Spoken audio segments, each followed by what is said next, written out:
Left Alliance. Hamkai ni kama mnafanya mapinduzi. Kenya Left Alliance. Nikisema mapinduzi sasa mnasema ardhi, chakula, ukombozi. Mapinduzi sasa. Mapinduzi sasa. Muko tayari kwa mapinduzi, Muko tayari kwa mapinduzi. Viva comrades, viva. Naona muko tayari. Kwa hivyo kwa sababu tumechukua muda mwingi na tumechelewa sana, tutaweza kuanza kwa moja. Jina langu ni Sefu Sani, nitakuwa MC wenu kwa kipindi hiki cha asubuhi, na sasa ningeomba tuweze kusimama ili tuweze kuimba wimbo wetu wa kitaifa, wimbo wa kitaifa wa Afrika Mashariki. Wimbo wa Afrika Mashariki, wimbo wetu wa kitaifa, alafu wimbo wa mapambano. Mungu twaomba uilinde Jumuiya Afrika Mashariki, tuwezeshe kuishi kwa amani, tutimize na malengo yetu. Jumuiya yetu sote tuilinde, tuajibike, tuimarike. Umoja wetu ni nguzo yetu, idumu jumuiya yetu.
Thank you. We may be seated.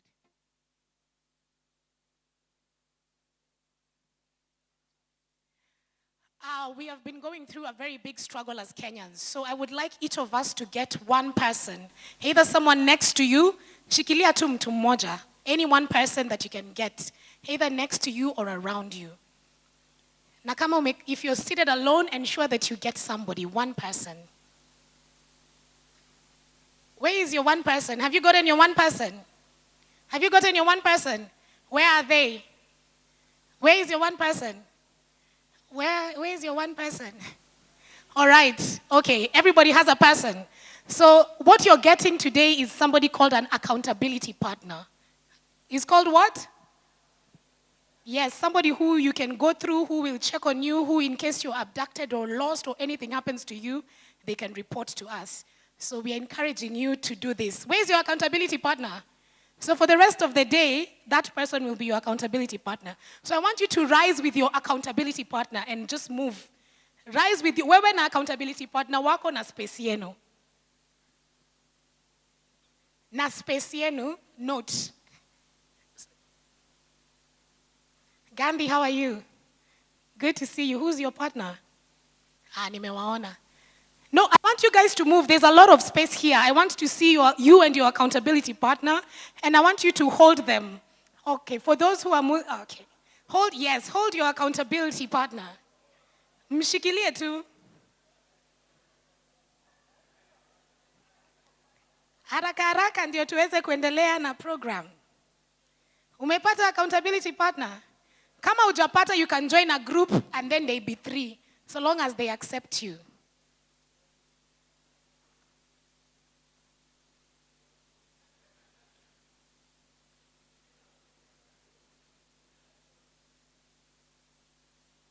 This is your accountability partner for today and in the struggle.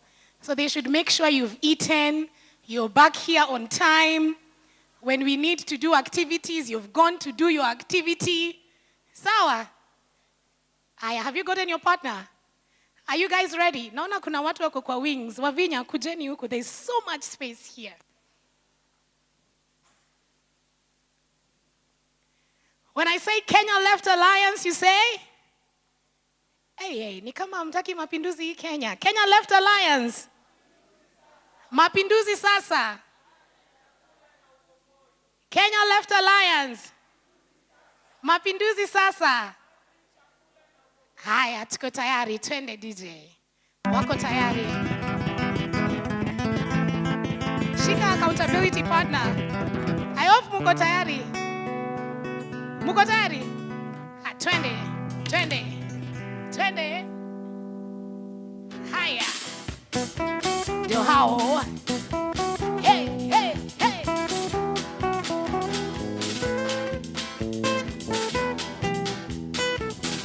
Hai, pause tu kidogo. Sasa mimi sijui kama mtu alikataa kunikujia. I need an accountability partner here so that I can showcase to you what you do with your partner. DJ. Oh. No, the DJ is busy. We can't have him as an accountability partner. Hiya, DJ, let's go. This is my partner, and we are together in this journey of Mapambano, right? Munatuona? Can you see us? Hiya. Let's go.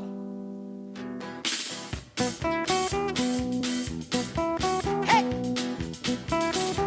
That's your partner through the struggle. Through every ups and downs.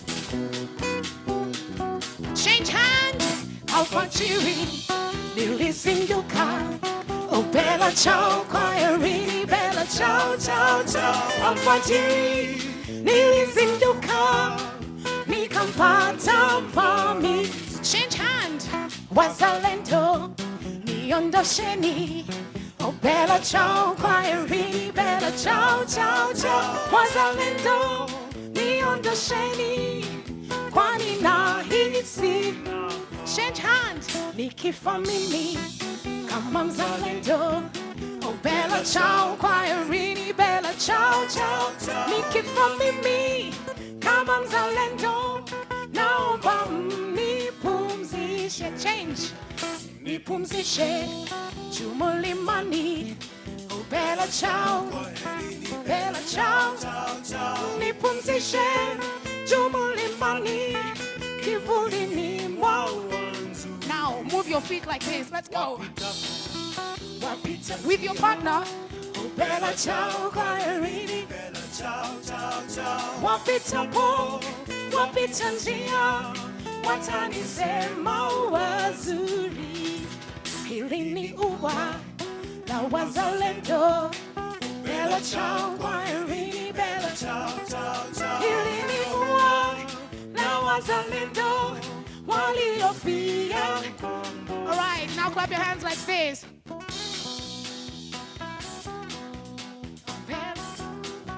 Down. Up. Down. Up. Now with your partner again. Hey, hey. Okay, now move round with your partner. As the waves go through the struggle, hold their hand and move. Yeah.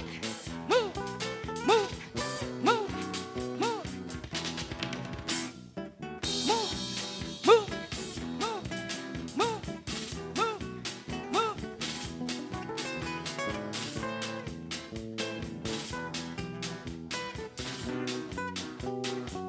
One more time. Move. Fajiri.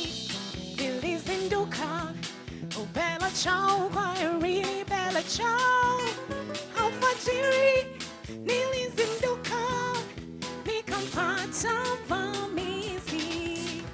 Wazalendo niondosheni, bela chao kwa Irini, bela chao. Wazalendo niondosheni, kwani nahisi nafaa. Are you ready to be strong in the struggle? Let's go. Kenya Left Alliance. Sema mapinduzi sasa. Kenya Left Alliance.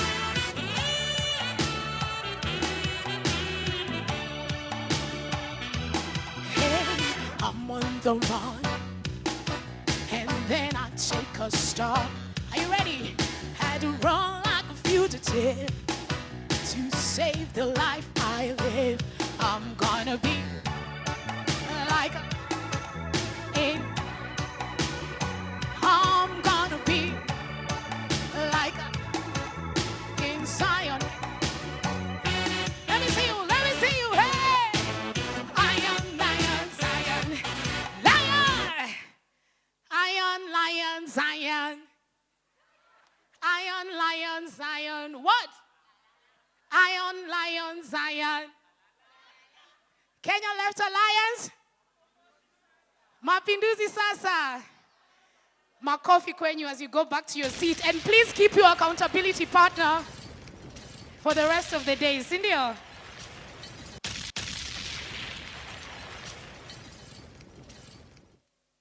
I hope you're ready for the amazing program we have lined up for you. And as we start, I would like to invite somebody who is going to give an opening remark and an introduction to what we are doing today. And as he comes, we are going to clap for him. I will teach you a style of clapping. You clap 1, 2, 3, 4. So when I say karabanda, you say 1, 2, 3, 4. Karabanda. 1, 2, 3, 4. Karabanda. Karabanda. When I say señorita, you say 1, 2, 3, 1, 2, 3, 1, 2, 3, 4. Señorita. Señorita. 1, 2, 3, 1, 2, 3, 1, 2, 3, 4. Señorita. Karabanda. Karabanda. Señorita. Karabanda. Karabanda. Señora. Asanteni sana, karibu Njuki Githethwa kupatiana opening remark, and I hope Sungu Oyo is on standby as he comes. Karabanda. Karabanda. Señora.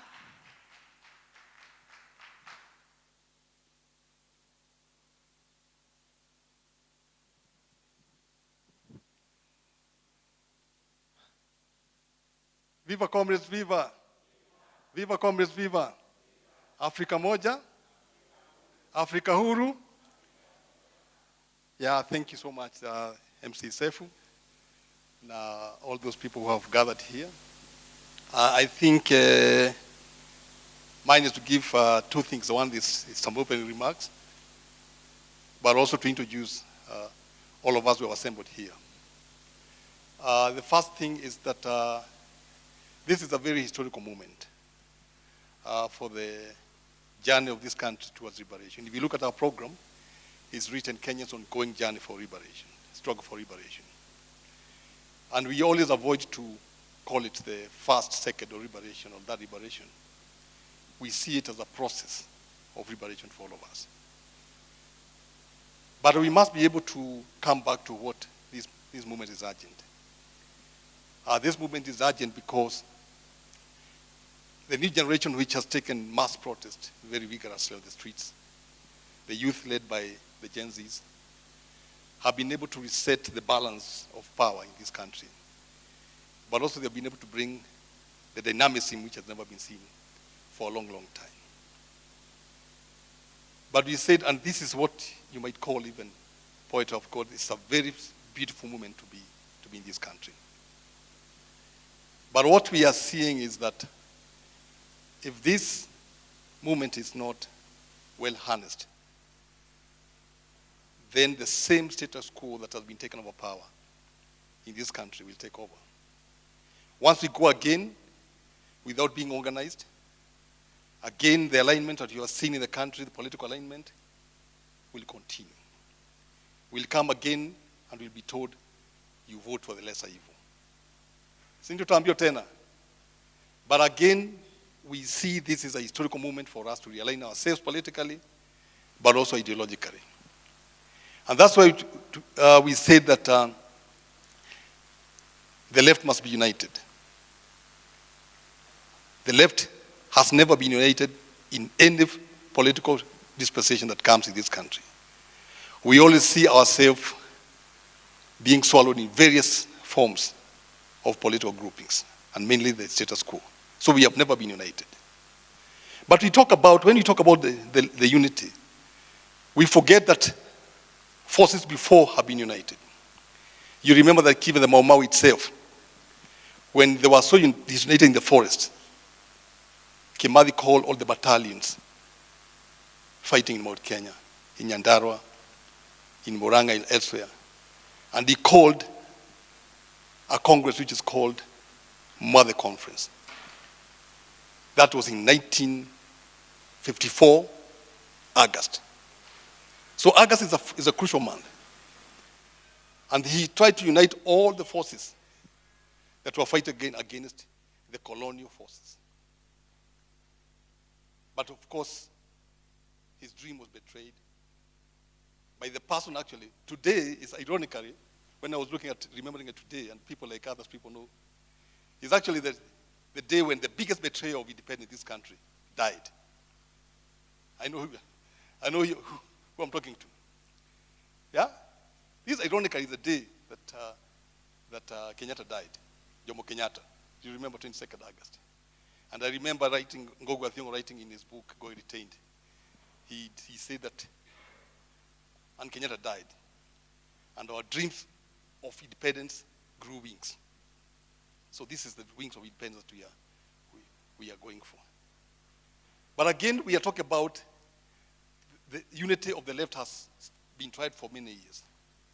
I remember when Honorable Yusuf was speaking that day on Ngoge Memorial, he spoke about the memories which have been done by exiled communities in London, in Sweden, Scandinavia, to be able to bring the left together in the diaspora. But it was not.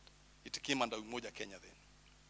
But didn't come up very well. So this time around ourselves, we say that for us to be able to position ourselves not only for political leadership or politics, but as a way of organizing the people of Kenya, then the radical left must meet and must unite. And if you look at documents which have been shared, and you'll see them later in the day, you will see very, very strong standpoints that we do that have never been seen in this country for many years. Maybe the times of KPU, Jaramogi, and Kagia, and Pinto. That's the only time that we had such a radical decisions. So this the same is reincarnation of the Mau Mau War, the KPU struggle, the DTM on our Kenya struggle that we find. It is a reincarnation of this to bring the left together, because we are always being caught on the sidelines. But even if we are going to these elections, and we are going to this organizing, and the revolution of the young people that we have seen, one of the things that we are very happy about, and even when I wear this kind of a flag, I know Wavinya will be able to say this is hard woven. But it's because I got it during the mass, I was given by a young person, a Gen Z. When we went to the Mashujaa Love Festival, you remember the music, they shared the music at Uhuru Park. All of you went there, and I remember when you were living there, the young person gave me. So when I hung it anywhere, in my house or anywhere where I went, you remember the struggle that the people died for in June 25. And going forward. But if we don't take a lot of interest to what is happening in town politically, this revolution will be betrayed. But there are four things that we are always saying in terms of that revolution. The first thing, the revolution must be young. The left globally, from USA, from Germany, from elsewhere, the young people are taking center stage in terms of re-energizing the left struggle that seems almost lost. So the revolution must be able to be young and energetic. And I'm very happy that comrades, if you look at the line of the comrades from KLA, the Interim Steering Committee, is a very, very young generation that we talk about. But the second thing that we are saying is that the revolution must be very, very radical. I think when people are on the streets, they talk about a new economy, they talk about so many things that we'll talk about. So those are the things we'll talk about. But the third thing that is very crucial for us is that the power is never given. Power is always seized. Don't wait for inheritance to be given to the power. The power must be seized. Now with that, I would like us to stand 1 minute of silence and remember two comrades who were very crucial in this, building the left alliance. Maybe you want to stand up 1 minute, one second, and then we.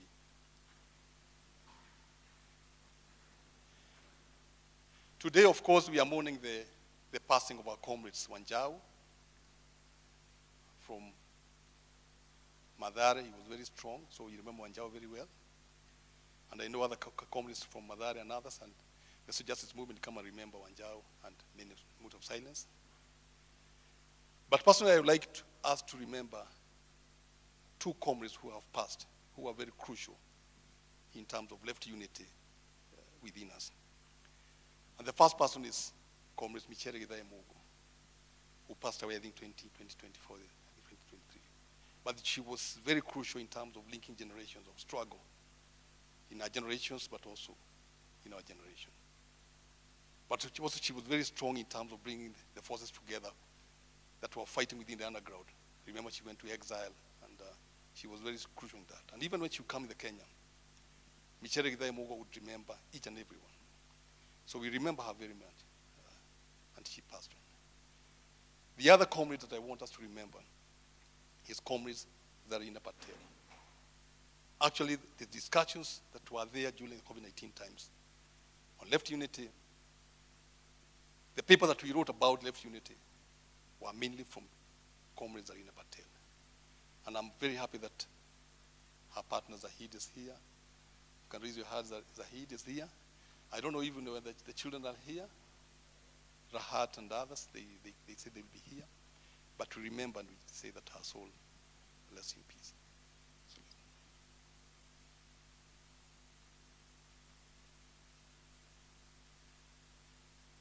So thank you. Now is introduction. The speech is over now. And you know, when I want to see far, then I wear the specs.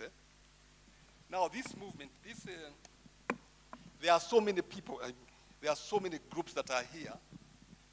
But remember, the KLA is formed by individuals, because we believe individuals are very strong in terms of left awakening, but also the organizations. We will not make introductions here, because there is almost about 30 organizations that have registered and applied to be membership of KLA.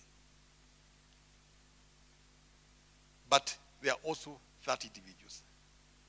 There are almost about 100 individuals. I think, just for the sake of general introductions, I think, let me just, because I'll be able to see the ones that are here. Yeah, sure. Now I can see from the first row, I can see Njoki from Githurai, so Justice Center. And your partner, I can see Naomi here, our comrades within the coordinating committee, but also from the Palestinian Solidarity Movement, I can see Kadi, the same committee. I'm just introducing the organizations. And I can see from RSL, I think they are full house. I can see Comrade Maganga. We call him the young Karl Marx. I can see who else? I can see, of course, the Ndukos, and others. I can see Ukweli Party here. I can see I can see Utu Heritage. I can see Awaz. I can see many other Githurai. I can see Kayole. I can see Women Collective. I can see Ukombozi here. I can see our comrades from Rose Rasenberg Foundation, Tanzania. I can see many other people who are here. Of course, even Modoni and comrade Jessica and others. Karibuni sana. So I think once we are coming here and introduce us, we shall have a session to introduce ourselves properly. So there'll be a session for us to be able to speak much more about ourselves and even know each other. But for now, karibuni sana, and we wish every one of us a successful inaugural Delegates Conference for the Kenya Left Alliance. Thank you very much.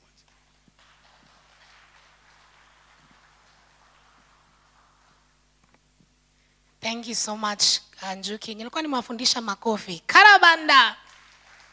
Karabanda ya KLA.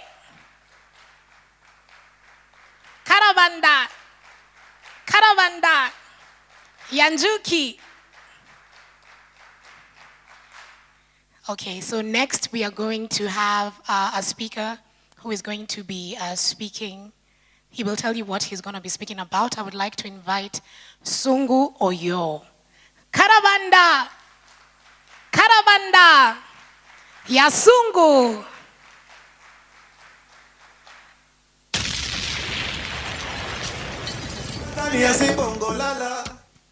Na vijana wa Afrika Songeni tujengeni mapambano, tutengeneze jeshi la mapinduzi, tujenge Kenya mpya. na mama wa Afrika Songeni tuendeleze mapinduzi, tujenge jeshi la mapinduzi, tujenge Kenya mpya.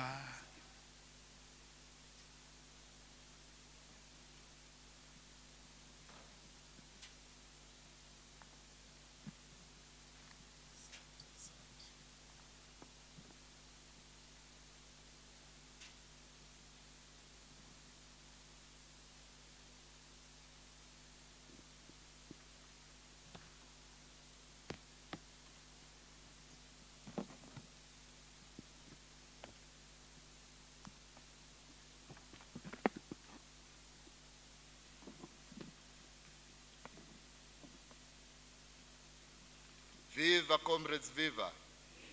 Viva comrades, viva. Comrades and compatriots, we lost a comrade yesterday. Comrade Njau from Madare Social Justice Center was more than a comrade. Njau was a brother to many of us. He was a husband. Njau was a father. And most importantly, Njau was an individual that many of us could depend on. We were with him in this very hall on Monday at the National Youth Convention, and he was jovial as always. Even as we demand for an explanation on the circumstances around his death, I'll ask that we observe a minute of silence in his honor.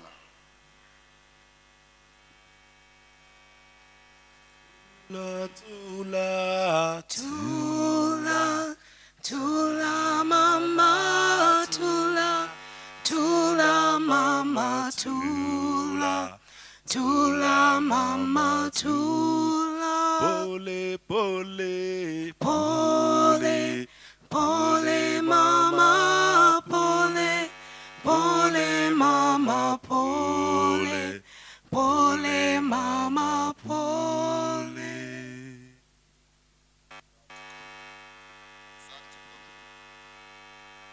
Comrades and compatriots, my name is Sungu Oyo. I am a writer, a community organizer, and a Pan-African. I work as the director of special programs and organizational development at Inaugural, the Pan-African Popular Pedagogy Collective. More importantly, and I think more relevant to this gathering, I am a member of Kongamano la Mapinduzi, a political movement in Kenya, where I currently serve as the national spokesperson. Kongamano la Mapinduzi is part of the Kenya Left Alliance. We are today gathered here as the Kenya Left Alliance comrades. The Kenya Left Alliance, also known as the Kenya Left, is a united front of progressive political parties, organizations, movements, and individuals that is necessitated by the struggle for a more just, a more free, a non-sexist, non-homophobic, non-racist, non-exploitative, non-dominating, non-oppressive, non-ethnic, equitable, ecologically safe, prosperous, and dignified society that seeks the new socialist path. I am really honored to have been asked by my comrades and elders to deliver the keynote address at this important gathering. And so, my remarks today are largely a summary of the past decade of organizing and my experiences with the comrades, especially within our beloved organization, Kongamano la Mapinduzi. Viva, comrades, viva! Viva! Viva, comrades, viva! Viva! Comrades, what are our historical becomings? This inaugural Congress of the Kenya Left Alliance is a coming together. It is a gathering of wishes and aspirations of a new generation of Africans who desire and want an Africa that is liberated from the clutches of both internal oppression and external dominance.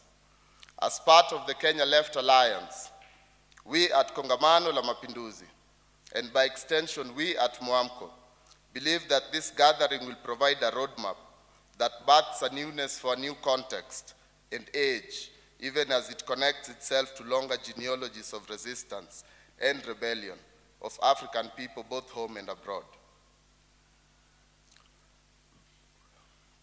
Comrades, we are children of struggle. Comrades, we are children of the struggle. We stand not only on the shoulders of those who came before us, but also on the graves of those who paid the ultimate sacrifice so we could be here today. And I will take a detour to outline this. What is today known as Kenya began in 1885, when the British Empire declared the British East African Protectorate under the administration of the Imperial British East African Company. Kenya was essentially started as a business, and that fact alone can explain why colonial patterns of economics persist to date. That is why our land is largely in the hands of foreign interests and a small cabal of the Kenyan ruling class. That is why British companies continue dominating the Nairobi Stock Exchange. That is why foreign companies dominate mining and industry. That is why foreign militaries have bases in this country. At the dawn of the colonial enterprise, it was young people who stood up against colonial patterns of economics and domination. Figures like Syokimau, figures like Moraa, figures like Mekatilili wa Menza, Waiyaki Wahinga, Koitalel Arap Samoei, and even Koitalel's son, Barcelon, who was detained for more than 40 years by the British colonialists. And these people were themselves young people at that time. In the same way that many of us are the young people of today, we must remember these historical figures because they have made a contribution to history that cannot be surmounted.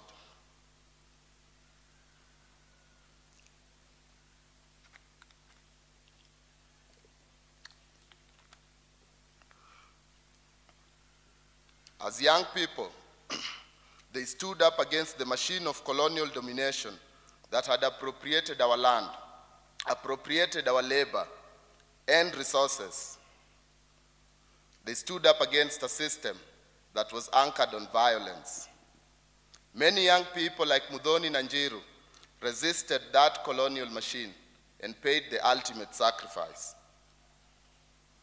In 1952, the War for National Liberation broke out. The Kenya Land and Freedom Army, under the capable leadership of Field Marshal Dedan Kimathi, who taught us that it is better to die on our feet than to live on our knees. He was leading that national liberation war, that war for national liberation. And I mention it specifically because the Mau Mau mostly comprised young people. This people's army fought valiantly against the British Empire so that we could secure our land and freedom. Comrades, the Kenya Land and Freedom Army was fighting for land and freedom. Kimathi was hanged by the colonialists on 18th of February 1957 at the age of 36. Like many others across the world, he paid the ultimate sacrifice at the young age of 36, comrades. Comrade Che Guevara was assassinated at the age of 39. Patrice Lumumba, the son of the great Congo, was assassinated at 35. Comrades, revolutionaries die young, but we also acknowledge that others die at later stages of their lives, or we could say others die older. And so we have to salute those who preserved their lives to continue within the revolution. We salute El Comandante Castro.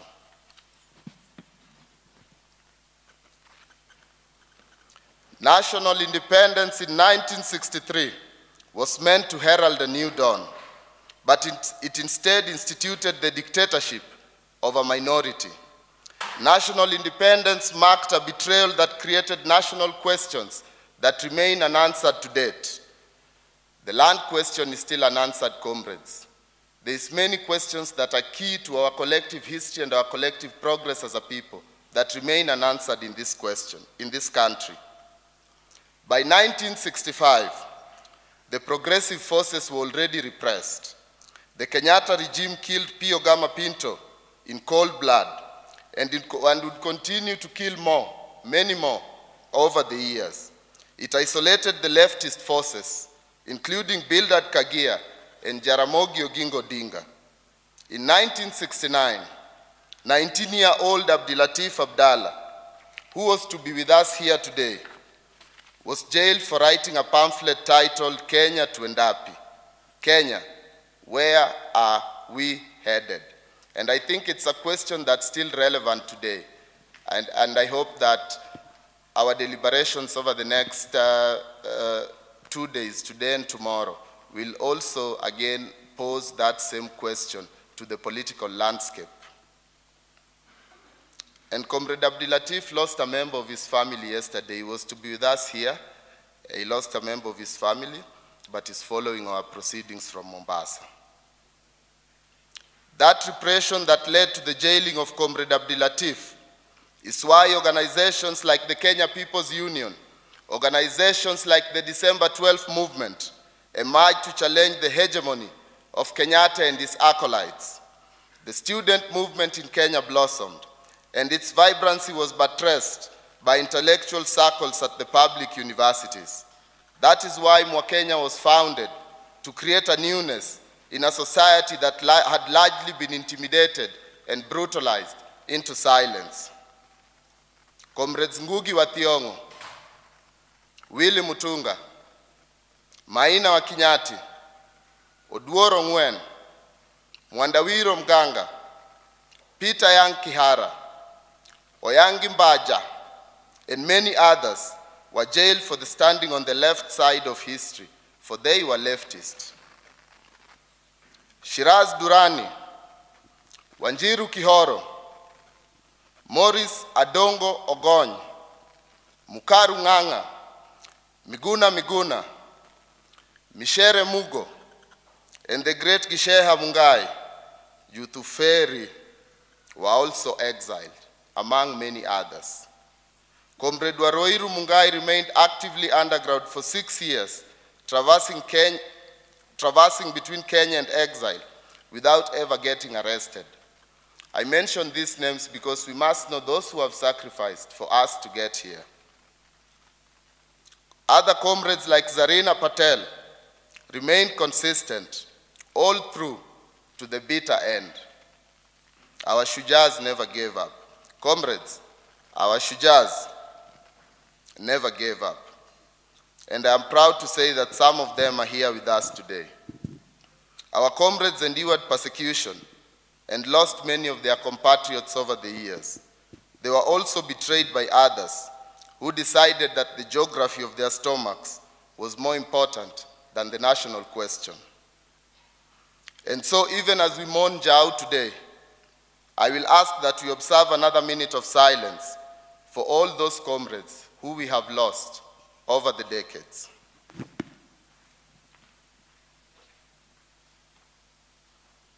Waliua Sankara wakidhani tumekwisha, lakini badala yake mapambano yaendelea, mapambano Yaendelea, yaendelea, yaendelea, Oh, yaendelea, mapambano yaendelea, yaendelea, yaendelea, yaendelea.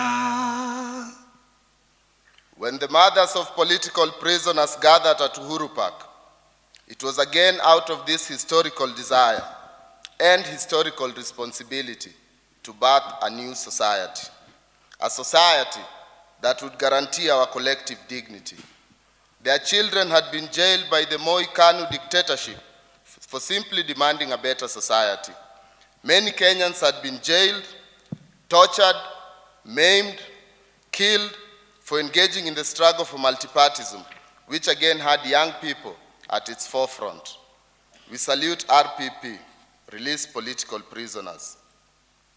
We salute Karim Nduthu, who was assassinated by the Kenyan state in 1996. Long live Karim Nduthu, long live. long live. Long live Karim Nduthu, long live. Young people have always been at the forefront of our shared struggle for a better society. The youth of yesterday might be called the elders of today. Comrade Willie, give us a secret on how to remain young and vibrant in the struggle. Our generation appreciates the sacrifices that Comrade Willie, Chief Justice Emeritus, the sacrifices that you have made over the years. We appreciate the sacrifices of your contemporaries. Jael Mbogo, Professor Kivuta Kibwana, Wahu Kaara, who is with us here today, Oki Ooko Ombaka, Mudhoni Wanyeki, Wafula Buke, Mabel Sitati, and of course, not forgetting Deka Ibrahim. Comrades, these are our heroes.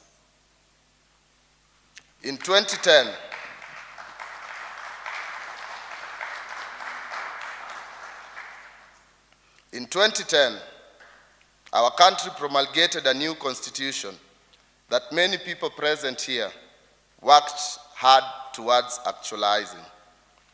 Many paid sacrifices and even lost their lives for us to have this constitution today.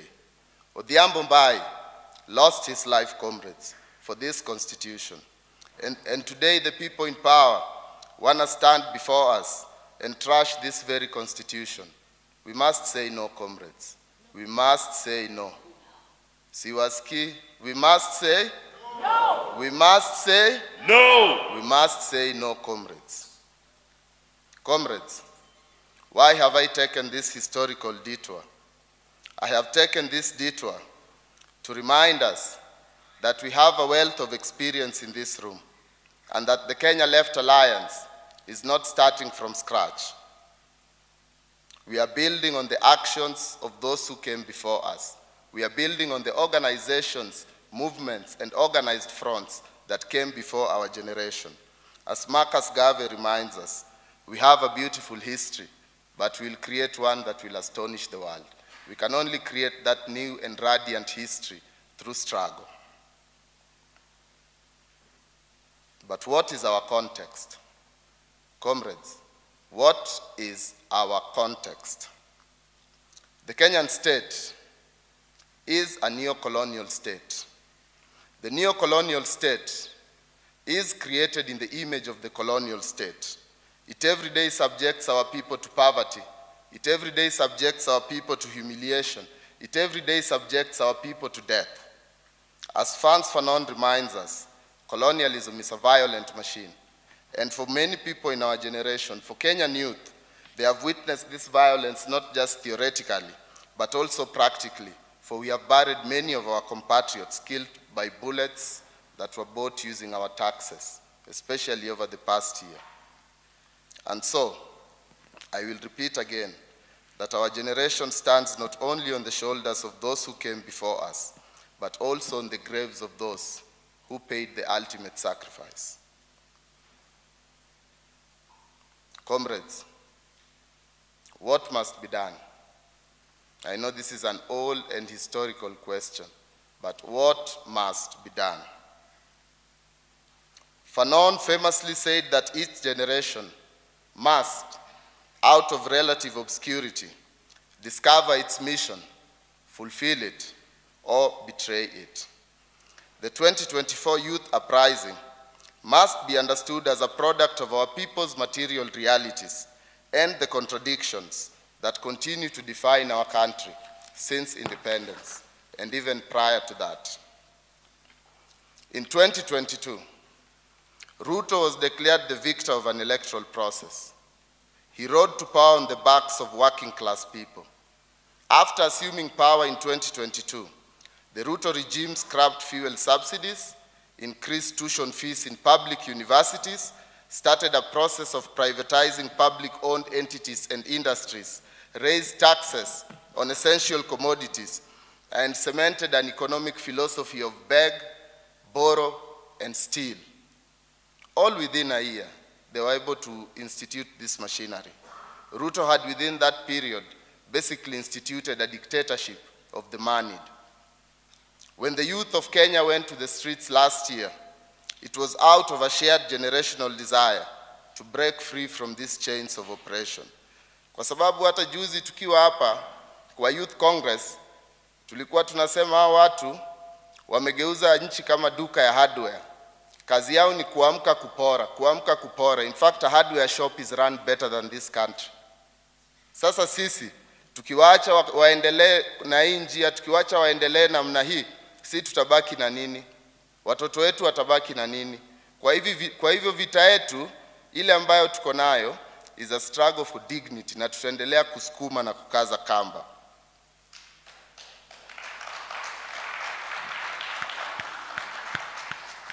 When the youth of Kenya went to the streets last year, it was out of a shared generational desire to break free from these chains of oppression. June 25th, 2024 and June 25th, 2025 marked a leap in the collective consciousness of our people. And we continue to draw huge lessons from these events, especially the events of last year.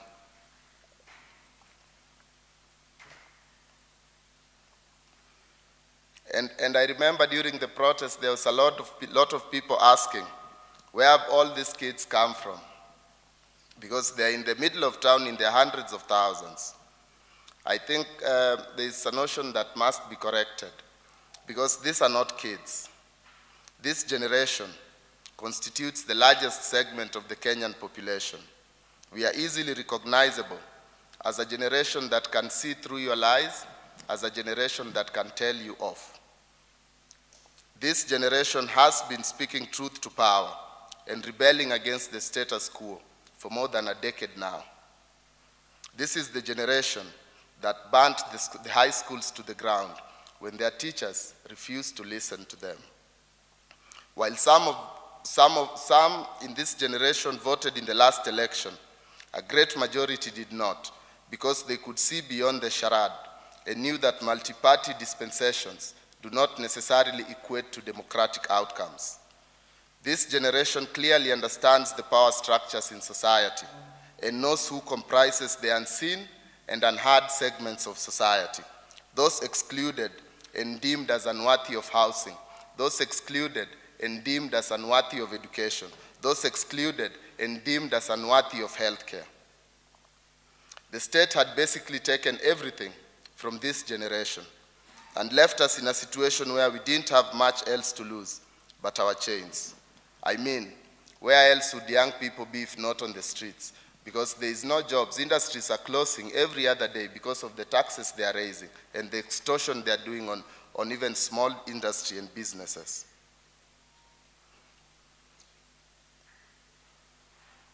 Young people, meanwhile, in this country are today being exported to foreign countries, so that they can be slaves in foreign lands.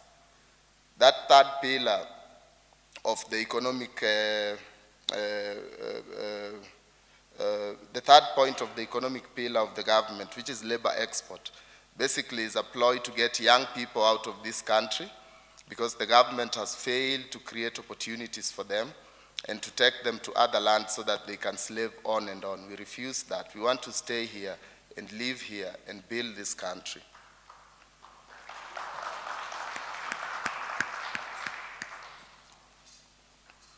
This generation was coming of age during the COVID crisis and watched their parents going through tough realities to sustain their families. We have endured poor quality education. We have endured unemployment. We have endured police brutality, extrajudicial executions, and many other forms of humiliation that the neo-colonial state every day subjects and condemns us to. The only difference between our beloved Gen Zs and the generations that preceded them is that they have refused to be silenced. We have refused to be part of the political economy of silence.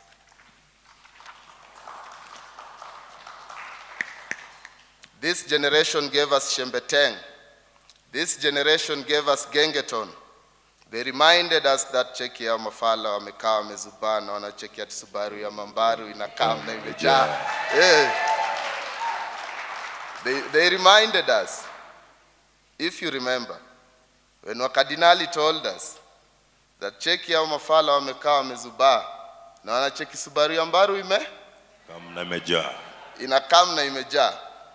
They were essentially saying a big no to extrajudicial executions. They were saying a big no to generational poverty. They were saying a big no to humiliation. They were affirming the territory of life through their actions.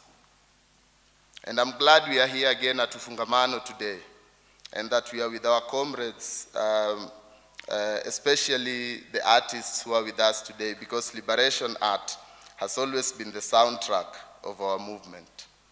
I salute all revolutionary artists who continue to keep us dancing on our feet as we march towards victory. Viva Field Marshals, viva. Viva Macomanda, viva. You people, you didn't have breakfast? I know things are bad in the country. And so, I think, not to belabor the point, I just want to remind us that in 2024, Comrade Lenin's words came to life.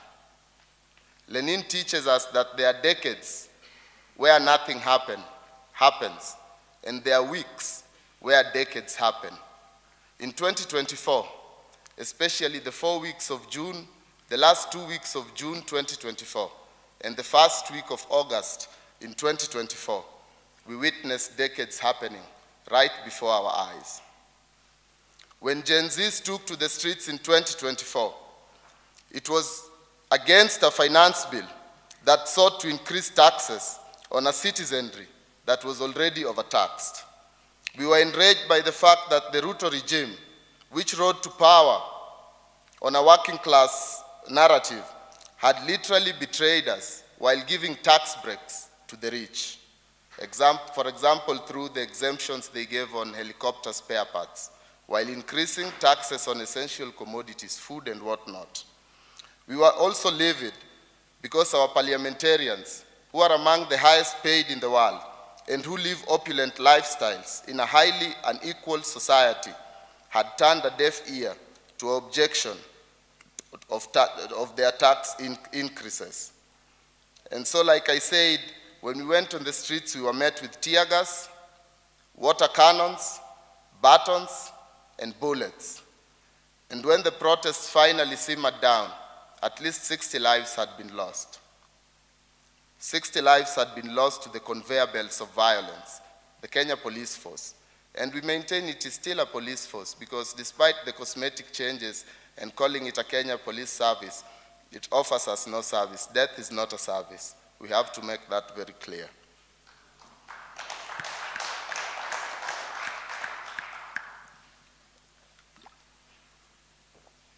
In June 2025, we again rose up to demand justice for all those martyred by the state. 25th June 2025, which started as a warm and jovial Nairobi morning that sought to demand justice for victims of police violence, ended with more than 30 of our compatriots dead. Indeed, history repeats itself first as a tragedy, then as a farce. These words of Marx have never been more relevant.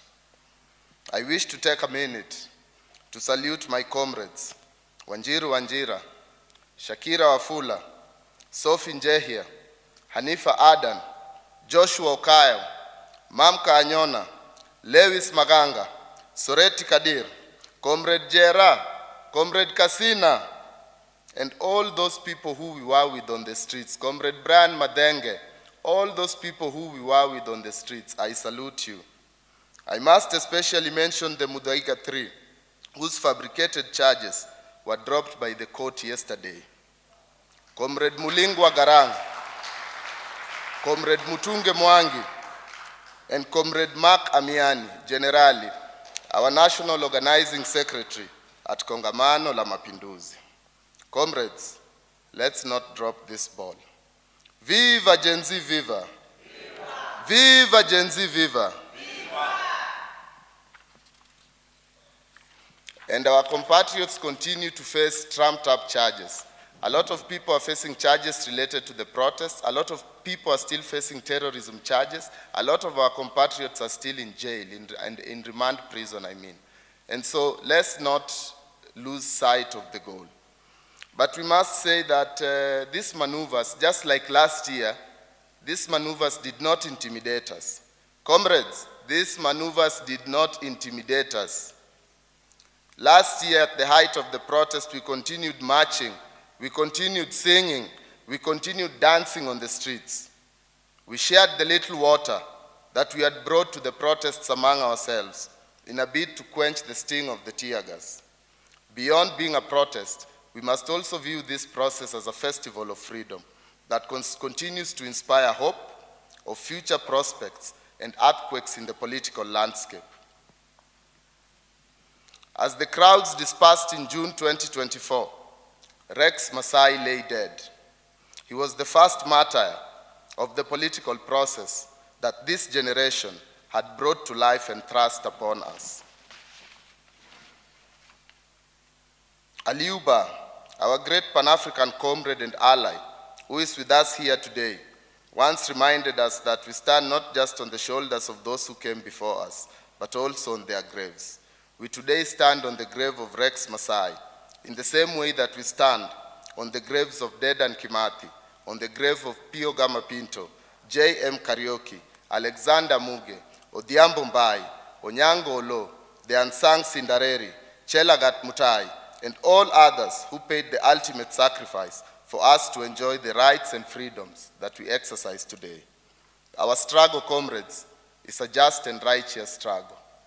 Our struggle is a just and righteous struggle. Our struggle is a clash between two forces that are diametrically opposed to each other. We have the oppressed on one side and the oppressors on the other side. And the only logical conclusion to our struggle is the victory of the masses. We must continue tightening the rope around the necks of our enemies. What is our enemy? Our enemy is poverty. We must tighten the rope against its neck. Our enemy is lack of health care. Our enemy is lack of education. Our enemy is lack of opportunities in this country. Why is it that the youth unemployment rate in this country is at 67.7%? Comrades, why is the youth unemployment rate at 67.7%? Why do our people continue to die from treatable diseases like malaria more than 60 years after independence? Why is it that the number of homeless Kenyans is increasing year after year? Why did the Ruto regime increase university fees, then create a commission to look into the high cost of education? Wafikiria si ni mafala nini? Why did Shiramba have to die, comrades? Why did Albert Ojwang have to die? Why did Rex Masai have to die? Why did we have to lose more than 200 of our compatriots, comrades? Why? Oh, why? Oh, Why they shot them down? Caroline Shiramba. Why? Oh, why? Oh, why they shot them down? Comrades, comrade power, comrade power. Long live the defiant spirit of the people, long live. Comrades, the people are the motive force of history. The events of June 2024 and June 2025 should make us all realize that all sovereign power belongs to the people. All sovereign power belongs to the people. Comrades, who are the people? Who are the people? we are the people. Who are the people? We are the people. And our oppressors are today ganging up in their reactionary political formations. In 2020, in this very hall, the Sheikh from Namlef, his name escapes my mind. Yes, Sheikh Abdullahi Abdi. In this very hall, Sheikh Abdullahi Abdi reminded us that Kenya does not have political leaders, but ethnic warlords. I think we can today expand his words and say that Kenya does not have political leaders, but ethnic lords of war who use the people as bargaining chips so as to secure their class interests.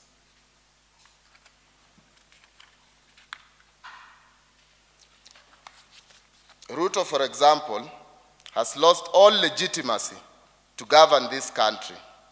The Ruto Kenya Kwanza dictatorship has abducted, beaten, and killed many of our compatriots over the last year. Raila Odinga, who was once packaged as a reformist, has over the past year propped up a sinking regime and tried to give it legitimacy. This is a stark betrayal, comrades. One, it is a betrayal that is counter to the ideals he espoused over the decades. And recently he spoke that balderdash about a national conclave. To Raila Odinga, the young people of this country have questions for you. How much does a Kenyan life cost? How much does a Kenyan life cost? What is the cost of those we lost in Kisumu over the years? What is the cost of the lives of those we lost in Nairobi over the years? What is the cost of Baby Pendo's life?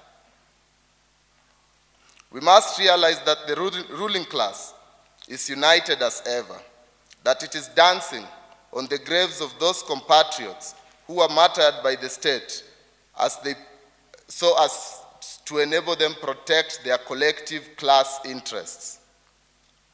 Rigathi Gachagua, who came back yesterday, meanwhile, is a crude ethnic bigot. And it must be said, comrades.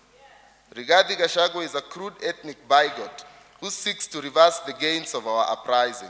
One of the leading slogans of our insurrection was the tribeless slogan. By adopting this slogan, our young people had essentially declared themselves tribeless because they were active witnesses of history.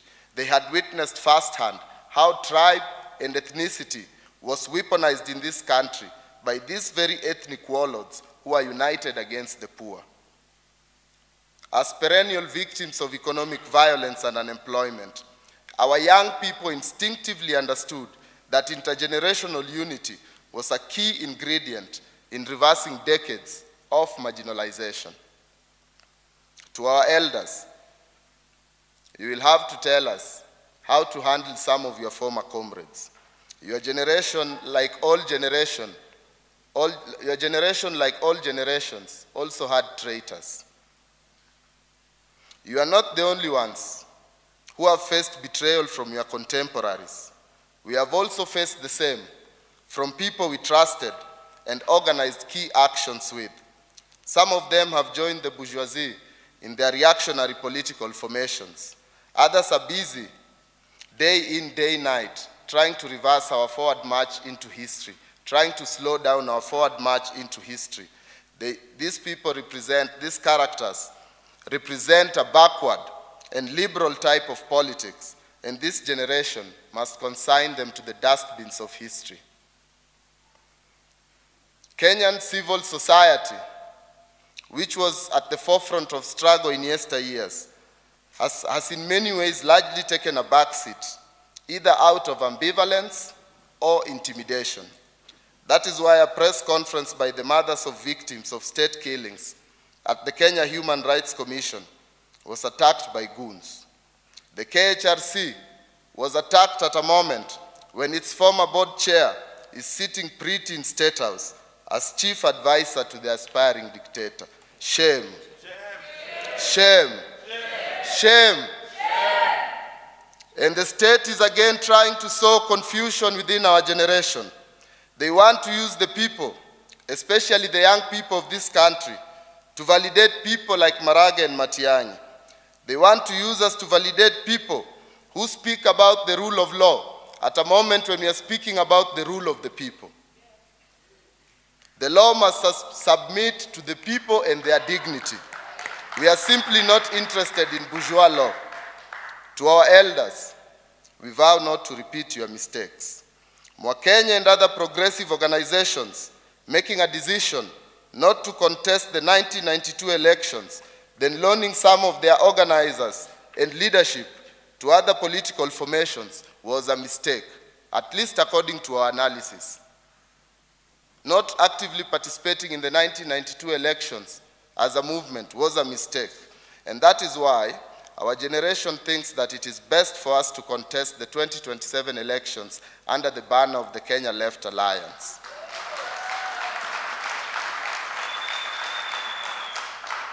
Comrades, the days of the underground are gone forever. The days of the underground are gone forever. We must operate above ground. Comrades, if that means that some of us will have to pay sacrifices like many of us have paid, many from our generation, so be it. And so I ask again in the Leninian fashion, what must be done, comrades? Comrades, what must be done? This is a question that plagues all well-meaning people of Kenya and Africa and many parts of the world. We have all the ideas and analysis, yet we refuse to contest power. And so here is an answer.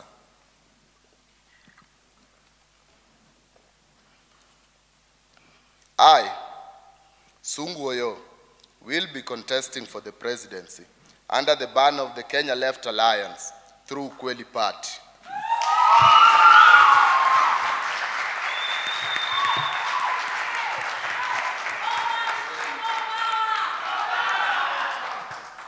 Comrades, we must build organization. We must build organization. For oppressed people have never won without organization. We cannot act on spontaneity alone. We must build and strengthen organization. We must contest the elections under progressive banner that can, at the minimum, enable us achieve gains for the long-suffering Kenyan masses. We must unite under the banner of the Kenya Left Alliance and contest for all positions, from MCA to president. In doing so, we must, however, never fool ourselves that young people will deliver simply because they are young. Our organizations and movements must engage in rigorous political education that enables their members to move from an instinctive to a rational understanding of oppression. We must produce leadership from amongst our ranks. Ukweli Party is here. The Revolutionary Socialist League is here. The Social Justice Movement is here. Women Collective Kenya is here. The Field Marshals are here. And of course, our beloved organization, Kongamano la Mapinduzi, among tens of other progressive organizations and movements. These progressive organizations will have to collaborate in unifying their political education programs. These organizations, under the Kenya Left Alliance, will have to create a political program of action that speaks to the times. This political program will have to negate the neo-colonial state that condemns us to poverty and humiliation. It will have to speak to the new worlds that we every day organize to create, those worlds of freedom, those worlds of joy, those worlds of love, those worlds of laughter, and most importantly, those worlds of dignity. I am glad that today we will be going through various documents and ratifying them as we prepare for a joyful march into history. This joyful march into a leftist and progressive future is both a generational and a historical responsibility. For as Fanon reminds us, each generation must, out of relative obscurity, discover its mission, fulfill it, or betray it. That is why we affirm again that we stand shoulder to shoulder with all oppressed people across the world. We affirm our unconditional solidarity with the people of Congo. We affirm our solidarity with the people of Western Sahara. We affirm our solidarity with the Zapatistas in Mexico. Let's come together and stand shoulder to shoulder with the people of Uganda who are engaged in a struggle to kick out dictator Museveni.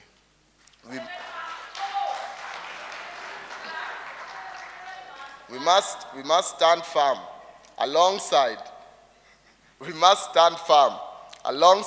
all the people of East Africa, all the people of Africa, the people of the Republic of Tanzania, who are also fighting for a renewal in their society.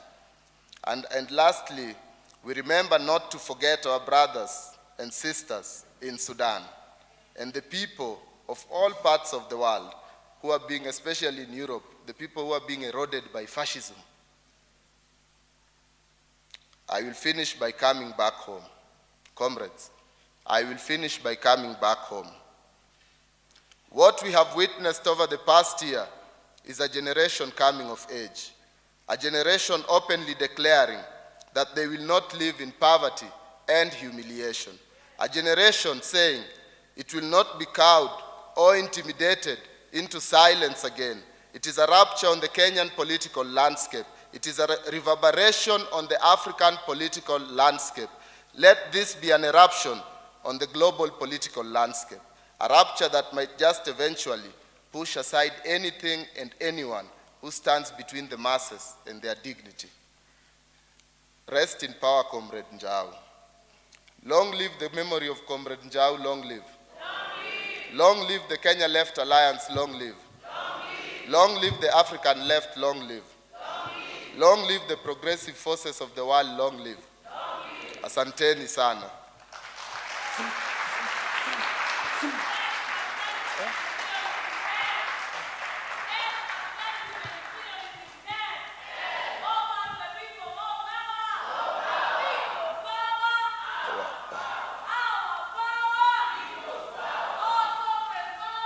Belongs to the people. We are the people. Afrika huru. Afrika ya kijamaa. Awetu. Mko tayari kwa mapinduzi? Mko tayari. Mko tayari kwa mapinduzi? Tuko tayari. Tuko tayari kwa mapinduzi. Tuko tayari. Are you ready for revolution? I ready? We are ready for revolution. We are ready. Viva, comrades, viva. Viva Kenya Left Alliance, viva. Kenya Left Alliance.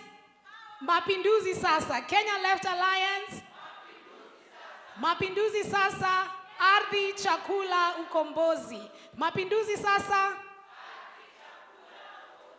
Kenya Left Alliance. Mapinduzi sasa.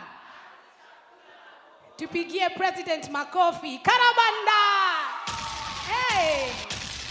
Aya, alafu ile tulikuwa tumejifunza, si ndio? Karabanda! Karabanda! Yasungu! Karabanda! Karabanda! Yasungu! All right, we can take our seats. And without much further ado, I would like us to introduce the next artist who is going to come on stage. We will have Cricket the Poet, and I just want you to do ta. When I say hey ta, you say ta. Hey ta! Ta! No, you need to shoot up. Ta. Hey ta! Ta! Hey, my voice is louder than yours. Hey ta! Ta! Cricket! Ta! Cricket! Ta! Karibu sana Cricket. Viva comrades, viva. Ni shujaa wa njao wetu. Ni shujaa wa njao wetu. Ndio maana tunasema ni shujaa.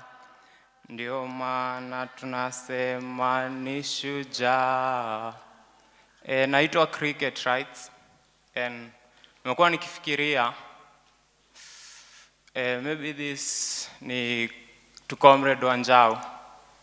Maybe tell Mama Victor that floods is still an unresolved issue in Mathare. Tell Albert Ojwang that still a single tweet is a grave offense. Tell Ongare Madai that Uhuru Park has become and is slowly becoming another concrete jungle, and they are busy building estates along Karura. Ni shujaa wa njao wetu. Ni shujaa wa njao wetu. Ni shujaa. Ndio maana tunasema ni shujaa. Ndio maana tunasema ni shujaa. So one day workers wata unite na system ya majamba zitabaki manjaa basi. Mkulima wa baazi ata question mbona after produce akonjaa basi. Basi uferi wafanyikazi kwa shamba za maua, selector ata change playlist na kucheza tracks za mapinduzi basi. Kwa sherehe tapiga pamba local after kudevelop industries zetu za cotton basi. Members wa unions ka kotu watarise, payslip zao zinakonda na Francis ananona at no worries basi. Streets zita flood fighters wakiprotest kwa system hayezi jenga hata drainage basi. Tutarename streets, Mama Koigi, Mama Victor, Mama Ndudhu, Mama Getau Mwara, Wagare Maathai, Nekesa, Musa, na arekorwa togoria mwaria mana mtekeleze katiba basi. Stanzas za newspaper tutarewrite history ya watetezi walijoin system inadhulumu wananchi basi. Farmers wata embrace organic farming na scandals za fake fertilizers zitaisha basi. Tutaoccupy cereals board, mahindi waliacha inaoza tukiimba njaa, tutashare basi. Streets za Zuckerberg zitajaa posts za kuvua Gates na Elon Musk za ukapitalisti basi. Chama zitakuwa na wamama hawata mama kwa speeches za liberation basi. Wafuasi hawatachanga kujenga shule kwa churches zenye watoto wao hawata afford basi. Export ya teachers itaisha na class zetu zitakuwa na walimu wa kutosha basi.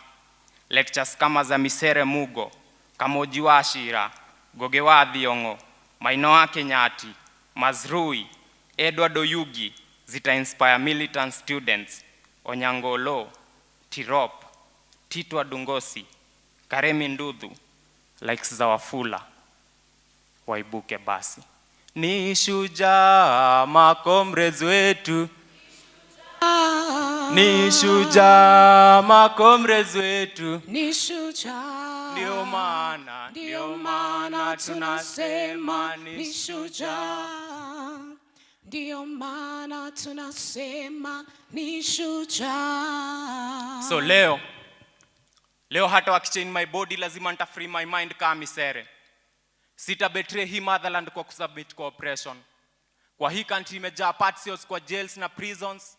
Economy ya neo-colonialist na hii regime ina create poverty na kufanya ama youths wanakuwa criminals. Nimekataa kunyamaza kuona tunaoga mikono kuserve bullets. Leo hata kama history haitaandikwa na pen, waambieni basi waiandike na rifle. Sina fear imprisonment kwa regime ina treat citizens kama slaves, ina to deny human rights na bado kwa public holidays na imba love, peace and unity. So niaje hii country ni most democratic time others wanakufa kwa detention cells na torture chambers. Niaje hii country ni most democratic time others wanakufa na njaa. Country ni prison, home oppressed alafu a small minority na enjoy privileges. Exam papers zimechelewa kufika Turkana ati transport ni ya udu. Na ballot papers zilifika before 6 am. We wacha bana. So policies walitype alafu zikasainwa na ball pen na hapo ndo tulichezwa. Koti wakapiga perfume na expectaji wataheshimu court order. 21st century bado gava yako inatumia unga ku bribe nation kuvote. Mkulima wa kahawa na go loss after sales juu kutoa chai. So nani haoni Kenya taa? Bado hakuna. Nani hata articulate article 1 ya constitution vifiti? All sovereign power. The people ni set flani ya rulers wa protect wealth kwao. Sando wamekrama apostles creed alafu Monday greed ina drive na testimonies za vile 7 days without prayer inawafanya weak. Wao hujasikia kiongozi wa Wanga alikuwa na bongo na bado alikuwa deceived na sweets. Mambo leo still new colony, believe me, hata Mugabe angekuwa Kenya na hangetaka anyone amuite roba. Hama ni roba. So tunaishi na country where the president anapenda the youth but most strategic jobs anapea the old, na kwa hiyo mood still awari country yenye na constitution kama ni leadership nachagua humanity kwa leader wangu. Juu kama leadership ni school degrees na certificates, basi hadi zile karatasi za Waititu zilikuwa true. Ni Ferdinand interpret. So pieces mobs za peace wasanii wanaandika lakini bado hana amani. Kiongozi mwananchi alichagua already anamfichia white. Already ana stock ya ngano ya kubandika posters time ya campaign na Turkana tunakufa njaa. Wanjiku hawezi afford kawairi mom mkulima wa roskoko na majani chai analia njaa toka time ya Nyayo. Afya center ni kama base fulani ya viongozi waendea snacks. Docks ni less, hospitals ni less, na zenye ziko bado hazina madawa. So tunataka police service si police force. Utumishi kwa wote si utumishi kwa kara wengine. Jukara wengine ni same na photographers kila time. They've got a clear shot. Makara wengine ni kama kwa class. Woi. Walitoa sura viatu vile wamekuwa sharp shooters. So tulienda recruitment ya makarao alafu tukaambiwa tuko na shida ya macho. Alafu after kutembea station tukapata afande amevaa miwani. So niambieni nani alifunga mwingine macho? Ama tulifungwa macho juu tulikosa za macho. Toa tindagira muthenya tutarite irio ciarĩ cia hwaĩ-inĩ tukarĩa gatheri tugathiĩ tugakoma Ngai ndatutigire.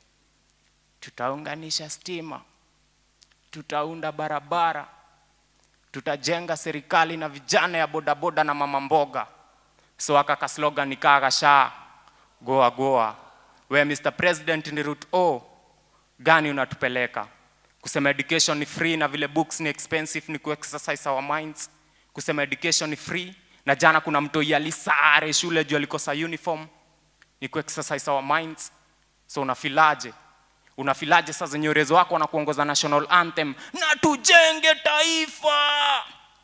Alafu Korogosho, Mukuru kwa jenga, Mathare wanabomolewa. So unafilaje sasa zenye urezo wako na kuongoza national anthem na tujenge taifa? Alafu Mukuru kwa jenga, Mathare, Korogosho wanabomolewa. Lakini mnajua nini comrades? It's not yet uhuru, sindio? So ni kanisa ilitumika kuomba kura, wakaswea na Biblia, but sahi wanatumia kifua kuongoza. Time constitution ilifaa kukaa tiba. So Meru alichagua governor wakidhani atapiga Kawera, but sahi hakuna mwangaza. Nairobi Johnson bado anasaka ja. Kwa government inanua curtains za 10 million. Wewe jiulize akina nani wanabeba mapasia? Ni shujaa wasanii wetu, ni shujaa wasanii wetu, ni shujaa. Long live our struggle, long live. Long live.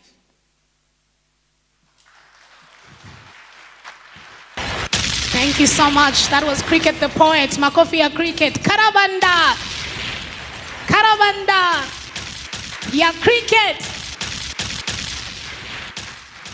Asanteni sana. We'll move quickly into the panel that is coming. And this is the panel that will be discussing Kenya's first liberation, Kenya's liberation struggle. So we'll have the first generation of the rebellion. Hey. Acha nizungumze Kiswahili. Liberation struggle. Na watakapokuja tutawachezea nyimbo kidogo. Na hii wimbo nataka kumnukuu msanii mashuhuri kutoka Tanzania ambaye anaitwa Vitali Maembe. Na Vitali Maembe alitueleza kwamba wakati mwingi tukiimba nyimbo za mapinduzi au wimbo za ukombozi, si lazima tuseme inchi, mapambano, tunaweza kutumia lugha ya mafumbo. Unaweza kumwimbia msichana mapenzi, lakini unamaanisha nchi yako. Si ndio? Sasa akatufunza njia mbadala ya kuimba wimbo wa mapambano. Kwa hivyo huu wimbo utaenda kwa first generation ambapo wakijitayarisha kuja hapa.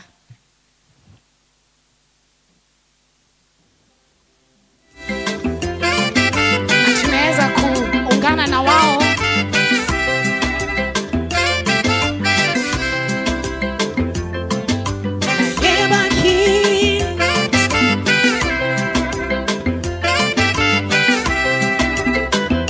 Wapi support ya hii generation wakija hapa mbele? Na yebaki suka siko tingamae yangai na mobile ndangai pantalo mokapa mama tupalana tasuki sabilo belango ya bato ikwela yangai na sheri sukalili tama na yebaki suka siko tingamae yangai na mobile ndangai pantalo mokapa mama tupalana tasuki sabilo belango ya bato ikwela yangai na sheri sukalili tama.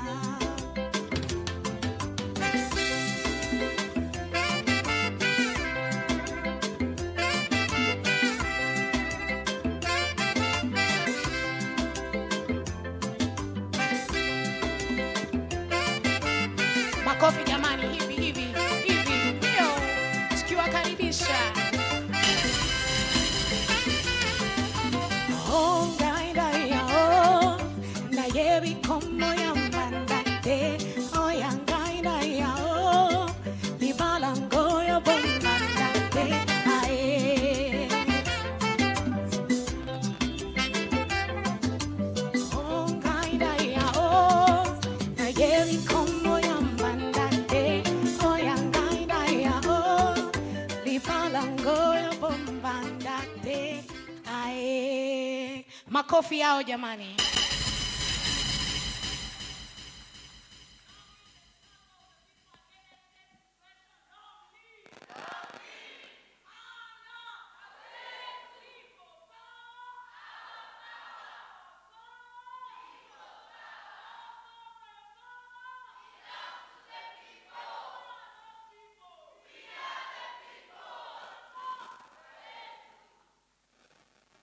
comrades. Okay.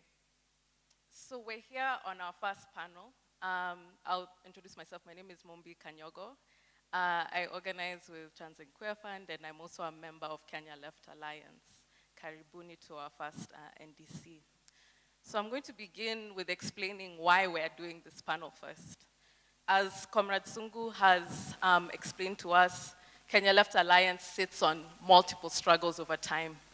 It works to bring into one stream multiple multi-generational struggles and knit a genealogy of struggle across time, across borders, and across issues. And so we're here we're here convening this panel in order to think about how the questions of authoritarianism, capitalism, imperialism, neocolonialism, anti-communism remain and are sustained over time, such that in the 70s and 80s, where Comrade Mutunga and Comrade Wahu were fighting, they were thinking about similar questions. And we're also convening this panel in order to contest this narrative that Gen Zs are the first to wage this struggle. We know that's not true, and we know that we want to contest this idea that there's silos between our generations. Instead, we want to think about genealogy across time, across struggle. So without further ado, I'll ask our two comrades to introduce themselves. They don't need any introduction, but I'll just ask them to introduce themselves and to explain why it is and what brings them to Kenya Left Alliance as veterans of the struggle. So we'll start with Comrade Wahu. My name is Wahu Kara. I'm Kenyan.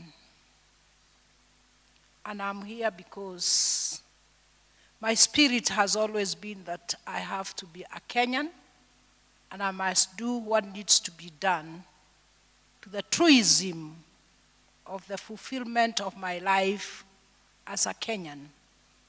And therefore, I'm not here accidentally. I'm here because it is my right. And I'm here to participate with you like I have always participated with many others, because the struggle is a flowing river.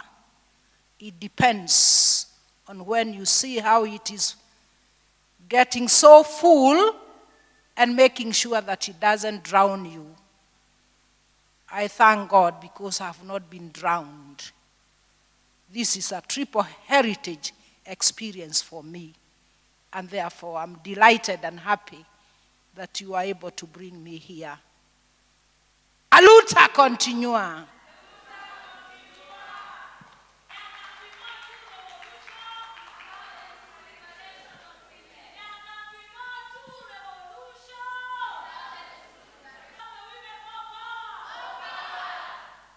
Thank you, Comrade Wahu. Comrade Mutunga.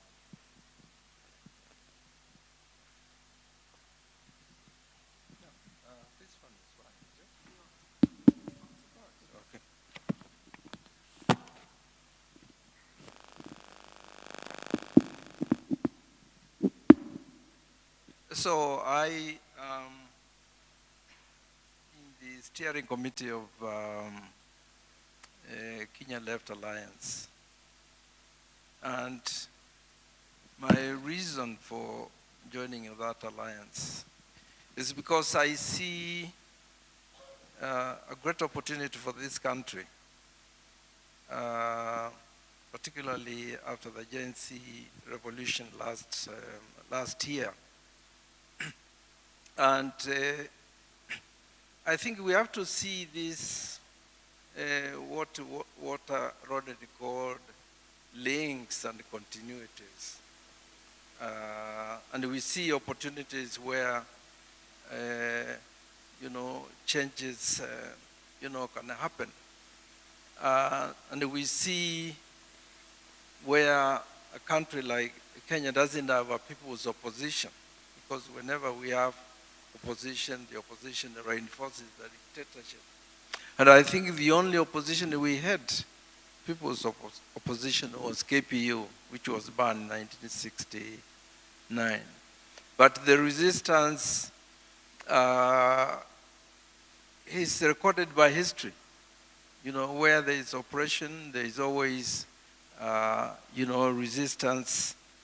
And so those of us who are Gen Zs, in the 1970s, there's something that you have to understand, about us and why we joined these movements. Because it's, as you grow older, you start wondering whether this country will be liberated because of the twists, and turns. So my getting into, into Kenya Left Alliance is because I believe in a united front of the left. I believe that is a viable political, alternative. I believe that there is a great opportunity now to sink, the Kano dictatorship before it's even turned 62 in December. It's a possibility, and that's the reason why I'm in Kenya Left Alliance, because I see the movements, there are political parties, there's a consensus on contesting, political power, and at this stage, it's that united front of progressive forces, in my view, is the one that is required, and the opportunity that we have, to actualize it.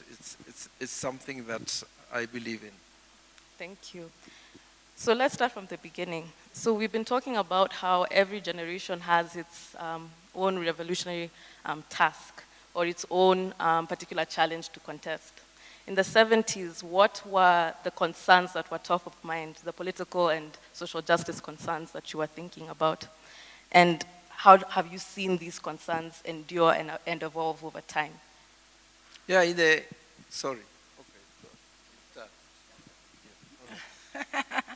It is very interesting because the question of liberation and the question of self-determination and the question of living dignified people, the question of patriotism, the question of a nation that has an identity that resonates with its history. All these matters which I know you discuss have no generation, because it's the reality of human life, how we've been living over years. So the fundamental question that brings us here under this cover is because the world over, society has been governed, or society has continued to live in a very dialectical contradiction of and the oppressor. It's nothing rocket science. No. The question of power relation is real. Power relation is real. The most unfortunate thing is that we have very good, wonderful buzzwords, and we can think very left, talk very left, but where power relation is concerned, I think the experience, and I hope this time around from here on, like I listened to the keynote address, that now we know power belongs to us, and it does not only belong to us, it is us to exercise for the objectives of our own lives, life fulfillment. Therefore, when Chinua Achebe said the center cannot hold, what was he saying? Because the system is very creative throughout history in re-engineering itself, constructing itself differently, branding itself, but oppression is oppression. And oppressor is oppressor. There are no other things that can define that. And therefore, those who want the dispensation or fulfillment of life, sometimes which we refer as justice, human rights. We have used all the vocabularies that have come and gone. But the fundamental question, what holds the system? What holds the system? The system is the principality of domination and control. It has its own institutionalized mechanism and instruments to sustain the status quo and to keep itself into power. That's why you hear words like they were co-opted, they are sellout, they are not committed, others are very committed. All these issues. And the greatest gift we have in this hall today is because we are giving our own testimonies. We have lived to tell. I'm not reading a book. I'm not reading Marx. I'm not referencing Lenin. Anything. I am talking about my own life experience. When I understood that the contradictions of society is about power relation, the oppressor and the oppressed.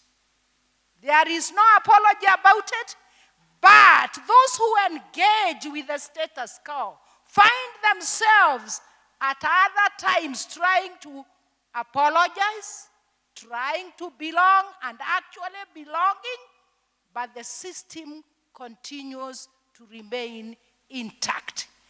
And that's why I threw that slogan, a luta continua. The struggle has been ongoing. The struggle is here with you and us, and the struggle demands that we get to know what we need to do today. We know it's wonderful to organize and to mobilize and to speak great rhetorics, but how are we connected with the essence of the fundamentals, especially where the energy of revolutionary transformation is concerned? Those that are referred as the dispossessed, the oppressed, how are we working with them? Because that is the energy to snowball and to come and now throw off the already cracked up system, because this system is dead. It cannot work. That's why capitalism is no longer a language. They have come with the neoliberalism. They have come with the power of finance capital.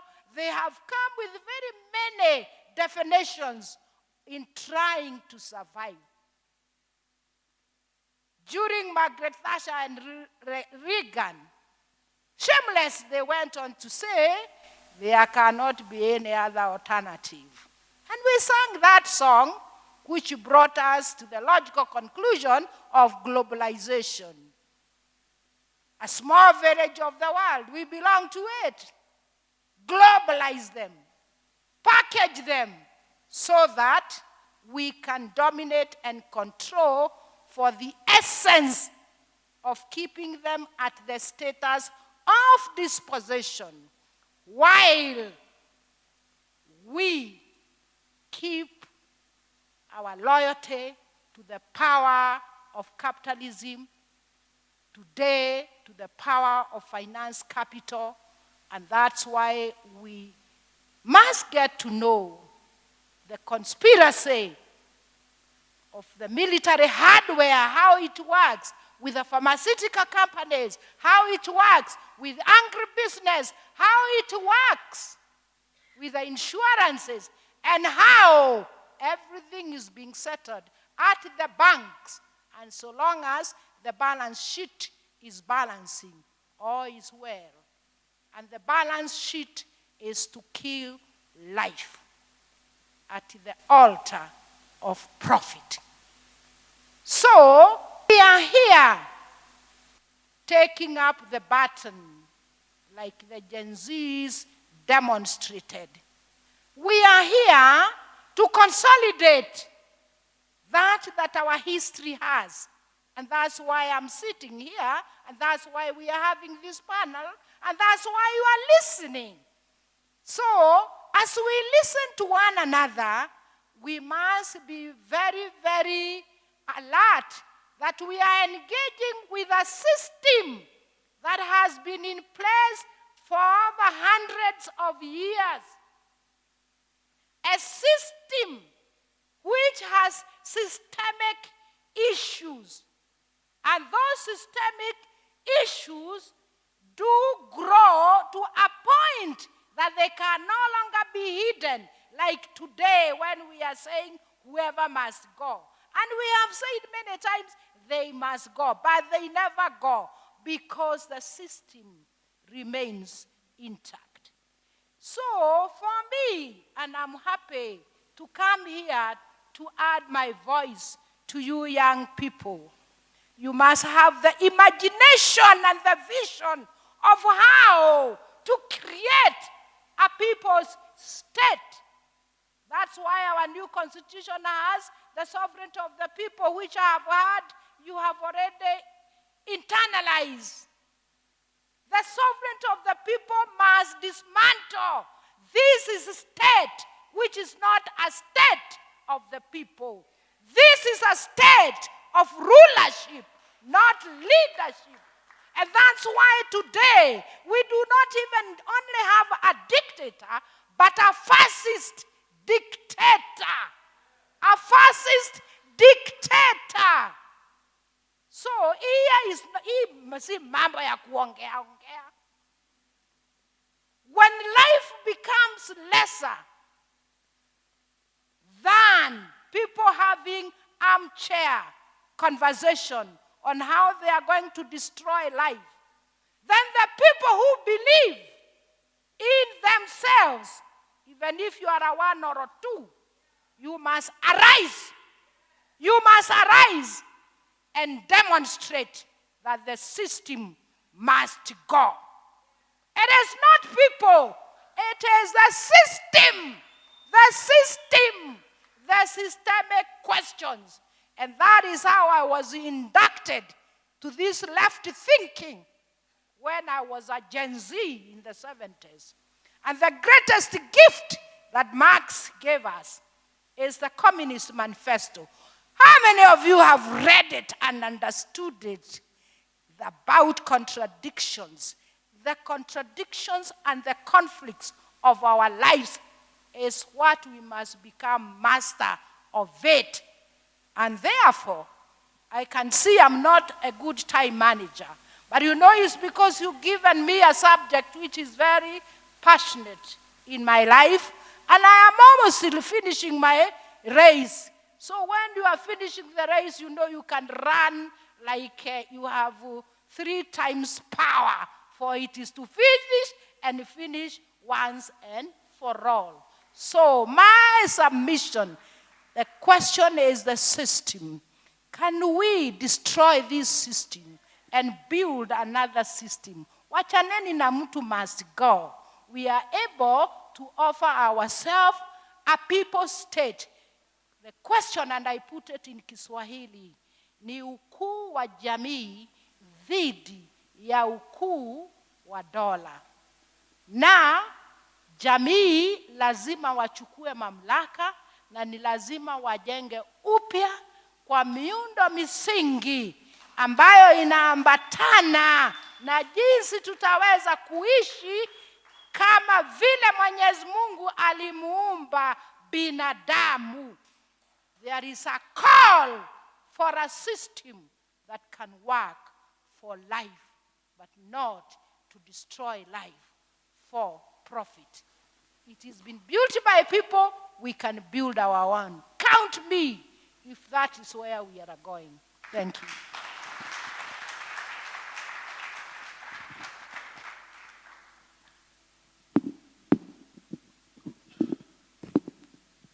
So I think Comrade Wahu has captured it. She's captured that fundamentally there's a struggle between the oppressed and the oppressors.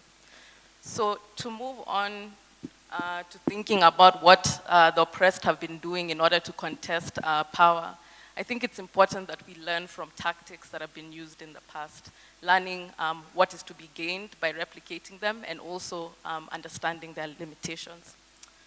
And so, Comrade Willie, you were, during the 70s and the 80s, you were part of a cohort of people that experienced the brunt of repression, the fascist dictatorship that Comrade Wahu has referenced. So what tactics did you use then that you think the left can learn now, especially within our alliance? And what can we do in order to better protect our movement and protect our alliances? We've spoken about how there's various comrades who have died and been injured in the course of struggle. So what are tactics that we can learn from the ones that you employed during that period? And what are the limitations that we can also learn from? Yeah, thanks. I guess when you go to the 70s, you have to talk about the 12th December movement, which was, underground. And that was because the Kenyatta Kanu dictatorship had actually dismantled the various sites of struggle. You know, the unions had been, some of them disappeared in '69 through detentions and so forth. The ones that were supporting KPU.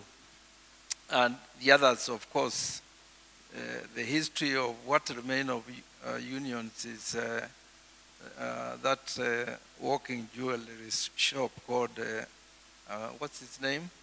The Kotu guy? Atuoli. It's basically unions that, joined the system. Maendeleo and Wanawake also joined the system.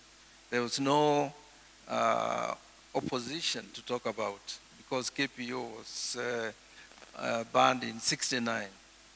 So in the 70s then, the December 12 movement was formed underground because there was no way, you could agitate, above ground. So, and the university then was the only site of struggle. Okay, and the tactic that was used there by students and staff was basically fighting for academic freedom. And we came up with the University Staff Union, which was organized above ground, but it was actually a project of December 12th movement. And that went on well until the crackdown, when the university, the leadership of the union was detained, and immediately after that, even the students, when the August 1 coup d'etat took place, there are a lot of students who were in that movement who were jailed. People have mentioned David Onyango. There was Tito and Lugosi was jailed. And many of them are Tiro, even Karim Nduth, who has been mentioned. So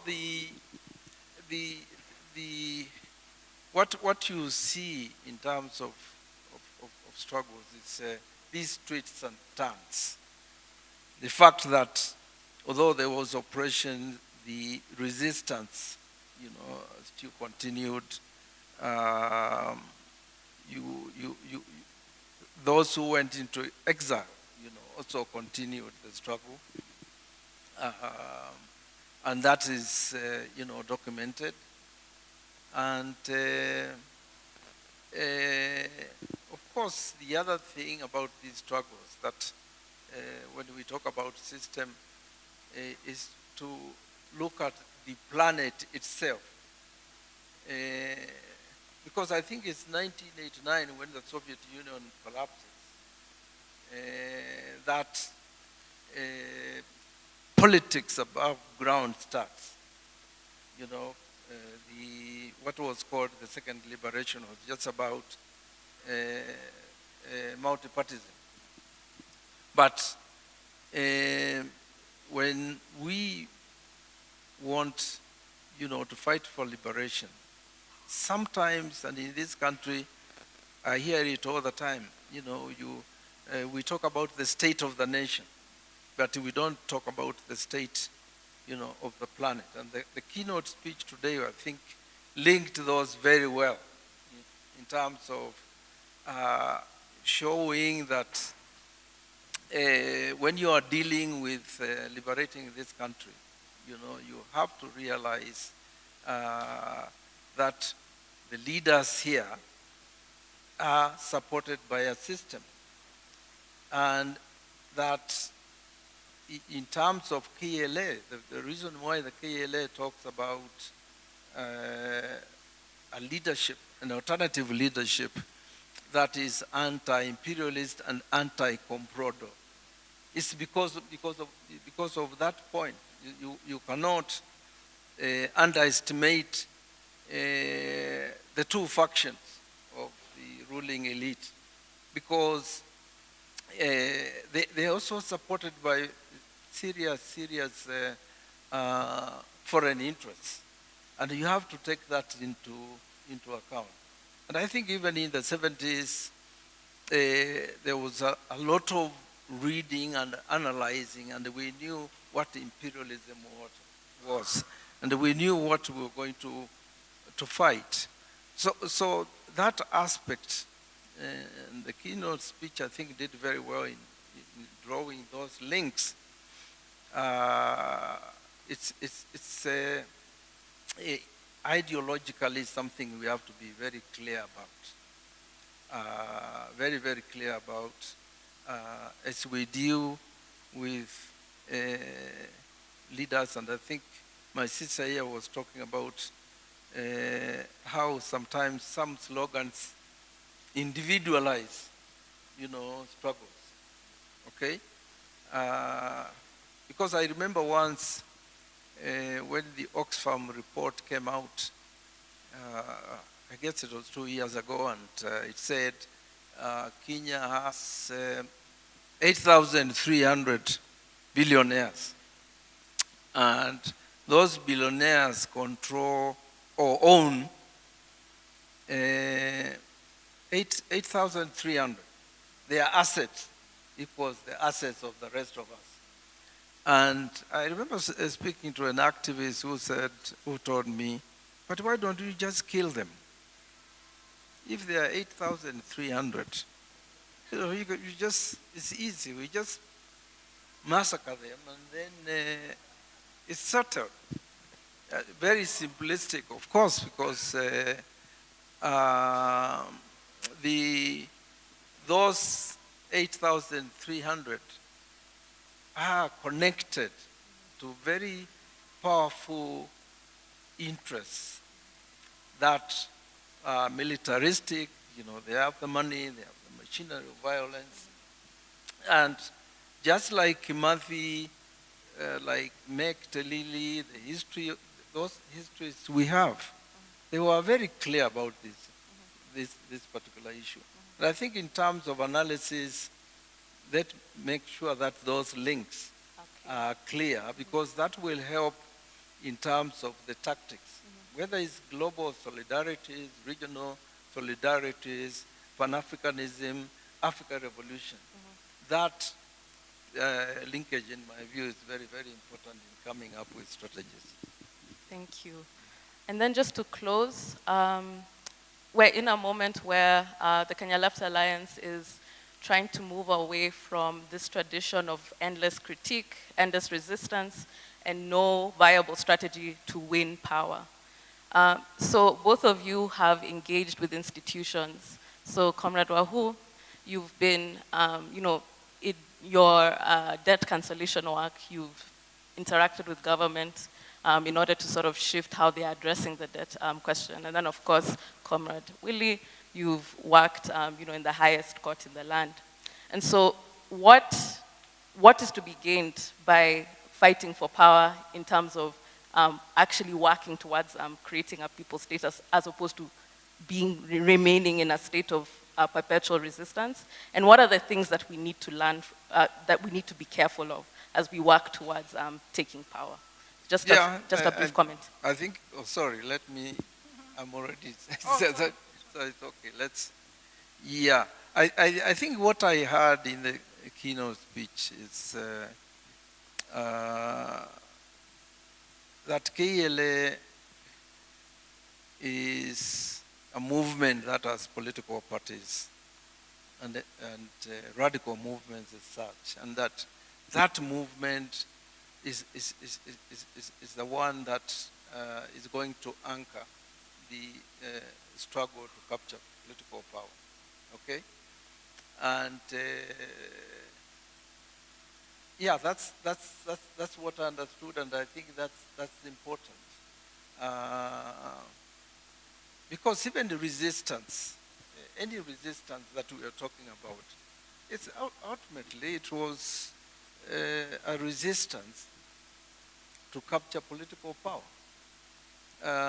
There's nothing like endless resistance, because if the moment you capture, state power, and I think KLA is talking about implementing the Constitution as one of the projects, right?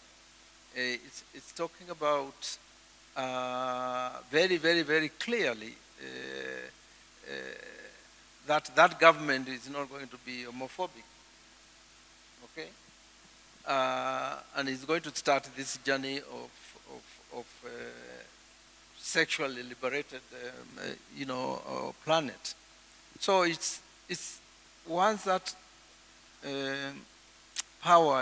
political power is captured, obviously, that's why we're talking about alternative political leadership. We know the system, we know how to fight it, we know how to change it, but until we capture political power, we will still be, in resistance. And that's why the debates that are happening in the broad left have until today, when the keynote speech was given, I thought they were dogmatic and sterile. But maybe this is the birth of a united front that has an agenda for this country, has an agenda for the kind of leadership this country should have, and what the struggle is about. And then Comrade Wahu, just to close a few comments.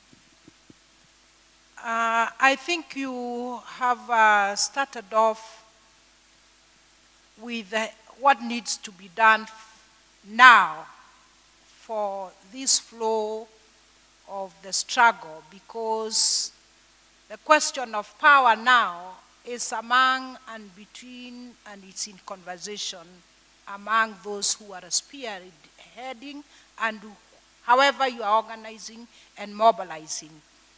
That has been the greatest omission as this struggle in Kenya tracked, because the brain behind whatever has been happening, you'll find comrades being very, very involved.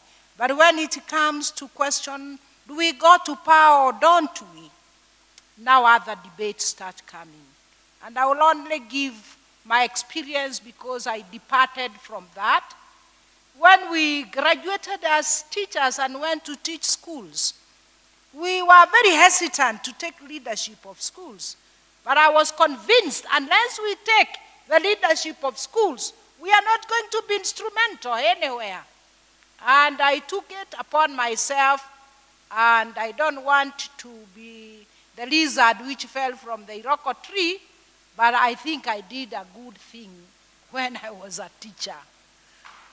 And when I came to the civil society NGO, we lost an opportune moment, 2002. Why were we saying Kibaki tosha? Kwani sisi hatukutosha? So the whole question, and I put it, and those comrades I aired my argument, was, hey, we can't bring this country this far and fail not to know what to do in parliament.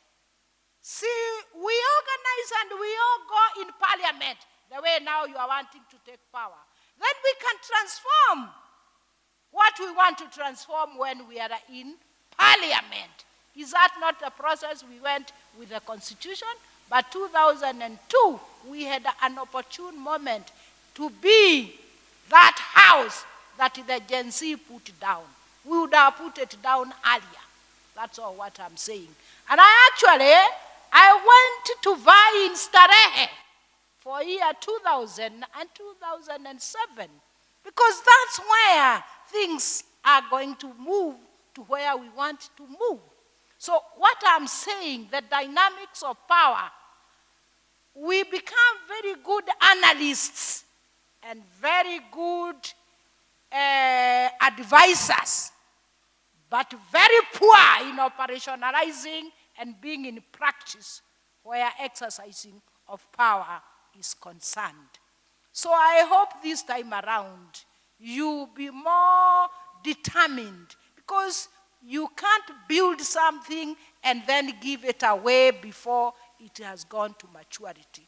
So the struggle of this country has been with the problem of the treachery of hijacking and allowing it to be hijacked.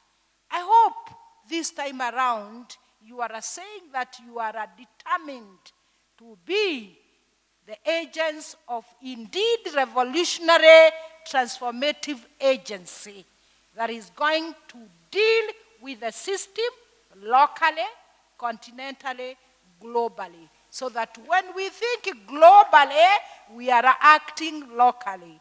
And when we are thinking locally, we are acting globally. The revolution to dismantle the system cannot be in isolation from one another, because even the market, capital, operates universally. And that's why I'm saying, are we determined to deal with the system, or we just want piecemeal like we have had the experience? But I hope moments and times tell, because the actors are also of different determination and perhaps how far you want to take the relay. But this is the opportune moment. Hiyo wimbo tunaimbanga, mnaita wimbo wa mapambano, because we were there when it was being composed. Kumwangusha huyu kupe ni kuangusha the system. If we don't have imagination for a people's system that is horizontal, that is democratic, horizontally, not vertically, that is leadership and not rulership, then we might find ourselves just repeating and going round and round. Thank you. Thank you, comrade. All right. So we've come to the end of our panel. Remember to think globally, continentally, and act locally. Kenya left to see Lale, Lale, Lale, na left to see Lale. Mapambano, mapambano. Mapambano, mapambano. Vijana to see Lale.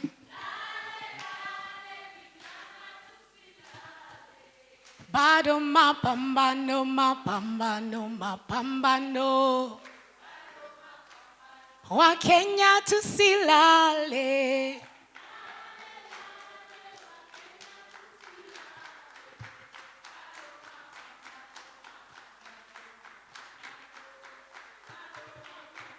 na nyinyi mmelala, na nyinyi bado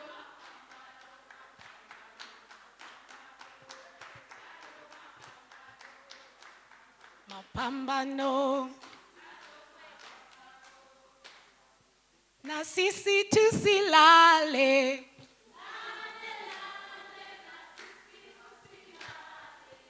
Bado mapambano, mapambano, mapambano, hey! Muko tayari kwa mapambano, hey!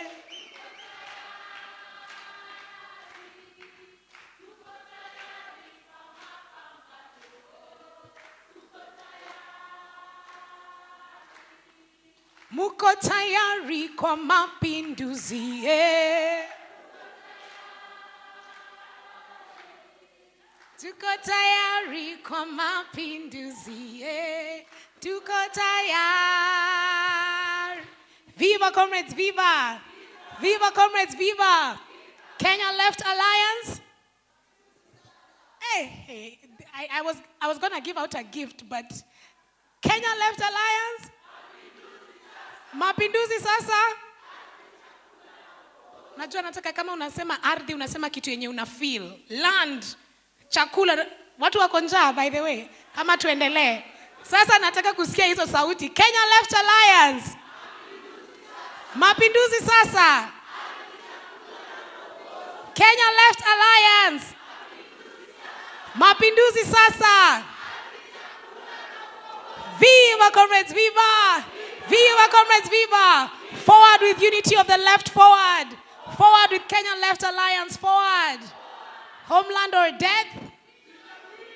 So now we are going to have an interlude for tea. Kindly, kwa sababu kama wana mapinduzi pia tuko na nidhamu, sio? Tuko na discipline. Na tumeweza kuenda 1 hour above our schedule, kwa hivyo we are 1 hour late. Tunaomba msamaha, lakini tunaomba tuchukue dakika 30 kunywa chai na tuweze kurudi hapa kwa ratiba yetu ambayo itaendelea. Na pia mkumbuke kufuata Kenya Left Alliance Facebook. The event is being streamed live. Na tweet on Twitter, #Kenya Left Alliance, #Mapinduzi Sasa. Na kwa wale ambao wako na solidarity statement, tafadhali mtamuona Mombi. Mombi ndo huyu hapa. Kwa hivyo wakati huu mtamuona Mombi. Iwapo kuna solidarity statement, hii ambayo itapatiwa kwa Mombi ndio ambayo tutafanya nini? Tutawasilisha. Asanteni sana. Kila laheri katika chai. Tunaenda nje kabisa, nje kwa garden. Na dedicate mahiro wote wa Kenya, kila mtu ame struggle, ako paid for, in time ako paid for. You're now live with Justice the Entertainer.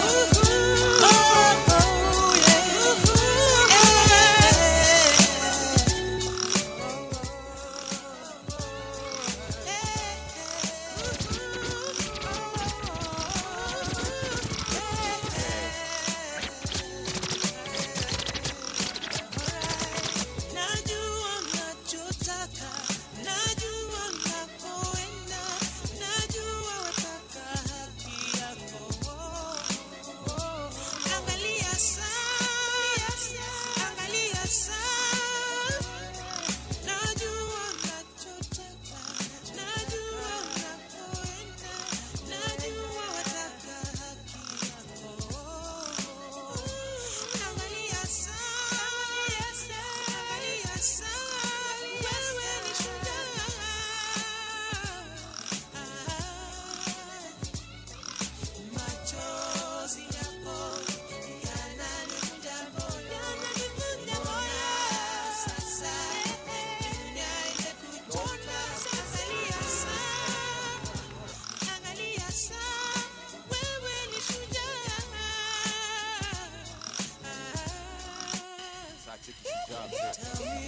jasho machozi mwao wakashinda wao mashabiki wakaenda na trophy matigari hana hata kaprofi serikali nataka mfunze Nairobi mangari tunataka wamangishe Jirongi hawana kofi they don't know who we be haikosi White Highlands no more sisiri hawatoshi hivi temepita rangi ya ngozi na kabila najua ni mbili tu maskini na mdosi so synchronizing in time 205 decolonizing mind siseme mliki notize wana run vision za shehe wa kifiro bogi mato mtu anatusi matiti ya madha linyonya alafu anapigiwa makofi za kilo washukudono nyanjiro the same root or mama yetu njeri hizi ndi beto ya mahiro ka Kenya ni matrix nani ndio niyo kake madhi kwa the one day society ko drunk na opium hilo semekana na Karl Marx na vilabu ni church na pay tax kwa harass baby na mambanga mothers can't even protect the babies wanaume wawezi protect my lady wow haki vengao vita vya bunduki kila mkuki bullets zivuke nayo tangu era za nyayo wanakumanga msee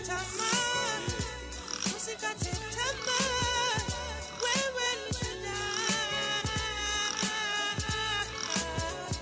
wewe ni shujaa wewe ni shujaa tukiwapasilia pazia tu expose zile ghasia ni ufanya mtatukuta kwetu mtatuvamia hiyo ilikuwa last year nilidhani mtahadisia sense kwa wimbo zenu tukisinzia bado mnasinzia dhisia unaweza teta ukishukiwa kimakosa unaweza tema ukishibishwa uonge mbaya unaweza hepa ukinusiwa unaweza tema ukizidiwa hakuna haja ya kujiforce kitu hautaki unajua vile kwa uenda mgema akisifiwa raita mfema zalibiwa na akarepiwa na hiyo ndio asanti alipatiwa kufanya nini kuwatolea ma idea za kuwasaidia kuwabadilishia city ukuta zote si ni true kama ngaro ya poko ya kuexpose pati ya juu ya mguu ukiandika ma assassination ma sniper maarufu opposite building kwa roof mighty zinachwa kwa boots and eye boots na meza do time yako ya kuongea imeisha maadui wanakuinda na harufu kwa ile roho safi na moyo mkunjufu wa Munyakei kuanzisha corruption zero tolerance fungulia kesi golden back na alipewa satikani account iliarishwa design ya Korea kishavumilia viboko chini ya maslave master hadi kupigwa na mayai ya kuweza kaa Kenyatta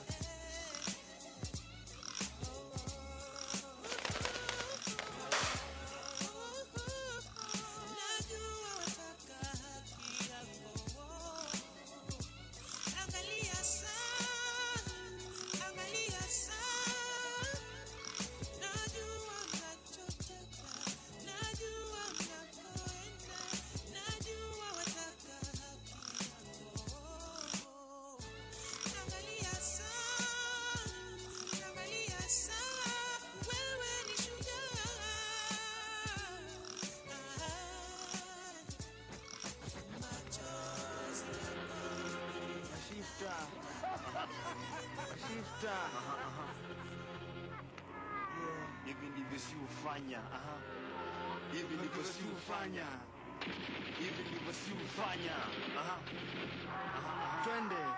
twende kazi na ileta kwa mtaa yenu kama bunduki tena ileta kama chuki nafuata nyuki na silaha na kufunga kazi nafanya kazi ama nimeandika wafanyikazi tunakufa na umasikini ukimwi na kuuana alafu mtu aniambia kupanga uzazi uwa informa ambia paparazi Simon siku hizi anavaa buibui mrembo mwenye alimpea mtoto azui man maintain total system ya majambazi toka kila mtu apende it wasn't me FM zingine hazifiki ushago uliza KBC wasomi homi wanataka vasectomy homi sio economy barua kwa karani amevaa miwani aonekane handsome to my honey kijana anakula mahindi unasikia harufu ya njugu au kwenda matanga ya ndugu nafanya my time nikichumbwa na Mungu ngumu kuacha crime unaikula kama pilipili akili control mwili msichana alibadilisha mtoto kwa hospitali wake ishi kwa hali ya utajiri poison watu kwa hoteli wakuje kwa hospitali tuliofungua una ndoto kuna baiskeli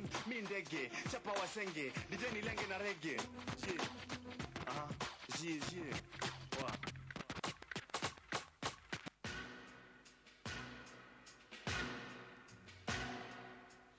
You can have all the money in your hands, all the possessions anyone can ever have, but it's all worthless treasure. True worth is only measured not by what you got, but what you got in your heart. You can have everything, but what does it mean? It all means nothing if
Free.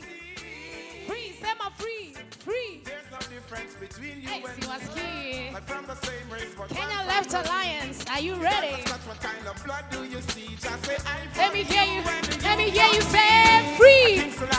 Free. Free. Tell the people and Free. in grace. To us I'm treated it's a dog and disgrace. Fire, burn, yes we have a license shout free. Free. We got to be Free. Free. just like Lakini free, and you say ski. So after me when I say my free, somebody say free. Free. we got to be Free. Free. just like Free. Free. Free. Hey. Let me see you on your feet. Jump as if you're fighting for your life. Dio. Kama uko maandamano, unahepa polisi. Huyo. Na unamwambiaje? Mimi, I'm on the run. And then I take a stall. Let me see you on the run. I had to run like a fugitive to save the life I live. I'm gonna be what? Like a in. I'm gonna be like a in. Higher chant. Let me see you. Iron, Zion. Say it. Running like a runner. Kuna space hapa. And I'm about to take a stop. Running like a fugitive. I had to run like a fugitive. Kujeni to run hapa. Hapo sawa. RSL. Young Zion. Iron. Iko wapi Moki? Iko wapi train ya Iron Lion? Haya, on your feet, twende. Mkono wa kushoto juu. Mkono wa kushoto. Nikisema Kenya Left Alliance, unasema mapinduzi. Bado lakini, I'm on the run. And then I take a stop. I had to run like a fugitive to save the life I live. I'm gonna be what? Like in. I'm gonna be like a in. Let me see you. Lion, Zion.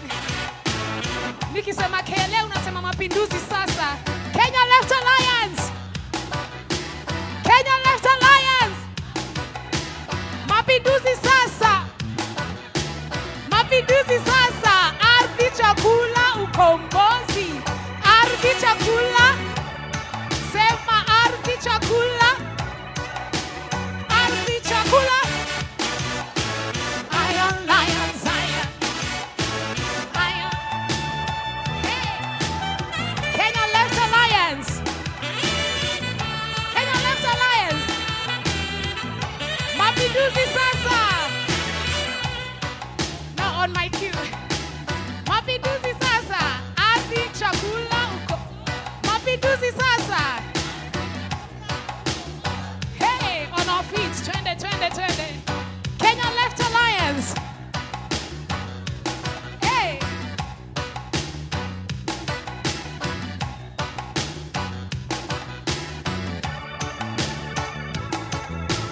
Muko tayari? Let me see the left fist in the air. Left for the Kenya Left. Left hivi. 1, 2, 1, 2, 1, 2, 1, 2. Hey, Sunday. Left.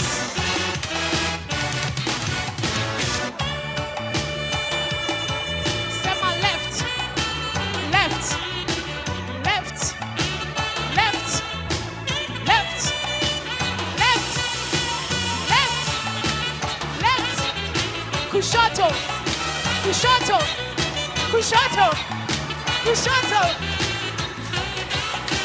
Sema Kenya Left Alliance, unasema mapinduzi sasa. Kenya Left Alliance. Mapinduzi sasa. Ardhi, chakula, uko. Mapinduzi sasa. Mapinduzi sasa.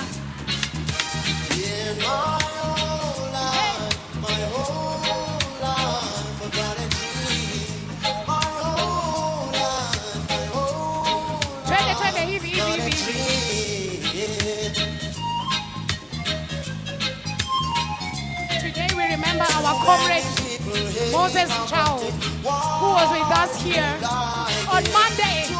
Hey.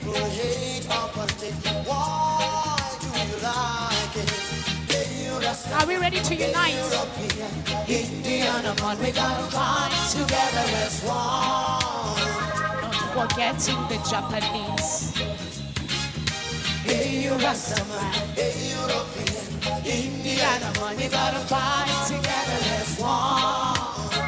Kenya left, we fight together as one. Haya, kuna huyu anatuonesha hapo.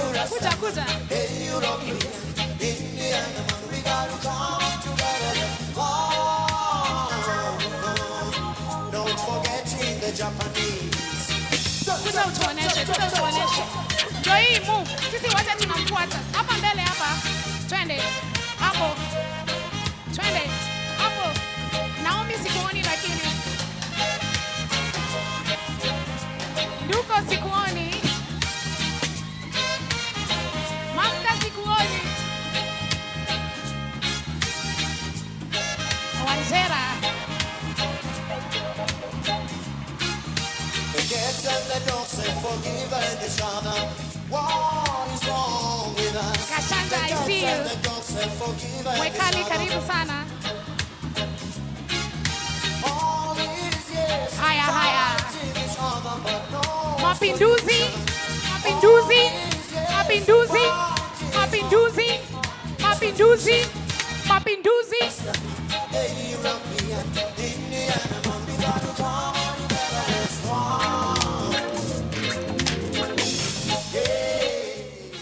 Viva comrades, viva!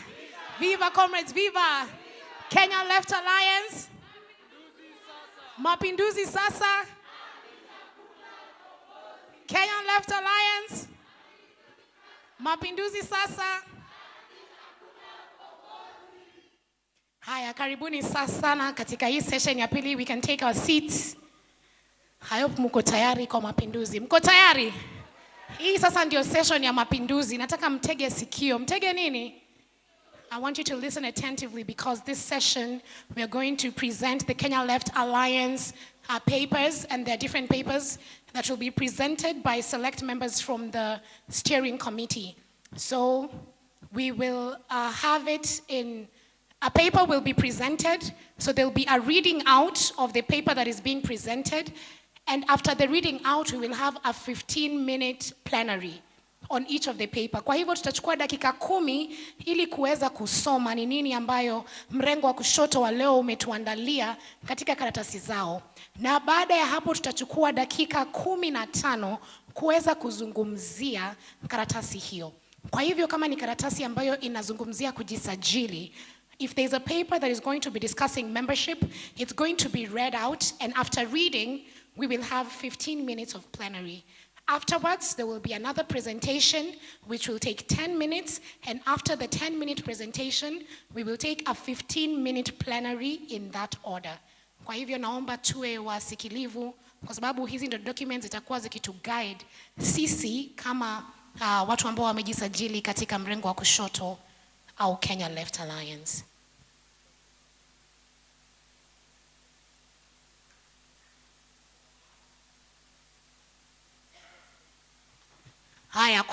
For those who are joining us and who are our international delegates, we request that there is going to be a breakout room that is on my right.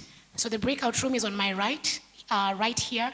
So we request that you are able to attend the session at the breakout room, which is the same where you'll be presented with the documents from the Kenya Left Alliance, and so that we have room to allow the delegates in Kenya who will be engaging directly with the Alliance to be able to deliberate and have a plenary session and adopt and or amend the documents that are being presented. Tunawaomba wale wageni ambao wametoka kutoka nje, kuna chumba ambacho mnaweza kuenda katika upande wangu wa kulia na mtakuwa na mazungumzo yenu kuhusu karatasi hizi ambazo zinaletwa na mrengo wa kushoto, kuhusu uongozi wetu, kuhusu kujisajili na mambo mengine mengi. Kwa hivyo nitapatiana dakika moja kwa wale ambao wageni wametoka nje kwenda upande wangu wa kulia, I'll be giving a minute or two for our international delegates to head to the breakout room. I can see Comrade Njuki, Comrade Mombi are directing you to the breakout room. I am seeing our delegates. Maybe we need to sing for the international delegates as we usher them to the breakout room during this session. All the international delegates in the house? People who, yes, thank you very much.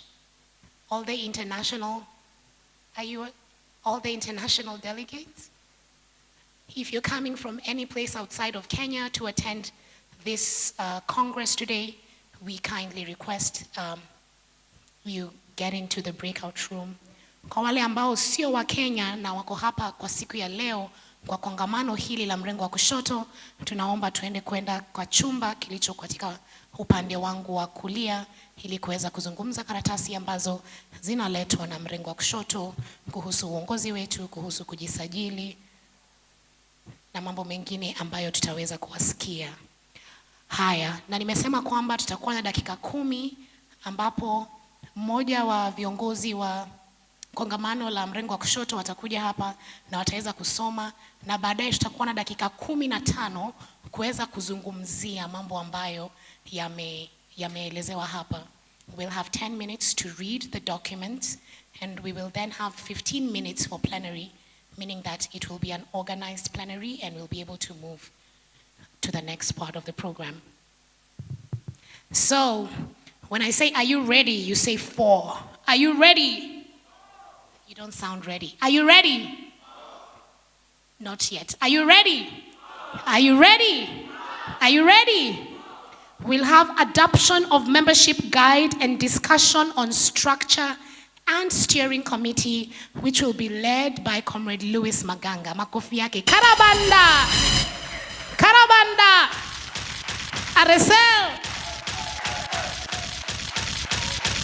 Karibu sana.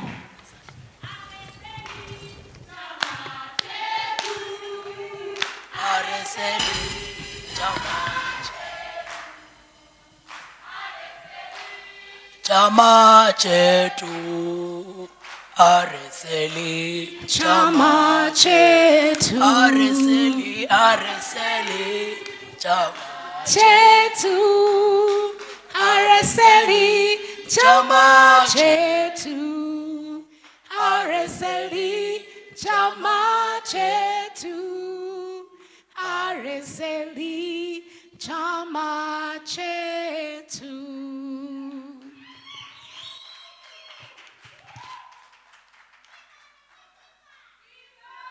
Viva Aresel, viva! Viva Aresel, viva! Viva KLA, viva! Viva Kenya Left Alliance, viva! Thank you very much, comrades. Asanteni sana. First of all, asanteni kwa kunipa fursa hii. Asanteni kwa kujumuika pamoja na sisi katika hafla hii, katika kongamano hili.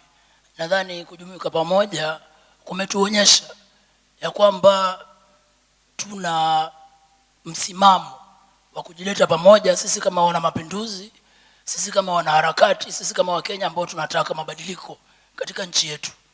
Na tunaona kwamba tuko na way forward ambayo itatuwezesha kutupeleka katika mapinduzi na katika nchi ambayo tunaitaka sisi wote. Viva comrades, viva! Viva comrades, viva! Organize, organize, organize!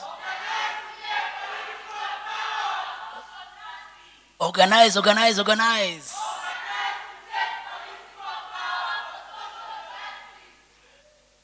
So without further ado, I'll begin. I'll be taking us through the membership guide of the Kenya Left Alliance. As Comrade Sefu has explained to us, we are only going to take 10 minutes to go through the documents, and then we'll have a maximum of 15 minutes for any reactions. Afterwards, we adopt the document. So I'm sure we all have the document, membership guide. It's a pretty short document. So kazi ni rahisi. katika hafla hii. Kenya Left Alliance KLA membership guide. Kenya Left Alliance, here known as Kenya Left, is a united front for progressive political parties, organizations, movements, and individuals agitated by the struggle for a more just, free, non-sexist, non-homophobic, non-racist, non-exploitative, non-dominating, non-oppressive, non-ethnic, equitable, ecologically safe, prosperous, and dignified society that seeks the new socialist path. Comrades, please take note of anything that you would think we should look at or edit or amend. We're going to do that in the next 15 minutes, very, very quickly, then adopt. Kenya Left Alliance, Socialism and Social Justice in Kenya based on 4 key pillars. Number 1, anti-capitalism or socialism. Number 2, anti-imperialism. 3, Pan-Africanism. 4, feminism. Principles of unity. Uniting leftist political parties, progressive individuals, organizations, and all those who demand democracy and justice for the people and a more equitable distribution of resources. Committed to build unity against capitalism, imperialism, and neoliberalism. Uniting struggles for a better country and world without unemployment, poverty, war, and oppression. Fronting the class for all those who are exploited, deprived, and oppressed. KLA is anti-capitalist in all its manifestations, such as colonialism, neocolonialism, Zionism, military occupation, proxy wars, and economic embargoes and trade restrictions. KLA respects various modes of organizing amongst its affiliate organizations and groups. KLA will stand in solidarity with anti-imperialist and neoliberal resistance all over the world. Membership. Membership of the Kenya Left Alliance is comprised of progressive organizations and individuals. Now, let's take note of how this membership looks like. Organizations. Organizations include leftist political parties, trade unions, students' unions, or similar working class organizations that has joined the alliance as a distinct entity. So I'm sure many of us here are here in their capacity as representatives of various member organizations that have expressed interest to be part of Kenya Left Alliance. So that's the first criteria of membership. So we're here as member organizations. Now, individuals. Individuals who are not members of any organization affiliated to Kenya Left Alliance. Individual members will be considered as a single organization. Very important to note, individuals are welcome to be part of Kenya Left Alliance. But as you can see, we insist that if you're an individual, then you're going to be grouped together into one organization. For instance, there might be up to 100 individuals here and maybe 30 or 40 organizations. That would mean, let's say if we have 40 organizations, I'm not sure the exact number, let's say we have 40 organizations. That would mean we have 41 if you count all the individuals being grouped together as one. Tuko sawa sawa hapo, tuko sambamba. So individuals wote wanakuwa grouped pamoja into one organization. So that this actually becomes an alliance of organizations.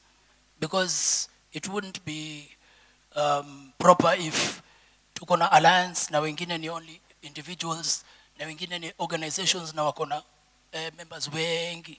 So that's how we are going to be relating with each other. So that's very important to note. Number 3, members will be expected to be engaged in 5 working teams, namely political education, Pan-Africanism and international solidarity, resource mobilization, conflict resolution mechanism, security and intelligence. We're also, of course, going to have even more working teams as we continue to progress. So it's not fixed. Members will be required to sign a declaration form indicating their commitment to adhere to the 4 key pillars of the alliance, namely 1, anti-capitalism, 2, anti-imperialism, 3, Pan-Africanism, 4, feminism. membership will not be allowed for individuals and organizations that are pro-prevailing status quo and whose commitment to the key pillars of the alliance are found wanting. So if we are here and then maybe organization suddenly decides to work with the government, big handshake Naruto, automatically you're disqualified from Kenya Left Alliance. Yeah. If we are here and then maybe organization suddenly decides to side with the Zionists, for example, then automatically you're out of the Kenya Left Alliance. So such. We are anti-status quo. Number 4, annual delegates conference. The ADC will be held annually. ADC will be discussing pertinent issues and developments regarding the membership and the state of left politics in the country and globally. National Delegates Congress. The National Delegates Congress will be held after every 5 years. What we're having now is an example of a National Delegates Congress. Members of the National Steering Committee of KLA will be elected during the National Delegates Congress. A National Special Congress can be convened in agreements with at least 2/3 of the members of the National Steering Committee. The National Steering Committee will be the supreme organ of ratifying policies and strategic directions of the Kenya Left Alliance. This will include coordinating the alliance, financial obligations and fundraising, convening of meetings, communication, liaison with affiliate members, and other matters delegated to them to the alliance, by the alliance as a whole. Each organization affiliated to KLA shall be entitled to 1 vote at the National Delegates Congress. Individual members of KLA as a single organization will be entitled to 1 vote during the National Delegates Congress. Remember, we said individuals are grouped as one organization. So when we're here and we're taking a vote as organizations, all the individuals are just one, so they have 1 vote. National Steering Committee. The National Steering Committee of KLA shall be comprised of the representatives of the member organizations of KLA. National Steering Committee shall establish a coordinating committee from among its membership. So, very important to note again. So, the member organizations of the KLA are the ones which form the steering committee. So each organization shall be represented by 1 person in the steering committee. And then a coordinating committee will be established from that. The coordinating committee shall be responsible for the day-to-day running of the KLA. It shall comprise of the various office holders of the KLA.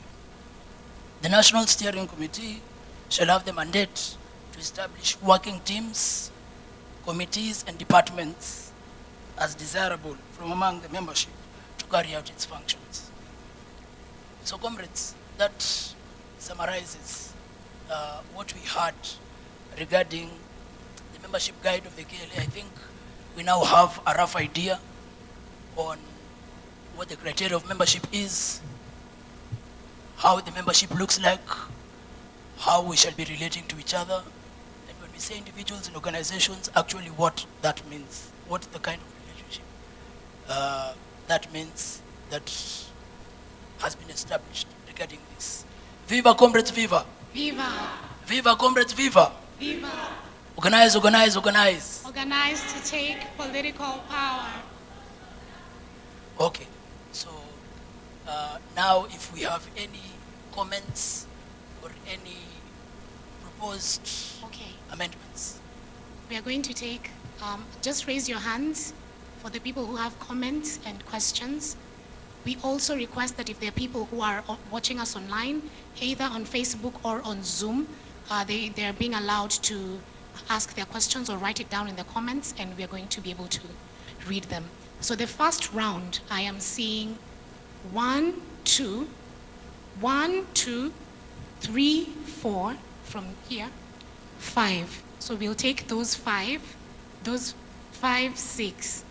Okay, those 6, and then we'll be able to answer those 6. Then we'll read one from Zoom, if there is, or from our Facebook Live. So we have one, the gentleman over there. Yes. Thank you. My name is Masese. Bullet 1 under 2.0 principles. Just want to introduce an addition of a phrase. And all those who demand and uphold. It doesn't end with demand. We have seen pharaohs who are corrupt, calling others corrupt. So we want people who demand and practice. What is your addition, sir? And uphold. And uphold. Demand and uphold. Thank you. Demand and uphold democracy and justice for the people, for more equitable distribution of resources. Asante. Comrades, viva. Viva. Kwa majina naitwa Rachel Mwekali kutoka Pussy Power. Pussy Power? Tuna win vita zote. Our power. So mimi niko na question hapa kwa membership. Na hiyo siachi mtu naongea Kiswahili. Kwa votes, and Naomi, I can see you here. Around voting, when you say you want to have individual members having a one vote, how practical is it?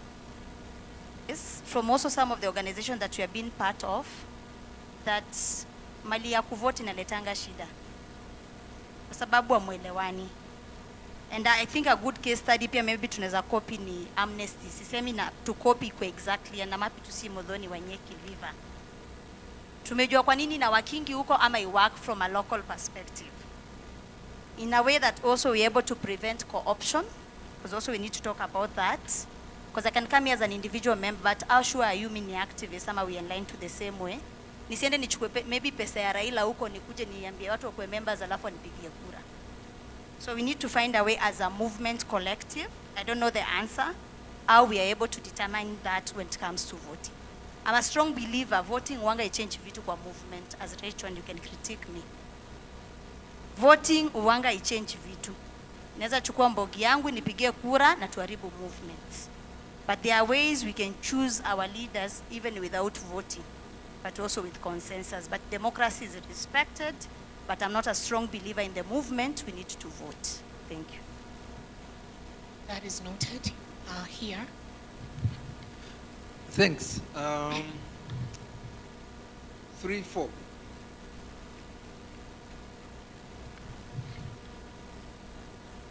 I think we're missing another critical pillar. Sasa matumbo ya shiba. They have to be in there. We've got to be earned comparable. It's not mentioned. And ruling elite and their factions. We must get that commitment, because that's how we get handshakes, that's how we get people moving in groups, and they weaken us. Thank you. There was a hand from a gentleman over here.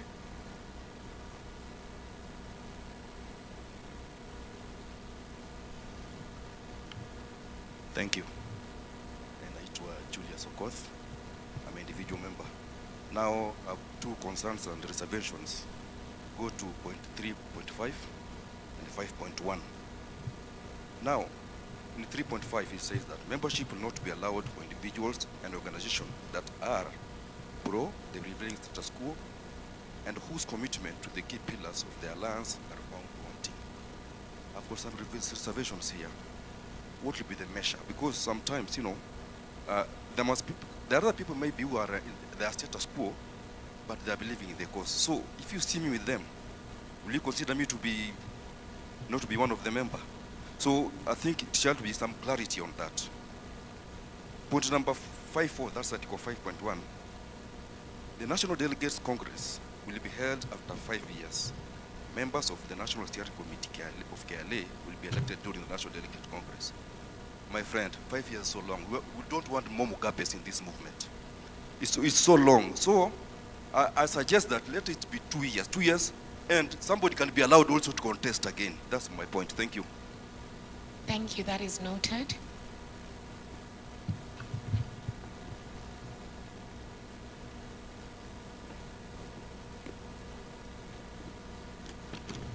Viva, comrades, viva. More power to the people, more power. Long live the struggle of the people against state repression. Long live. Sasa, mimi kwa hii document, mambo ambayo nataka kusisitiza, or in this document, one of the things that I want us to be deliberate about, it is the language of the imperialist language, or the liberal language. We cannot say here, we are none. We must be deliberate to say we are anti. We are anti what? Anti-capitalist, anti-imperialism. That must be clear. So be sensitive to that language. The KLA must be deliberate to develop or to ensure that they establish an autonomously women organ within the KLA alliance. Deliberate. That as campaigns that must be working, we must have a stand of the women's position within the KLA alliance. Also the other thing, it is the women's stand, not the women, the youth, autonomously within the KLA. Must be clear. Sawa. Viva comrades, viva. More power to the people, more power. Every generation has a mission to achieve it or betray it. And we are saying in our lifetime, we are not speaking theory without practice. We are doing theory and practice have to walk side by side. More power to the people, more power. We are tired. Enough is enough. Must be what you speak in this paper must be achievable in our lifetime. Long live our struggle, long live. More power to the people, more power. Abash capitalism, abash. Death to imperialism, death. From the river to the sea. Amandla. Thank you, we've noted that. So my name is Zahid. I propose the following changes in name under the struggle for a more free, non-sexist. I propose that we add non-denominational secular. So that's inclusive of all religions and not dominated by any one. So that's one. Number two, under principles of unity in item 1, 2, 3, 4, 5, I propose that you replace restrictions with sanctions, which sort of is more palatable and more understandable. Under organizations in Sorry, repeat the second. That you replace the word restrictions with sanctions. Where?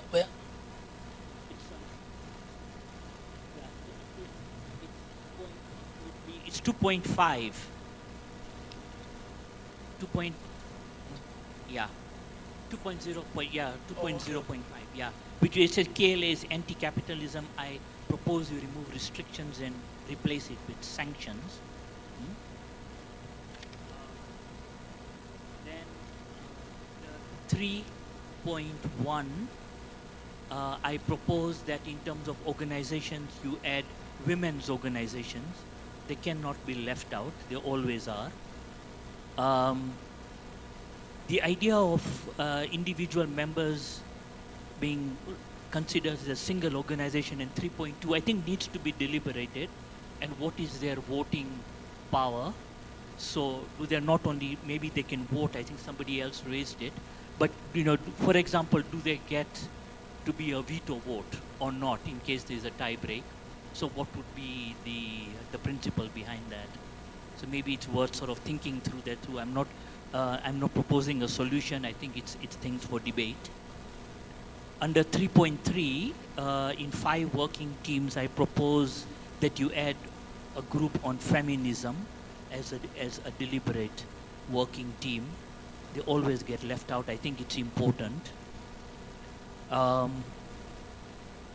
And yeah, I guess somebody talked about 5.0 under National Delegates Conference, that it says every 5 years, but it also makes sense that you said that a special delegates conference or national special congress can be convened with at least 2/3 vote. Thank you. Thank you very much. I think those were the 5 people in the first round that we had announced and taken. And now we will move to this. Comrade Lewis will mention each of those issues which we are going to decide whether we are amending in the way that has been mentioned or if we are throwing it out. So Comrade Lewis, each of those issues, we'll mention one that was mentioned here. Yeah, thank you so much. I think I've tried to note down most of what was captured, so let me just quickly go through. Then, the first one, and then we decide whether we are amending it. The second, and we decide. Okay. So these are in no particular order. They're just in the order that they appear in the document. The first one is add non-denominational secular to section 1 on name.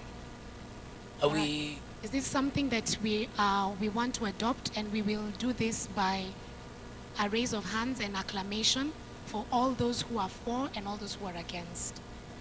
If we can move like this. So addition of non-secular or non-denominational. How many of us here are for us adding this to the adoption of the... We are going to each of the points, comrade. Non-secular, non-denominational. Secular, non-denominational. Okay. All those who are for this to be added as an amendment, raise your hand. All those who are for this to be added, say aye. All right. All those who are against this addition, raise your hand. Against, there's one hand. So the one hand, say nay. All right. Because the ayes have it, we will adopt it, but we will give the aye 1 minute to give her dissent, because we will note that there was a dissent in as much as this was adopted and added into the amendment. So we'll give you a minute to give your dissent, which will be noted, and then we'll move to the next session. Although, because of the majority, we adopt it as an amendment.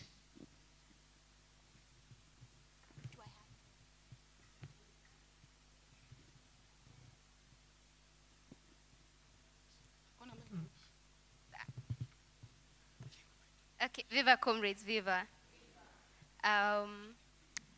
It is an acknowledgement of spirituality, not a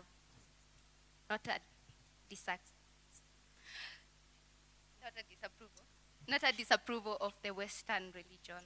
It's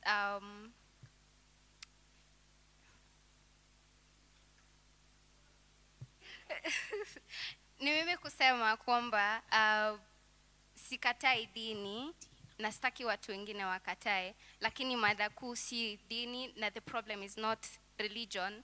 The problem is we want the people to notice their sovereignty without religion being coerced on them, or without being them told religion is the problem. I hope that answers my... Thank you very much, Delegate, and this is noted. This is noted in your dissent. We will now move to the next amendment. When it comes to the membership, we will move to the next amendment. And for those items that are going together, for example, there was an amendment on adding women as part of the women's organizations as part of the description, and also adding a women's league. So we might clump those items together. Comrade Lewis. Yeah, thank you so much. So the second one is on 2.1, demand and uphold democracy. Do we pass so that? Demand and uphold Yes. democracy, that was an issue of voting. Yeah, that's okay. Yeah. That was an issue of not voting, but being able to have different methods of choosing our leaders, either by...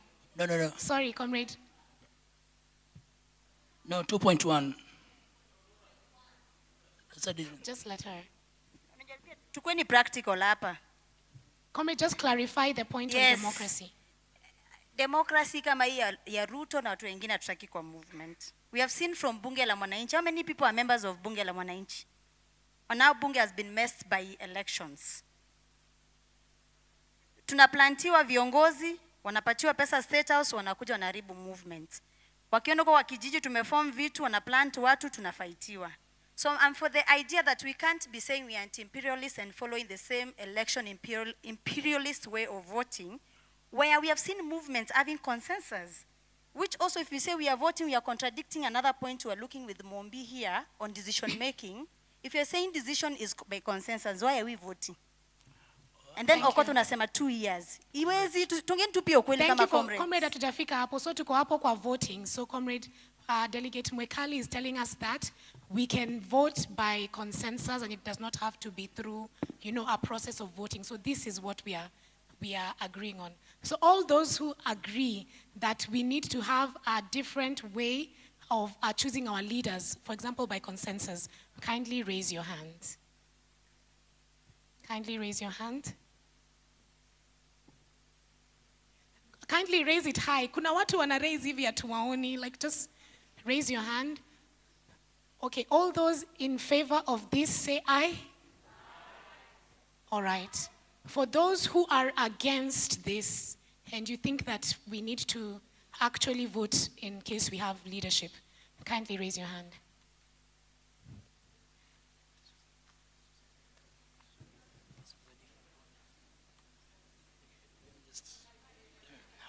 Viva comrades, viva. Viva comrades, viva. Viva comrades, viva. In this case, though, we were looking at 2.1. There was this proposed amendment on uphold. With this process of voting for either a democratic process. So what Mwikali, I'll clarify one more time. I think that there's a confusion. What she's saying is this. As the Kenya Left Alliance, for example, if we are deciding who our leaders are, we do not have to go through a voting process because this is in the same way that the right-wing people do it. So we can also agree that we can elect our leaders by consensus. So this is what Mwikali is saying. We can elect our leaders by consensus. So, comrade, so what we are saying is this. We are moving to either adopting this or rejecting it. All those who are adopting this and are saying that it is okay for us to choose our leaders by a different method, for example, consensus, kindly raise your hand high. Yes, comrade, there are other ways. Okay. All those who agree with this say aye. Aye. All right, hands down. All those who dissent to this or do not agree with this, raise your hand.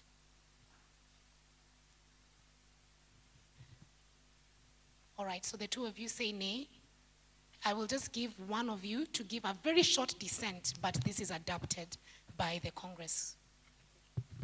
Mine is not a dissent in terms of rejecting the idea altogether. For me, it's the lack of specificity. So if we're not doing voting, then what does it mean to build consensus? And if we say every other ways, that there's other ways, then what are the ways? Because there can be 6 different ways, and during the, there's a lack of consistency. So for me, it's about if we're adopting this, can we define the way today? Thank you, Mombi. I don't know if we'll have a conversation about that, but we've allowed for the dissent, and because the majority have allowed for this process, we'll adopt it, and we'll move to the next item. Thank you very much, comrades. Comrade, we'll give you a chance.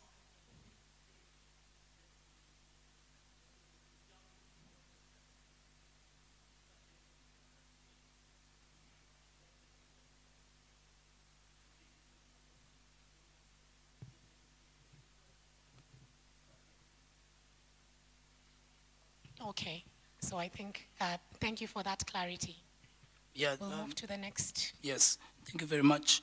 So, under 2.1, uniting leftist political parties, progressive individuals, organizations, and all those who demand and uphold democracy and justice. So there's an additional of that word, the word uphold, and our delegate was able to clearly explain why these people need to uphold those values. So all those who are in agreement to addition of the word uphold, kindly raise your hand. All those in agreement say aye. Those who dissent, kindly raise your hand. There's one dissent. I will allow 30 seconds of your dissent just to be recorded, and then we'll move to the next item. Thank you.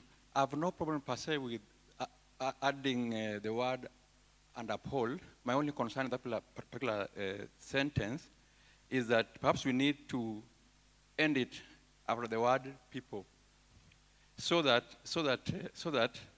the item on equitable distribution of resources becomes an independent item. Because my take is, when you talk about left's approach to politics or to governance, then I think distribution of resources is the key focus. So you are saying we want, like if you look at this thing, the thing on how will the program of action. Yes, I'm just gonna, I want this point to stand alone. There are about 5 points here that talks about equity, talks about housing and so forth. So the issue of equitable resources here should be a standalone point. That's my concern. Thank you. Thank you so much, sir. We've noted the dissent, but we have passed that we will add uphold into the membership guide. Comrade Lewis? Thank you very much. And 9.5, to add sanctions, or rather to replace trade restrictions with trade sanctions. So the last word restrictions. So to remove the word restrictions and to replace it with sanctions. All those who are in favor of this, kindly raise your hand. That is 2.5, where we are talking about economic embargoes and trade restrictions. So we remove the word restrictions and we replace it with the word sanctions. All those who are in favor of this, kindly raise your hand. All those who are in favor of this, say aye. All those who dissent, kindly raise your hand. Wale ambao wamekataa. All right, the majority has moved this amendment. We'll hear 30 seconds, please, of your dissent so that we can document it. Then we move to the next item. I do dissent because, you see, we have restrictions on the border and even with the trading. So when you talk of embargoes, then you are allowing other trade barriers to be ongoing. So I think that is thinning the threshold of our argument. Thank you very much, sir. We have adopted this amendment because majority have moved in this favor. So we'll move to the next item on the membership guide. Thank you so much, comrades. The other one is to have a women organ within KLA as well as a youth organ within KLA. So the motion to have a women organ and also to have the women organizations included in 3.1, I think that was raised by Comrade Zahid, Comrade Marianne. So all those who are in favor of this, kindly raise your hand. For us to move to add a women's wing and also women's organization as part of 3.1 when we are giving the description of the alliance. Kindly raise your hand if you are in favor of this. Kindly say aye if you're in favor of. Oh, okay, all those who dissent. Ish, I hope on this, all those who are dissenting, is there any dissent? Okay, there is no dissent. So this is moved. It's moved by all of us. Comrade Lewis? There was a concern that we are none, so many things. I don't know how to put this. All right, so I think there was a concern that was raised in the name when we are saying we are non-sexist, none. So it basically speaks to us saying what we are as opposed to what we are not. If we are moving to pass this amendment and to agree with it, kindly raise your hand. The amendment is the change of language. For example, this is 1.0 in the Kenya Left Alliance name. It says, We are free from non-sexist, non-homophobic, non-racist, non-exploitative, non-dominating, none. So the amendment was to actually say what we are as opposed to what we are not. First of all, we will move to yes, so it's the change of language. Are we agreeing with this motion? All those in agreement, kindly raise your hand. All those in agreement, say aye. All right, all those who are dissenting, kindly raise your hand. Mtu ambaye amekataa. All right, comrade, you'll give us your dissent, although we have already moved this because majority of the delegates have agreed. My thought was that we can both say what we are and what we are not. That language must not be enclosed into a particular word structure or sentence structure. I think both of them can be helpful. Thank you, comrade. We've noted your dissent, although we have moved to adopt this as an amendment for the membership guide. Comrade, this is closed. We will move to any other item when it comes to the membership guide. Any other item that was raised? Yes, thank you so much, comrades.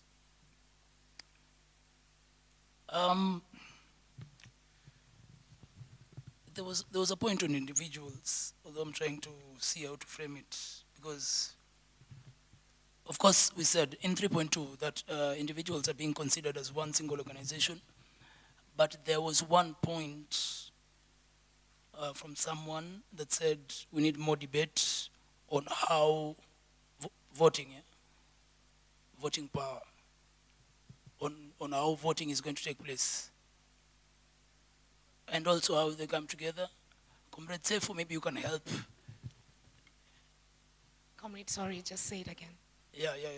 There's a point on 3.2 on individuals that was raised that was said that we might require more debate on how these individuals might work. I'm struggling to see how, because I don't really, I think the question was raised by Zahid on one, how these individuals are going to work together as an organization, and the second thing was whether they are going to have veto power. I don't think there's any organization.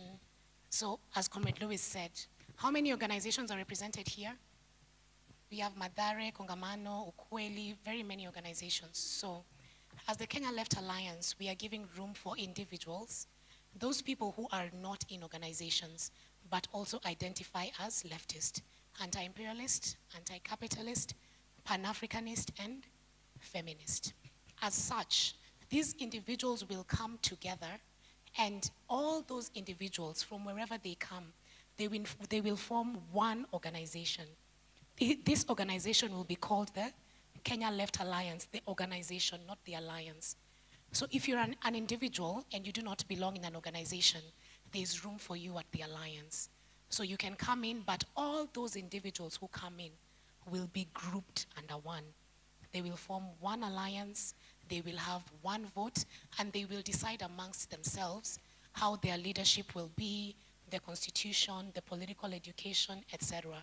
But amongst the alliance, they will have one vote with the other organizations. So if there's Madare Social Justice, there's Ukweli Party, there's Kongamano la Mapinduzi, there is Revolutionary Socialist League, there is also that group of individuals who will not vote per person, but individually, meaning that if there are issues, they need to meet, agree on them, agree on a position, and present it as one. I hope this is understandable when it comes to the individuals. Also, there will be no organization that has veto power in the alliance.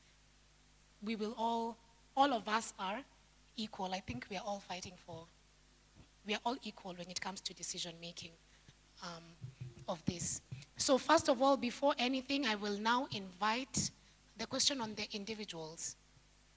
I don't know whether this is something we can vote on. I think it was a question more than anything. So I think it's it was just more been clarified. Yeah, I think it was more of clarity. Wait, I don't know if there's any other item. Yeah, Comrade? there are items. There are other items. Yes. Okay, maybe we can move faster. Comrades, we have to move very quick. So if you're talking, strictly 30 seconds, strictly about this, kindly do not introduce any other matter. One hand here, one hand there. So wale walikuwa washa raise. 1, 2, 3. And then we will move from this. No, I just want to propose maybe a way we can do it to help the process, because we might spend a lot of time on this. If we can discuss all the responses that came, and then we take a vote, so people can take note, and then we take a vote of adoption or not, rather than taking a check per item. I think we'll spend a lot of time. So for example, if Maganga has 7 issues that were raised, he can respond to all of them, and then we take a vote on all of them. I will just push it to the plenary if this is agreeable with you. So there's a suggestion here that instead of going from item to item and voting on it, we take a lump sum of all the items and then we vote on them. So, sorry? No, comrade, we are not having we are requesting you have an option. So for all those who agree with this, kindly raise your hand and say aye. For those who agree with this, kindly raise your hand.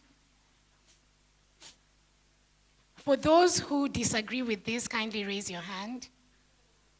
Okay, it means that the majority want to. So we are going to, comrades, we are going to have very few interventions.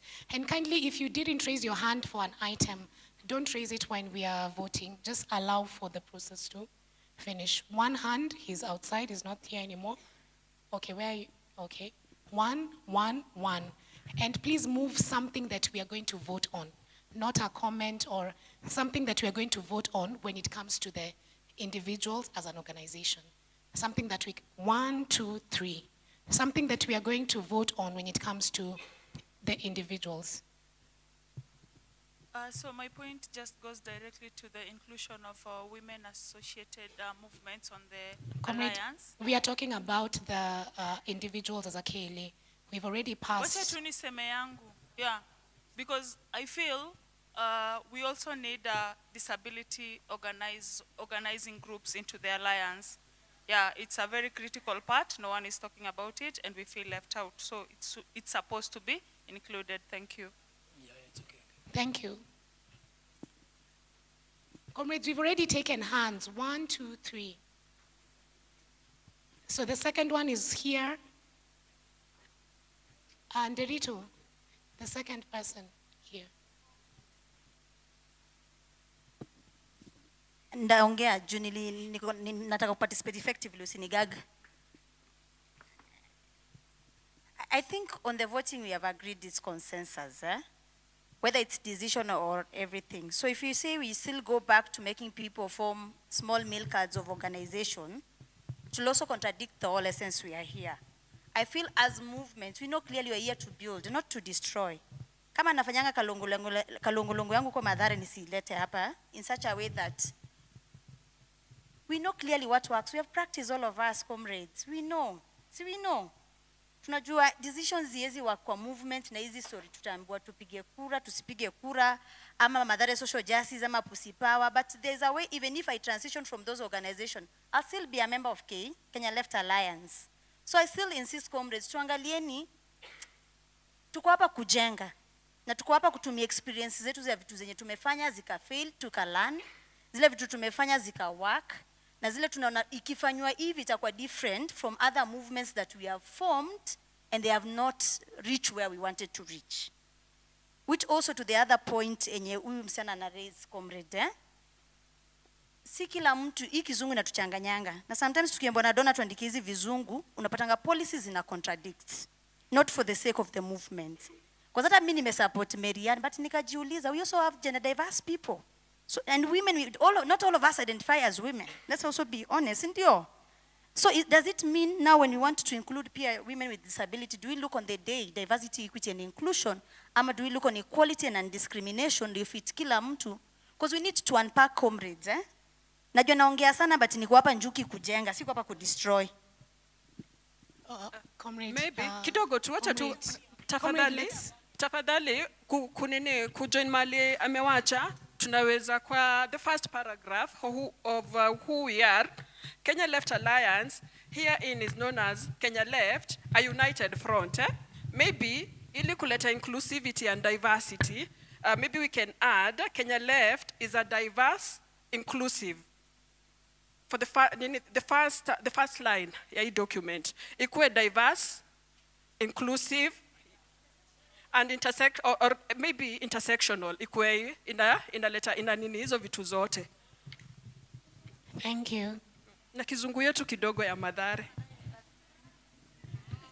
Okay, on this idea of individuals, sorry, can we please have the thing? On the idea of individuals, I think what you're proposing is novel. I've never heard it. The individuals constitute themselves as a block. I've never heard of the idea, but it's again something that I think we should debate and see, are there any precedents in any other alliances and organizations? How do individuals constitute themselves? So it might be well worth doing a little bit of research and finding out what has worked and what has not. And yeah, I think that is important. Yeah, just leave it at that. Thank you. So we've received a few more additions, and I think one on disabilities, one on adding the issue of diversity, so probably women and gender diversity, and one on the inclusion of members as an organization into KLA. So the first one I'll just move on the disabilities. We add this as part of the membership. Kindly raise your hand if you agree. Say aye if you agree. All right. Those who disagree, raise your hand. All right. You disagree with adding the disabilities? Okay. 30 seconds. Okay, I am not really disagreeing, but instead of adding too many organs to say, this is to represent women, this is for gender disability, why don't we in the steering committee have them all represented? That's what I am thinking. Thank you so much. I think this is also covered in the steering committee. We have somebody who's in charge of gender and all those. So I think much later we'll be able to look into that as well. Yes, also, Sefu, just sorry, but also since these are organizations that we're saying will be added, and we said steering committee will be constituted by member organizations, so they definitely will be in the steering committee. Thank you. So there was an issue of women and gender diversity, so adding the gender diversity, right? So kindly raise your hand if we can have an addition of gender diversity as part of the inclusion of the membership. Gender diversity. Kama tunaweza kuongeza gender diversity katika programu yetu. Uwasilishaji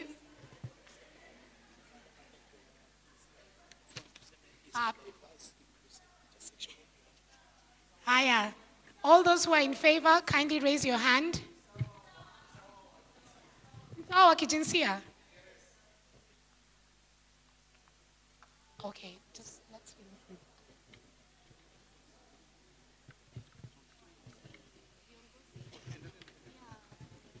All right, usawa wa kijinsia.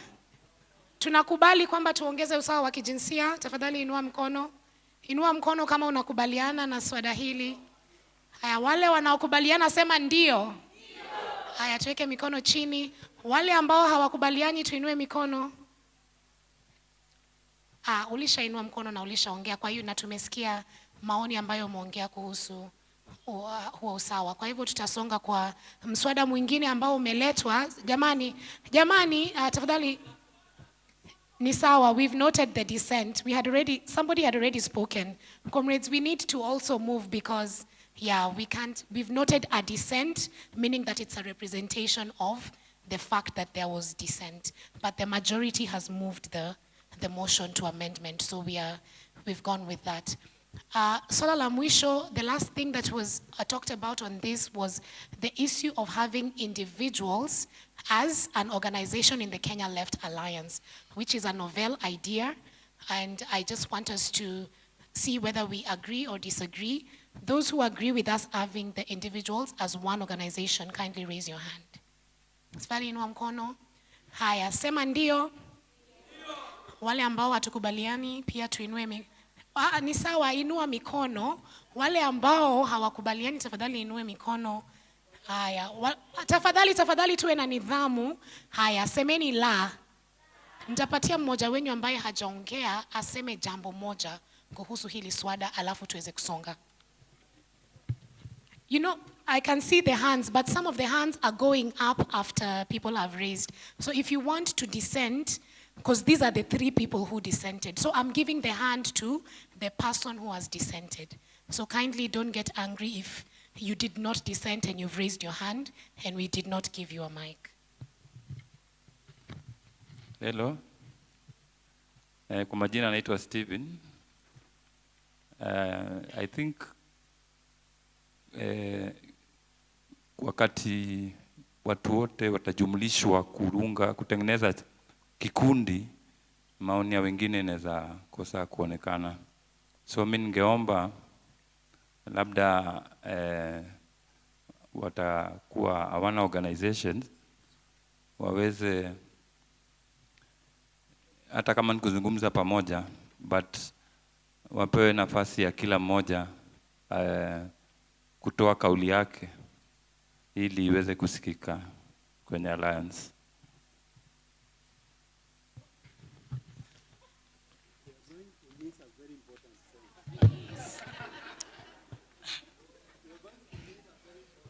No, comrades, please let us at least be. We will each have time to be able to speak on these matters, and we have agreed that we've given him an opportunity to dissent. He has dissented, and because the majority have already moved, it means that we've moved this motion. The only thing is, tumepatiana ruhusa kwa wale ambao wamekataa waweze kusikilizwa.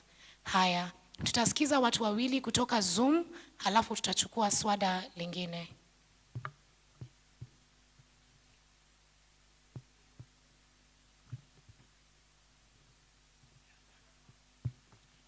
There's a comment from someone called Victor on the Zoom. He says, membership as an individual will create some complication. What if an individual interested in joining the Kenya Left should join a membership organization so that at KLA the engagement is on organizations? Then individual members should identify an organization that aligns with their beliefs. So their proposal is that instead of forming a separate organization for individual KLA members, that KLA individual members should look at the organizations represented in KLA and pick one that aligns with their values of position. Is it possible that so that's the proposition in general. Yeah. So thank you. I think we've noted that as a dissent because majority had already voted on this. We will move to 3 other items and then we will see whether we are adopting the membership. Viva, comrades, viva. 3.4, add anti-comprada stroke ruling elite and their factions to the 4 key pillars. So to the 4 key pillars, anti-imperialism, anti-capitalism, pan-Africanism, and feminism, we add anti-comprador. So all those who move to agree with this, kindly raise your hand. We add anti-comprador to the pillars. Kindly raise your hand. Say aye. All right. All those who are dissenting, wale ambao wanakataa, tuongeze anti-comprador. Wale ambao wanakataa. Okay. Okay. All right, poleni. Mtu tutakupatia 1 minute. CJ alisema anti-comprador. Hatuambie hii ni nini. Okay. What I was saying is that you don't want this movement to have people associated with Kenya Kwisha, Kenya Zimia, you know, those, because those are the factions. Because if we have people like that, they are going to be involved in handshakes, they are going to undermine us. Sasa ni hiyo ruling elite. Okay, so you can basically talk about the parties themselves, but they keep on changing. Okay, but we know when we talk about the Kanu dictatorship, we know which the faction, don't we? Yeah, Yeah, we know it's Kenya Azimio na hiyo ingine. Okay? So that's why I'm saying, you know, if we have people in KLA who think that they can join Kenya Kwanza or Azimio and other parties, that's a problem for me. That's why I was saying it should be very specific. If you are a member, you can't also be a member of Kenya Kwanza. It's utakuwa ni kama spy kwenye hii kitu. Eh?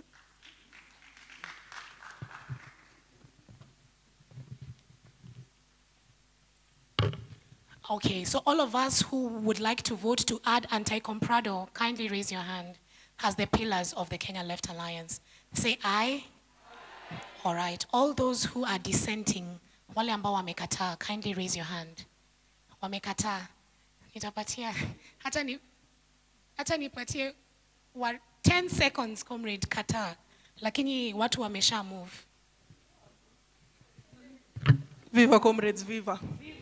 Mimi sikatai, lakini mimi nadhani kwa context ya Kenya, comprado wako kwa wana fit tu kama bureaucratic capitalists within our society, kama Ruto, which means mtu akisema ako anti-capitalist, anti-imperialist, anakataana na bureaucratic capitalism in Kenya, which automatically means anti-comprado. All right, we've noted that dissent, but also we have also moved to add anti-comprado because it has been voted for by most of the delegates. Proceed. So, comrades, kindly, one more. Viva comrades, one viva. mic, comrade. Viva comrades, viva. So lastly, on 5.1, there's a suggestion for the National Delegates Congress to be held after 2 years, not 5 years.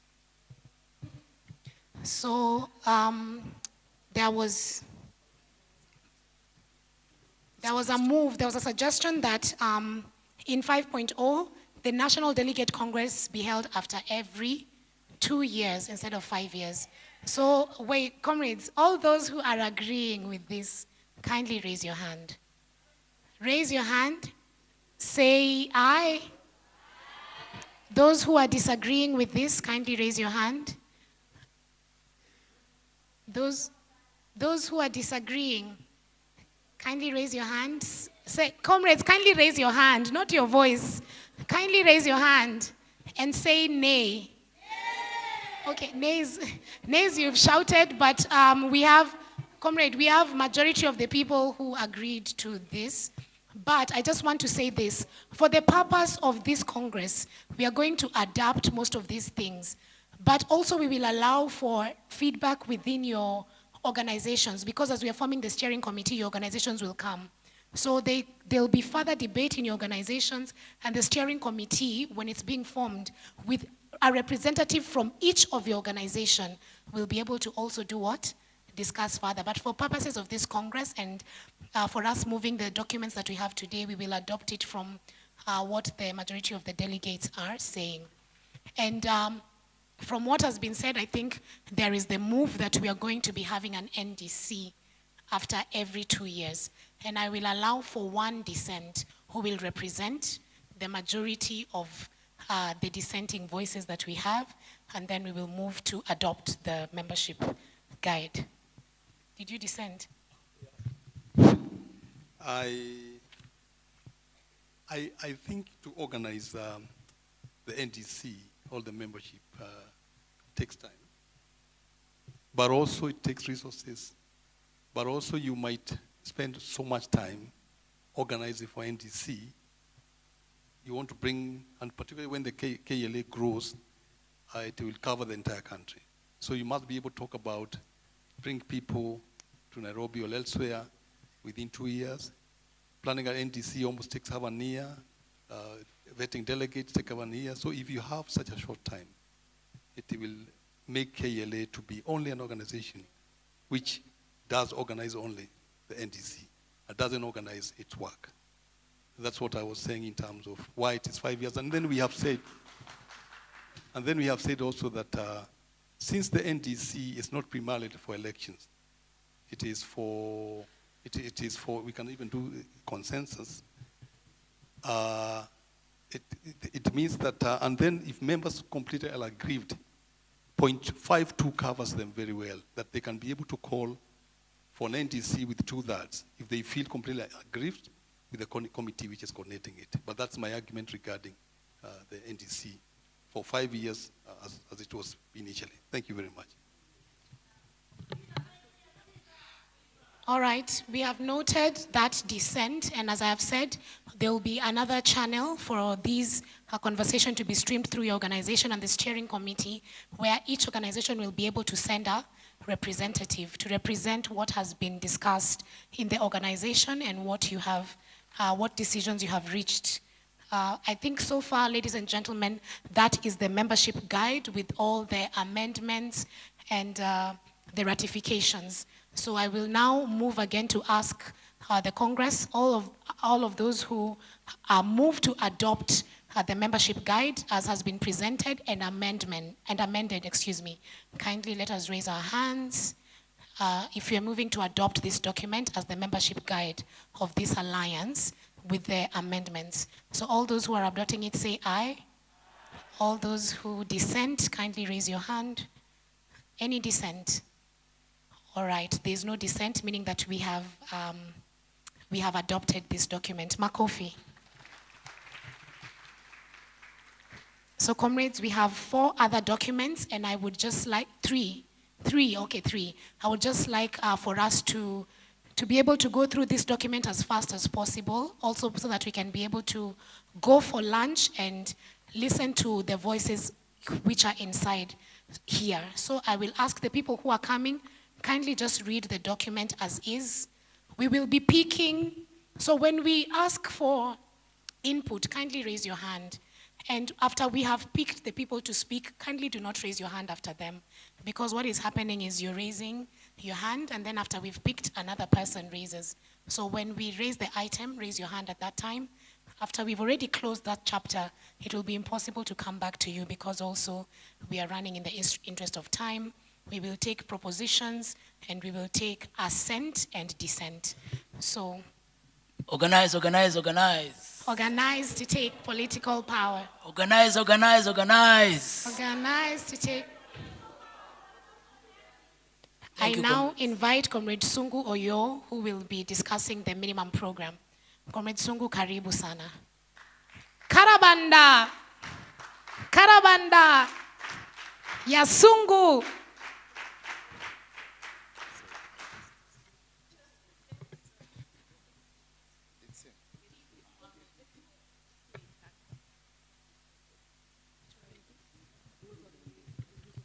My apologies. I will have Mohammed Abdishukri, who will be doing the rules of engagement. Karabanda ya Mohammed.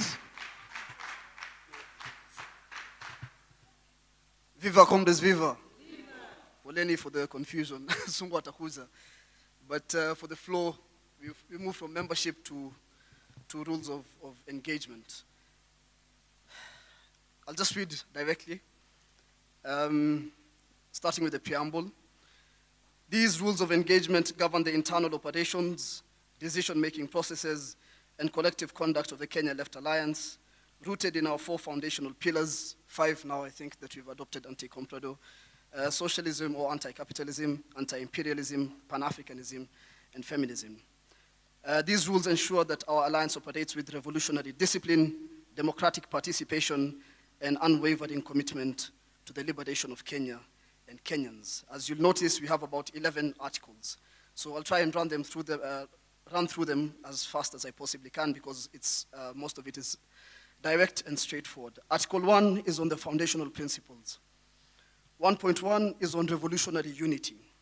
All members commit to revolutionary unity over personal ambition, placing the collective struggle above individual interests, while respecting diverse tactical approaches within our strategic framework. 1.2, democratic centralism. Decisions are made collectively through democratic debate and consensus, as we have agreed, And once adopted, all members commit to unified implementation while retaining the right to continued internal debate. 1.3, anti-oppression framework. All activities must actively combat racism, sexism, homophobia, tribalism, classism, and all forms of oppression and all possible isms that you can think about. No tolerance exists for discriminatory language, actions, or attitudes within our ranks. I will add one more thing here. This is my amendment. Add ableism to that list.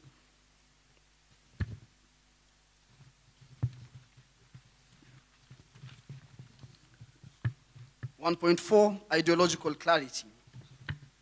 Members must demonstrate understanding of and commitment to socialist principles, anti-imperialist analysis, Pan-African solidarity, and feminist practice. I think there's an article later on that will look at political education, which is a recurring thing that you'll notice in this document. Moving on to Article 2 on membership and participation. Comrade Maganga has already spoken much about this, but I'll just look at two things, membership responsibilities and the rights of members. So 2.1, membership responsibilities. Responsibilities, comrades, will be to actively participate in political education and organizing activities. There'll also be financial contribution according to ability, sliding scale for workers and the unemployed. There'll be adherence to security protocols and confidentiality agreements. We'll also have commitment to personal growth and collective accountability and regular attendance of meetings and mass actions, including the Kenya People's protests. 2.2. Amend that. Rights of members. Equal voice in decision-making processes, access to political education and skill-building opportunities, protection from state repression through collective security measures, and due process in any disciplinary proceedings. 2.3. We'll have working groups. In addition to the working groups that Comrade Maganga spoke about, we'll have additional thematic working groups aligned with our 12-point program. I think Comrade Sungu will maybe elaborate more on this when he's speaking on the minimum program.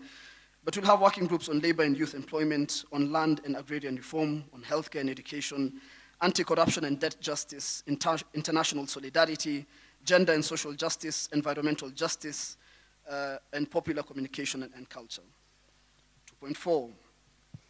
We'll also have a committee, a security committee, and the question of security will be in a different article as well, but just to add it here, this committee will be responsible for member safety and operational security.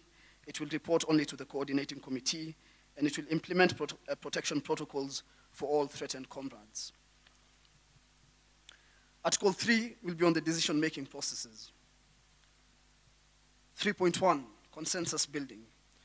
We'll strive for consensus on major strategic decisions. We'll use modified consensus allowing for principled disagreement. And we'll fall back to, if you look at the document, it says a to be determined percentage. The percentage that we had, or rather the number that we had, is a 2/3 majority when consensus becomes impossible. And minority reports will be included, of course. This is without saying, in all major decisions. 3.2, emergency decisions. The steering committee is empowered for urgent responses to anything that will arise on an urgent basis. And the decisions will be ratified at either the next National Democratic Congress, at any special Congress that will be called, or the annual Democratic Congress that will be called by the Alliance. Article 4, communication protocols. 4.1, internal communication. All communication channels will be secured for sensitive discussions. We'll have regular newsletters and updates to membership, and we'll have accessible formats for all our differently abled comrades. 4.2, external communication. We'll have designated spokespersons for media and public statements. We'll have translation of statements, translation of foundational documents, including all the 4 documents that will be read here today, and any updates from the alliances into lugha ya taifa, of course, Kiswahili, and other languages. All public positions must align with agreed program. Ndo msiende mseme vitu that the alliance has not agreed on. Criticism of alliance positions will first, of course, be directed internally before any other thing is done. We'll also have social media guidelines emphasizing collective messaging. I think that's the main point of our external communication, is that we are a united front. Our messaging needs to be united. 4.3, in terms of information security, we'll have compartmentalization of sensitive organizing information. We'll have regular security training for all our members. And we'll also have protocols for dealing with infiltration attempts. And this is, prior to this, we'll also have a vetting committee that will vet all members. And we'll also have protocols for counter-infiltration, including graduated access systems to sensitive information, thorough vetting, as I said, thorough vetting verification processes and background checks, and training on how to identify behavioral red flags that could be indicators or identifiers of an infiltrator. This will be carried out by our seasoned comrades who, unfortunately, during their many years of organizing, have faced many betrayals.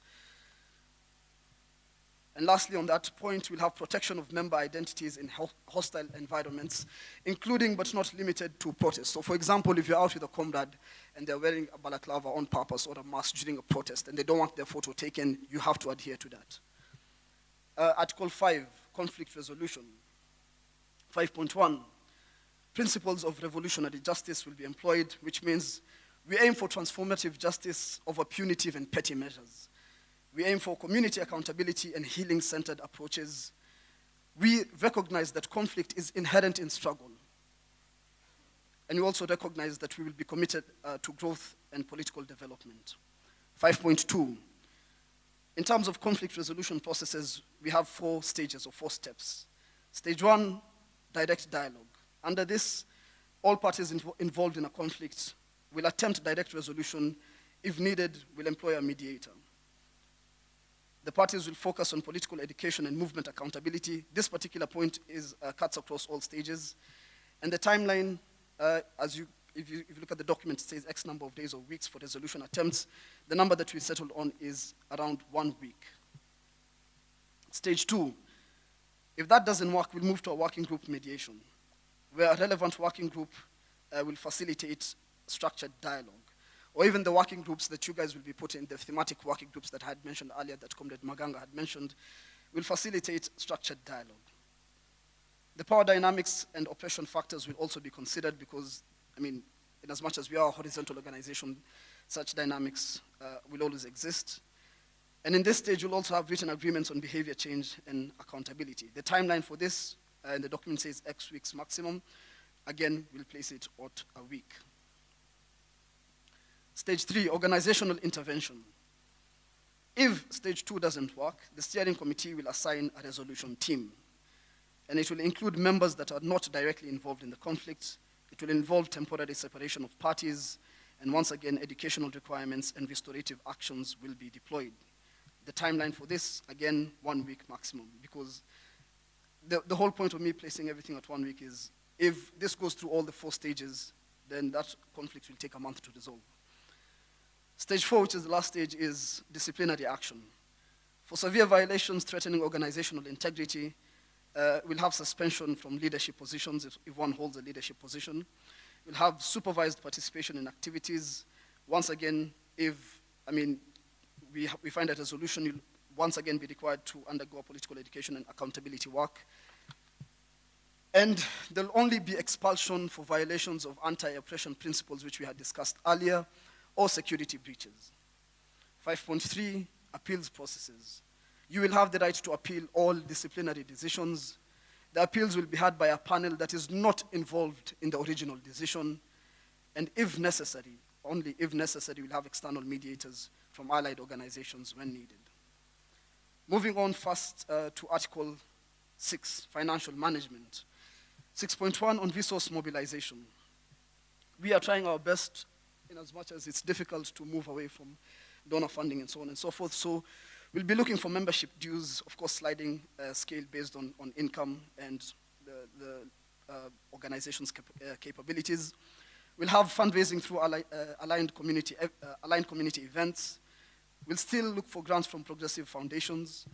We'll have solidarity support from international allies, but strictly, we will have no corporate or government funding whatsoever. 6.2, financial accountability. We'll have monthly financial reports to the steering committee, an annual audit by qualified progressive accountants, transparent budgeting process with all member input, an emergency fund for legal defense and member support. 6.3, resource allocation. For these comrades, we will request your assistance. We'll have a minimum percentage for organizing and mass work, a percentage for administrative costs, and a priority funding for marginalized member activities, and of course, legal defense fund maintained at a certain percentage of annual budget. And we have seen this, the necessity of having a legal defense fund with our comrades, the Mudaiga 3, because each of them had to pay 200,000 bail. So that's about 600,000. So of course, we need a legal defense, and we'll maintain it, we'll add it in the annual budget. Article 7, in terms of external relations, 7.1, coalition work. We'll have strategic alliances with only progressive organizations. We'll have united front work on specific campaigns, international solidarity relationships, as is evidenced in today's NDC. And there will strictly be no alliances with reactionary or pro-capitalist forces. 7.2, in terms of electoral strategy, I will just briefly go through this because Comrade Mamka will be the one to speak more on this. But we'll have independent political organization, we'll have tactical engagement in elections when advancing our program. We will not support any neoliberal or any neocolonial or any regressive and reactionary candidate or parties. And we, as we agreed today, want to take political power, so we will build independent political power. 7.3, in terms of cooperation with state relations, there will be no collaboration whatsoever with the state apparatus. We'll have legal strategies focused on defending movement rights. Mass mobilization will be one of the main primary tools for change, and protection of members from state repression. Article 8 is on political education and development. 8.1, continuous learning. We'll have a periodic, either weekly or monthly political education sessions required for all members. That's an amendment, they're not core members, but all members. We'll have study circles on revolutionary theory and practice, and we'll have skills sharing workshops and capacity building. 8.2, ideological development. We'll have regular assessment of political line and strategy. We'll have integration of local and global liberation struggles because, as we all know, things usually change all the time, so we have to adapt to the changing times and the changing atmosphere.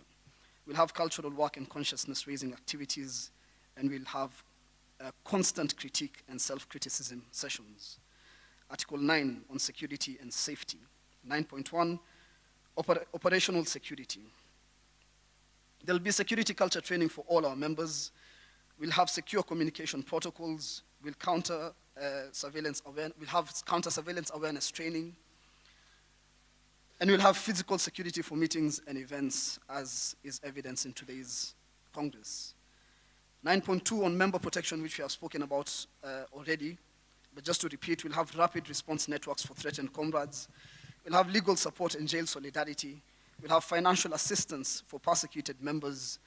And if necessary, we'll have relocation support for our members who are under threat. 9.3 on information protection.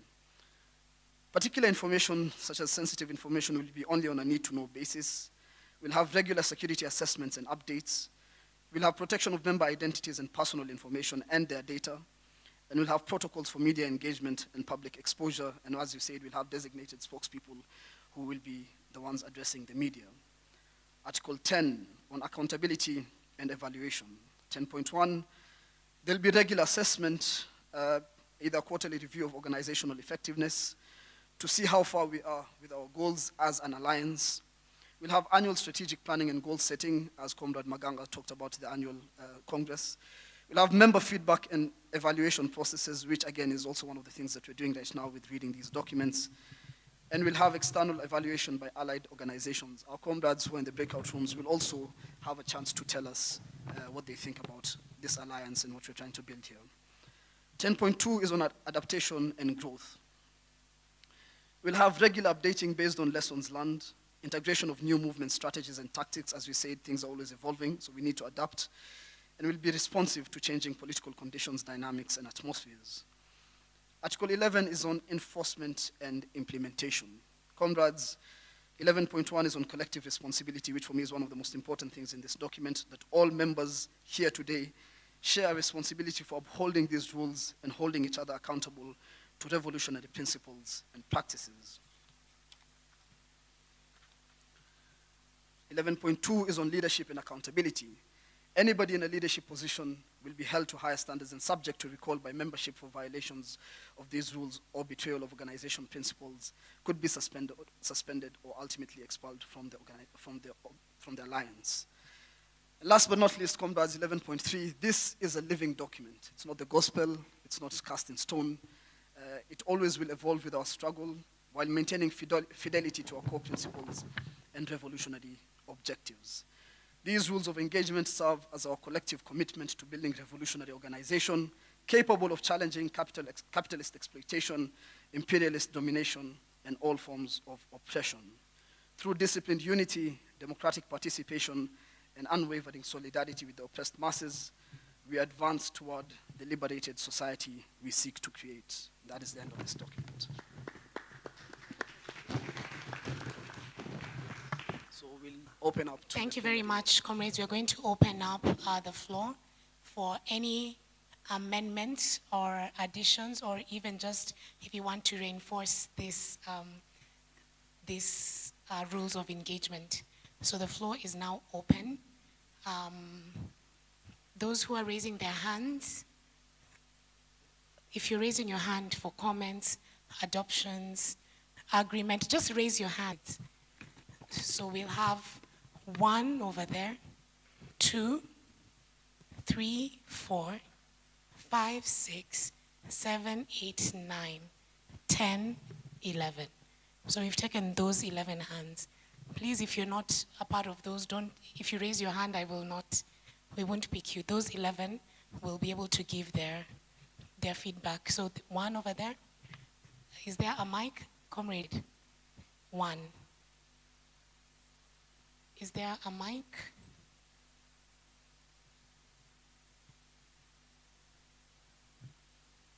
One, then 2.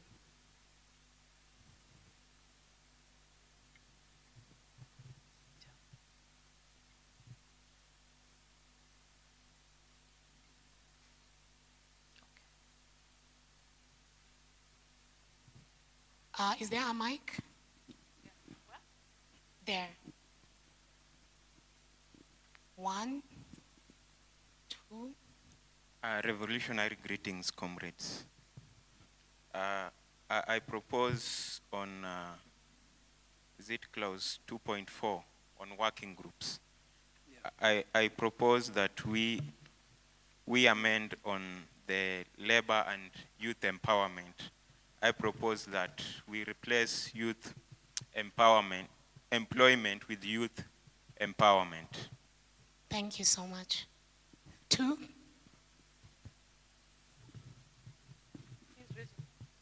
Behind. Comrade, just wait. We are on this side, then we'll come to here. We are there. My proposal is on Article 6.1 on resources mobilization. If we can, and we should be able to have our own in-house income generating activities plus all the other processes. Thank you so much. 3. 3, the comrade here, the one who was raising his hand in green. Yes. Okay. On section 9.2, on members' protection. Section 9.2.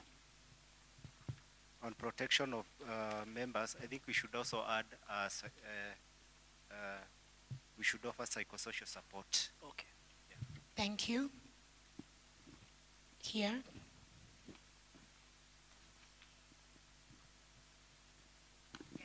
So mine is also on 6.1, the last point on no corporate or government funding. 2 points. One is that if we do manage to register a party under Kenya Left Alliance, we will be entitled to government funding, and we absolutely should not say no to that. 2, there are governments who may be aligned with our cause, who may be willing to fund us. We should not say no to that. And maybe a 3rd point is that I think we need a more comprehensive resource mobilization agenda or document or something with guidance. So say the last point again? We need a comprehensive resource mobilization guide that can guide us on what we can and cannot do that goes beyond what we have here. Wanjira? It's coming, comrades. The mic is coming to you. Mine was on 2.4, working groups. I propose that we amend environmental justice to ecological justice, which is more holistic. Okay. Thank you. Here, here and then behind.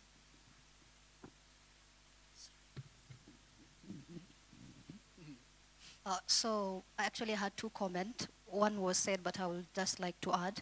6.1, the last part, no corporate or government funding. And I'm thinking this was probably, when it was written, it was to shut out maybe the corrupt government from infiltrating. But I'm looking at a government that is led by one of us, for instance, government led by Sungu, and he will probably want to chip in to fund. So we should also be looking at, while doing all this, we're trying to form a government that is very fair. So we should not try to just see a government that's not going to be very fair. And then the second one is on security apparatus. So it says that on the state relations, say the article. 7.3, no collaboration with state security apparatus. Even this one, I am thinking, when this was drafted, they're looking at security as not for the people, but I'm thinking that we will be streamlining the security system, and so we should make it work for us. Thank you. Behind her.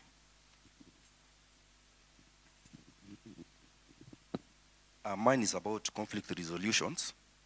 I tend to think that for this to work out, there's something that we missed on the membership guide, and here now with the rules of engagement. We as a movement, in those pillars that we had, are we supporting war, or are we non-violent? Or is there a war that you can justify this a real war? So we have to be very clear whether we as a movement, are we non-violent? So it has to be on our pillar, whether we are non-violent. So what is your motion? My motion is just that we should be non-violent. So. Yeah, that's easier. There were two Comrade, other people. One moment, Saif. On which, is there any particular article on this document? On this document. Or is this on because the membership in the preamble, it says that you are rooted in our four foundational pillars, which is socialism, anti-imperialism, pan-Africanism, and feminism. But we have not talked about whether we support war or not. Comrade, are you talking about this document?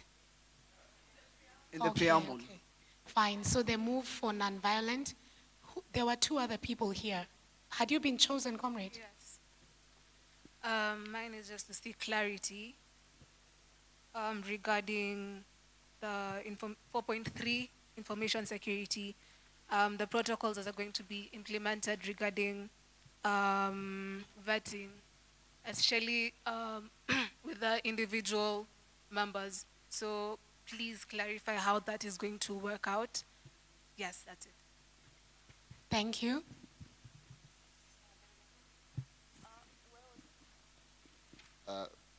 Just a second. I'm opening the point. Thank you. On point 6.3, the third point, maybe if we could just have more clarity on what marginalized member activities mean, because I think it can be interpreted in 630 different ways. Okay, thank you. I have two comments, quick ones. One is on section 2.4. I'll propose that we add one working group on, say, science and technology, so that we can be guided on energy, on technology, on GMO, on vaccine, and so forth. Then item 11, article 11, I think this is part of collective responsibility. We can put stroke democratic centrism as an element of enforcement or implementation. Democratic centralism. I'm talking about item 11.1. You've written here collective responsibility, but I think in the other document when you're speaking, there's an aspect of democratic centrism as a way of running KLA. Thank you. Otherwise, the document is good. There was another hand over here. Yes, that.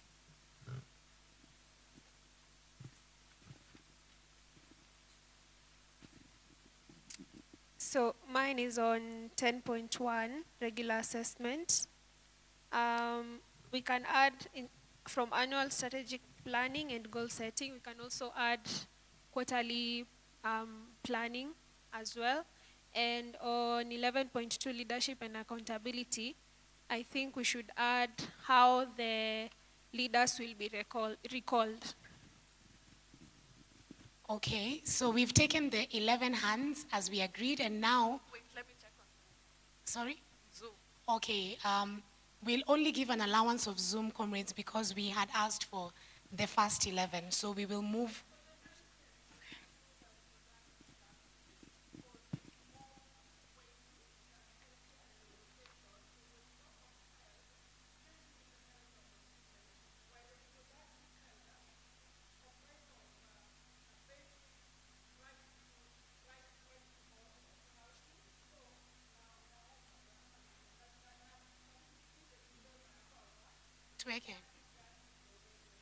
All right, on Zoom.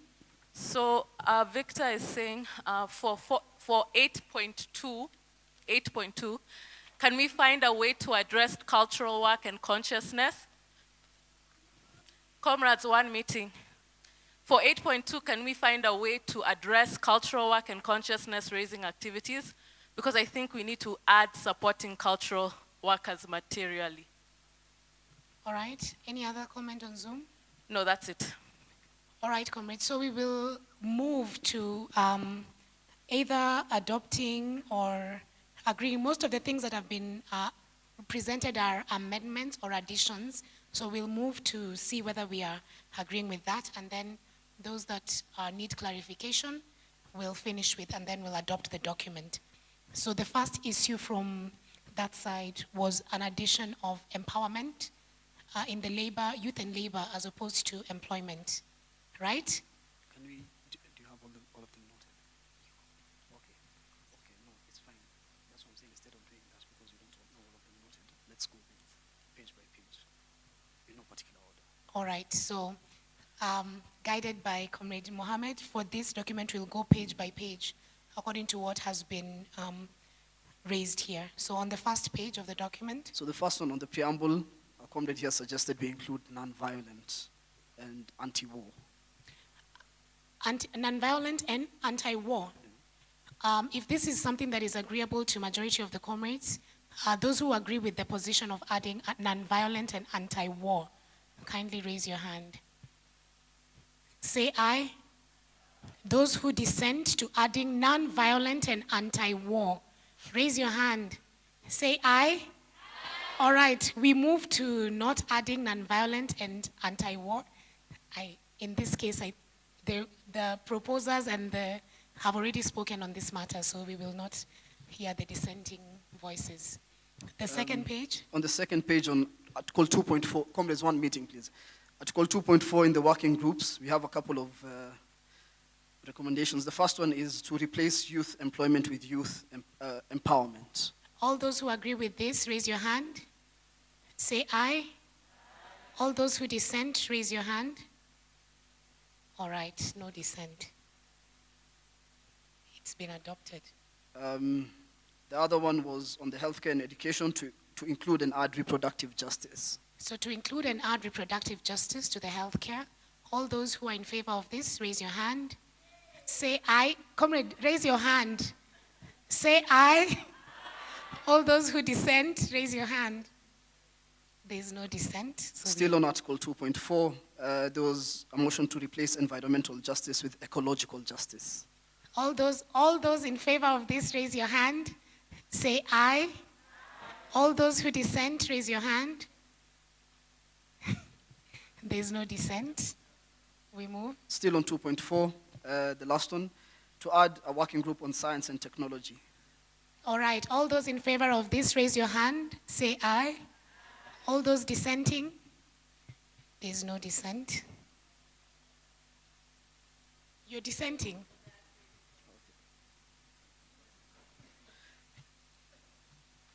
So there's a clarification that someone asked on the vetting process. So we'll have a committee that will be set up, and they'll have their own criteria, not their own criteria, they'll have a criteria that is agreed upon by the steering committee, and that's what's going to be used to vet members. Okay. I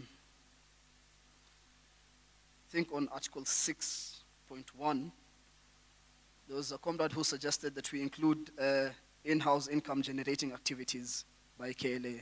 So in the resource mobilization, we include income generating activities. All those in favor say aye, raise your hand. All those dissenting, raise your hand. All right, there's no dissent. Still on 6.1, something Comrade Mamka had said, 3 points. One, that we have political parties who are entitled to government funding, so you can't reject that. Should I continue? Okay. The second one was on being supported by progressive governments. We can't deny that. And the third one was on comprehensive resource mobilization guide. Aside from this document, we have another document that will be a comprehensive resource mobilization guide. If this is something that we are agreeing to move, we can raise our hands on this. Raise our hands and say aye. Those who are dissenting, there's two dissents. We'll give you 30 seconds. I'll give the gentleman behind you because it's not spoken, but this has been moved. 30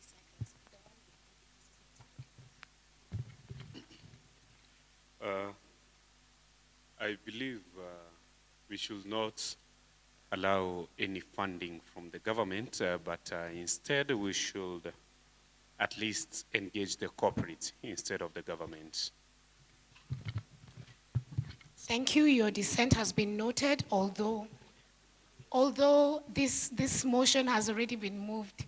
Ladies and gentlemen, we'll move to the next. No, comrade, we've noted dissent, and if we take each and every one, we'll be here until 3 days from now. On 7.3 on state relations, the first point, no collaboration with state apparatus or state security apparatus. Our comrade had suggested in a nutshell to streamline it, sorry. One voice. And to, I guess, omit this part of it. Are we in agreement? I'm saying 7.3 on state relations on the first point. The point reads like this: no collaboration with state security apparatus, state apparatus. And our comrade had suggested that we should remove this part. We should remove the part that we will not collaborate with state apparatus and state security apparatus. So if this is something that is agreeable to the delegates, raise your hand in favor of this. Raise your hand in favor of this. All right. If we are dissenting to this, those who are dissenting, kindly raise your hand. Wale wanakataa? All right. So the nays have it. We will move. We had already had both sides of the argument, or at least majority choose to dissent. 8.2 on ideological development. The Zoom comment was on cultural work and consciousness raising activities. The suggestion was to include, find a way to address cultural work and consciousness, which means support them materially, to add that into it. Support cultural workers materially. Support cultural workers materially? Yeah. That was the comment that we had on Zoom. Okay, all those who are moving in favor of this motion, do we understand what that is? Support cultural work materially? Sorry? Do you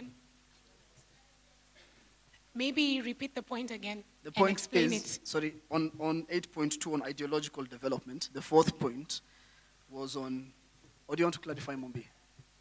So the comrade on Zoom was saying that under 8.2 it says cultural work, and as part of ideological development will include cultural work and consciousness raising activities. I think the point of the Zoom member is that if we're to value cultural workers and cultural workers' ideological development, then we must support them materially. Yeah, so that's what, so for example, here we have cultural workers in terms of bands. For them to be here and raise our consciousness, we've had to support them to be here. Yeah. Yes. Did you understand the point? Yes? All right. For those who are in agreement with this point, kindly raise your hand. I'm in agreement. All right. For those who are not in agreement, the dissent. Any dissent? There is no dissent, so we move with that as adopted. 9.2 on member protection, a comrade has suggested that we add psychosocial support in this list. All those in agreement of this, raise your hands, say aye. All those who are dissenting, any dissent? There is no dissent, so we'll move with that. 10.1, there was a suggestion of adding a quarterly planning in addition to the annual strategic planning and goal setting. Instead of doing it annually, we do it quarterly. Yes, but I think the quarterly review is part of... Quarterly is review, but someone was suggesting planning as well to be quarterly. Oh, quarterly planning as well. All right, all those in favor of quarterly planning, kindly raise your hands. Raise your hands, say aye. All those who are in dissent of quarterly planning, raise your hands. There's only, okay, 2 dissents. Are you dissenting or? Yes? What?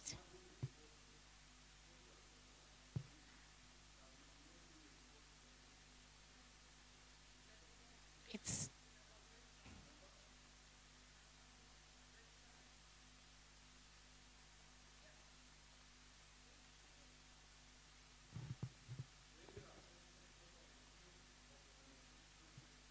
So what you're adding is quarterly planning and reporting.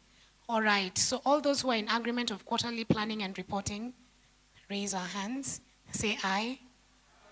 How many are dissenting? Those in dissent, kindly raise your hand, say nay. I will give one lady at the back to dissent for 30 seconds, then we move.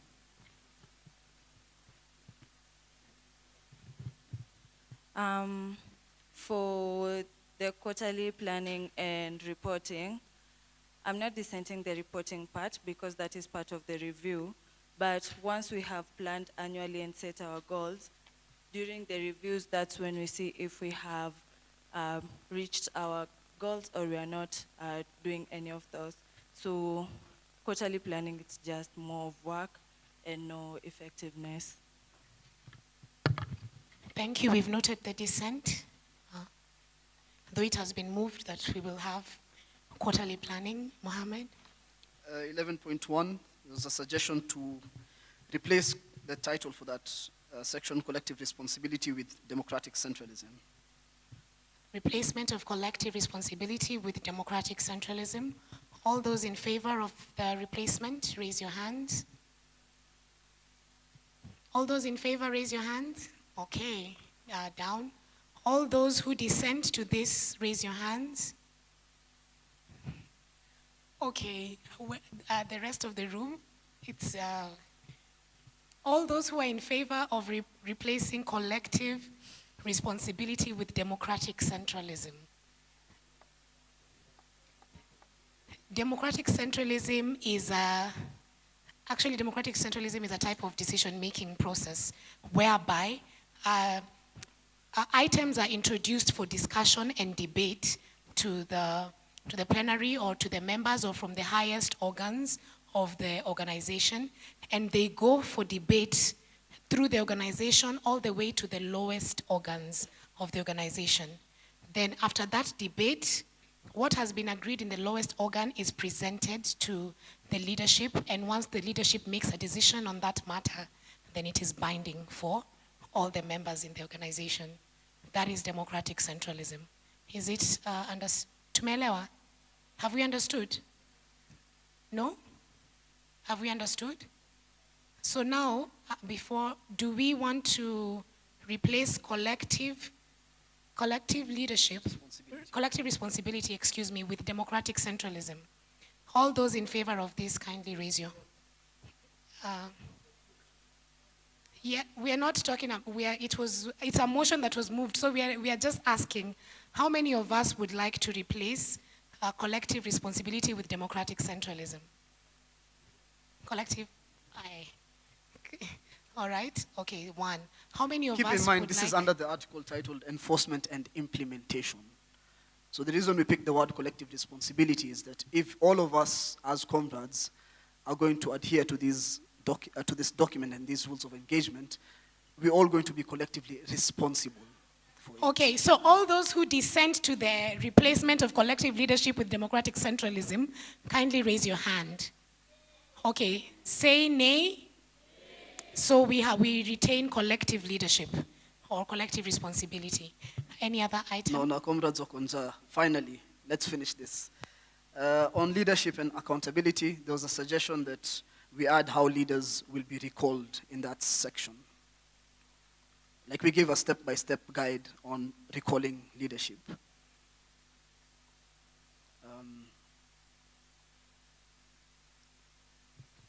Sorry, proceed. Oh, one more Moment time. On 11.2 on leadership and accountability, there was a suggestion that we include or add how leaders will be recalled in case they fail to meet the standards and they violate any of these rules or betray the organizational principles. So do we agree that we are going to have a measure of recalling the leaders? All those in agreement of adding this measure, kindly raise your hands and say aye. All those who are dissenting to us adding this measure, raise your hands and say nay. There's one hand raised, so we'll give the dissent. There are two hands. Okay, so I'll give Naomi because she's not spoken for 30 seconds, but we have moved to agree to a measure of recalling, which I think you'll discuss in your organizations, and it will be presented during the steering committee meetings. I'm not in disagreement with holding leaders to account, but we already have a process that has been established from holding them accountable, disciplinary actions, suspension, and sometimes, depending on the gravity of the problem, it could include expulsion. So it's already catered for without having to say that there's a recall process. And it is in the same document. Thank you so much. This is well noted. As you discuss with the organizations, kindly note that the words that Comrade Naomi has said.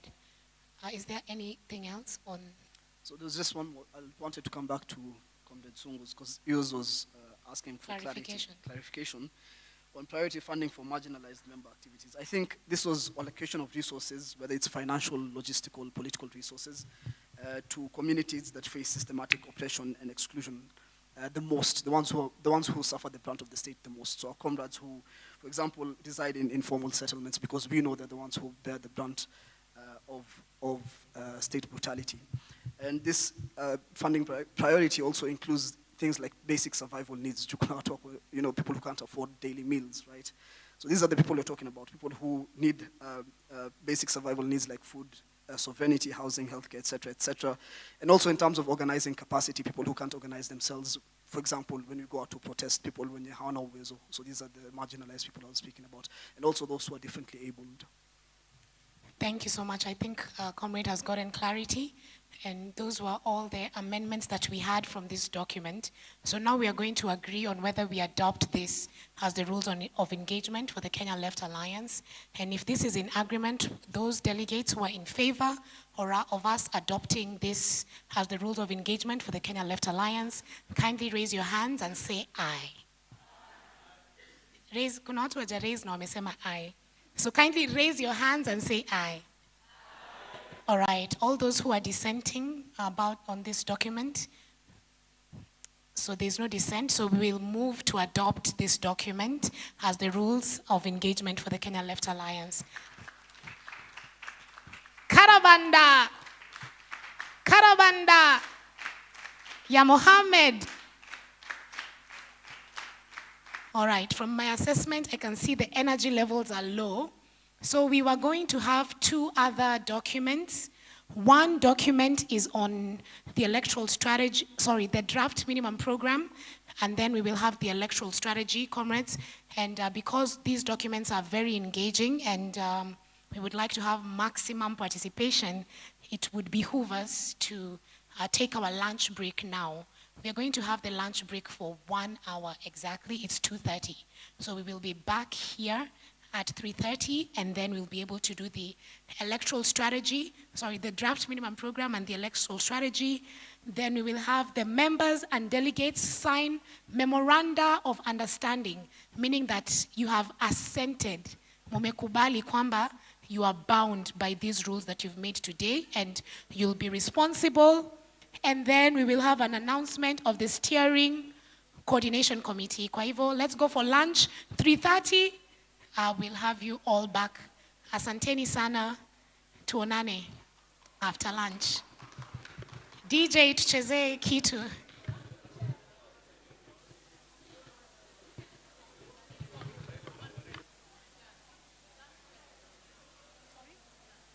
The lunch is at the garden. Lunch is at the garden as well.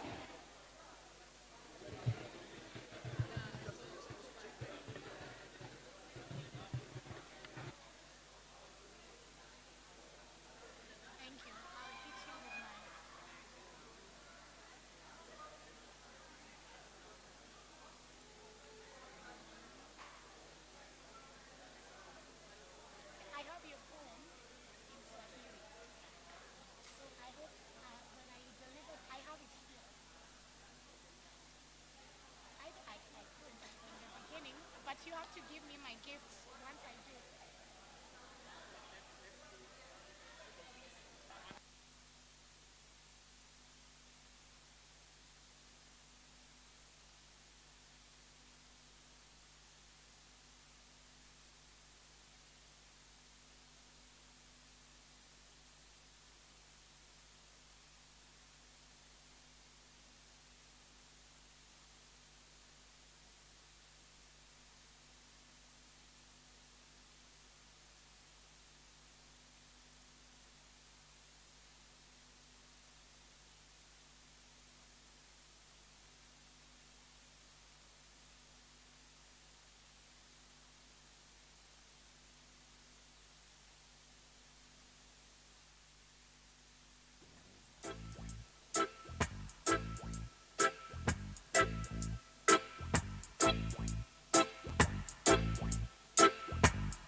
Viva, comrades, viva.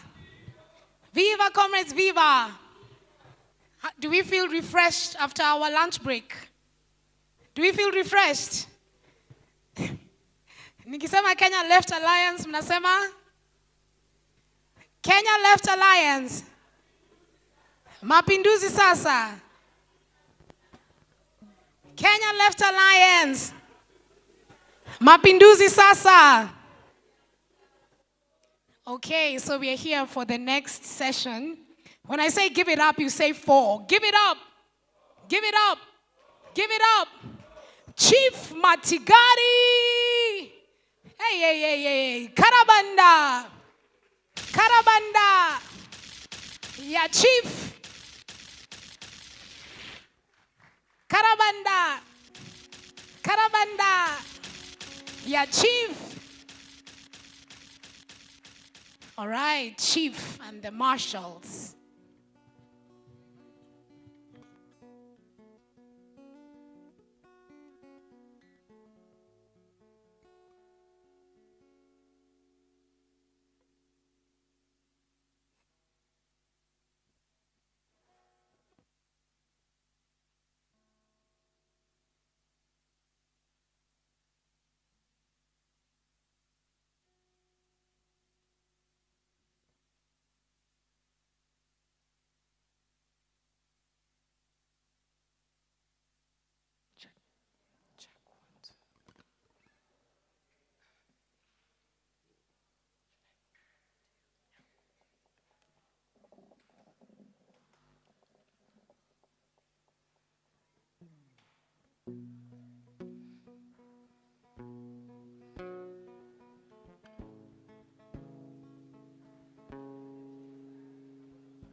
Rebel in the morning, rebel in the evening, rebel, rebel again. I say I'm a rebel in the morning, rebel in the evening, rebel. Oh yeah, la mama, I'm a rebel, rebel, I'm a rebel, I'm a rebel, I'm a rebel.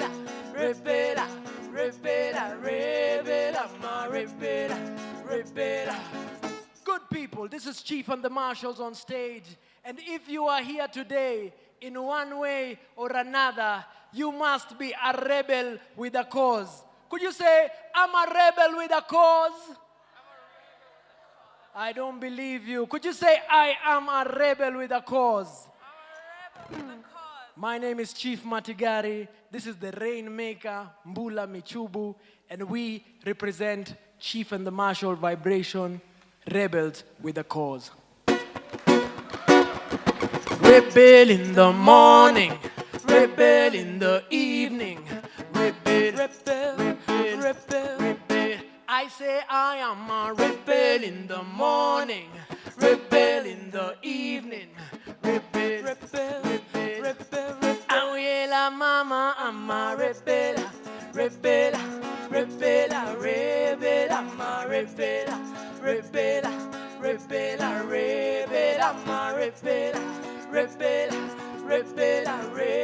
I'm a rebel.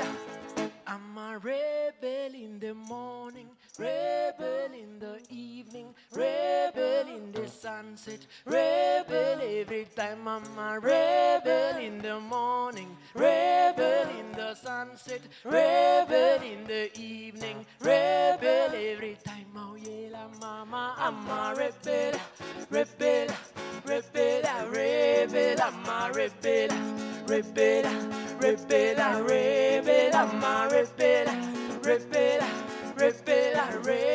I'm a rebel, I'm a rebel like Emati, rebel like Sankara, rebel like Lumumba, rebel like Nyerere, rebel like Traore, rebel like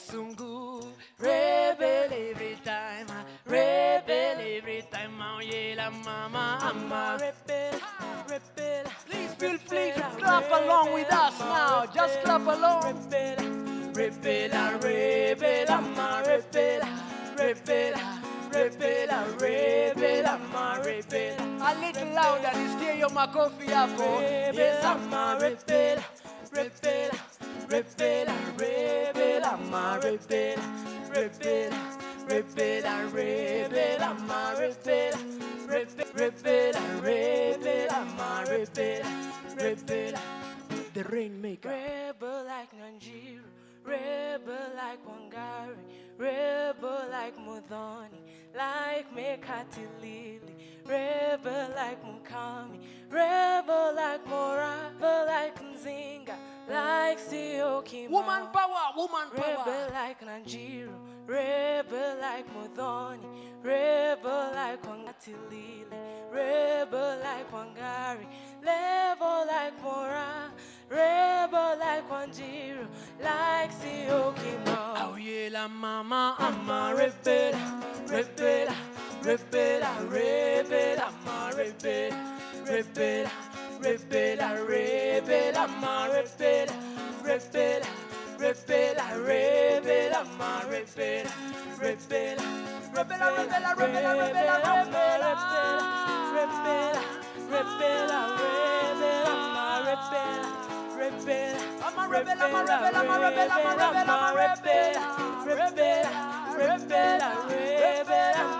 Sing with me, just say this, okay?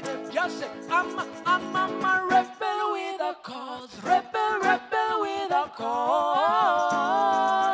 Let me hear you say, a rebel with a cause. I'm a rebel with a cause, rebel with a cause.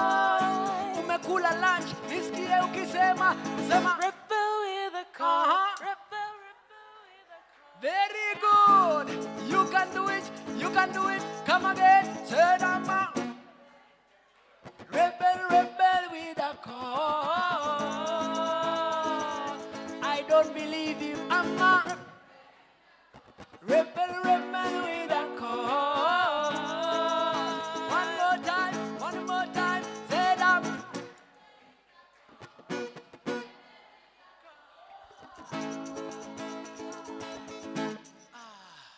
I'm a rebel, soul rebel. Catch me in the morning. I'm a capturer, This day Kenya left alliance. soul adventurer. It's a field marshal vibration now. I'm a rebel. soul rebel. Spirit of Kimati in the place now. I'm a capturer, Mau fire, mau fire. soul Chief and the adventurer. marshals. You say I'm a rebel, Soul rebel. I am a capturer, soul adventurer. You're a rebel with a cause. Keep standing for a cause. Keep on standing for a cause. Good people, once again, we are Chief and the Marshal Vibration. My name is Chief Matigari. And this is such a historic day for this country, for the people who love freedom in the world. When the people who are thinking together of freedom and emancipation come together, it is surely a great day. My good people, we only have 2 tracks for you to get you started, to get you going. This one is called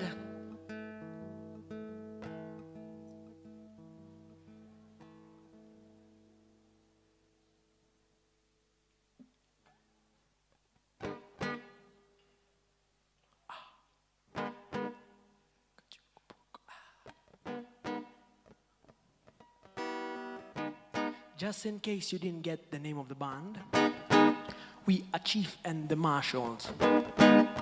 The Marshals, the Field Marshals. This is the vibration. And because in the spirit of sharing and caring, the Rainmaker has a gift for you so that you can remember this day that you were here. If you would like a sticker like the one on my guitar, Chief and the Marshal, just raise your hand. The Rainmaker will give you one. This is rebel music with a call.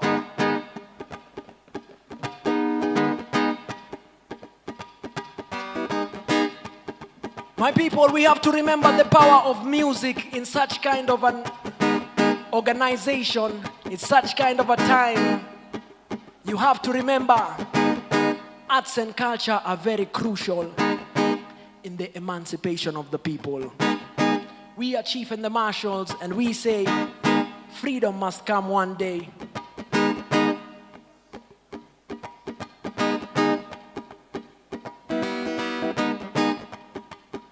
Asante sana. Remember not just the name, but the vibration. This is Chief and the Marshals.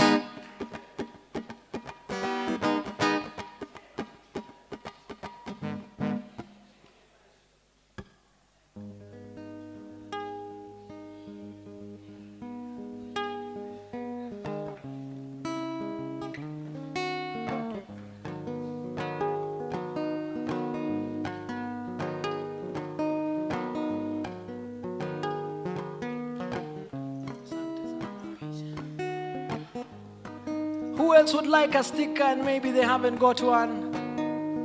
All right, please see us after this song. We have so much stickers for you.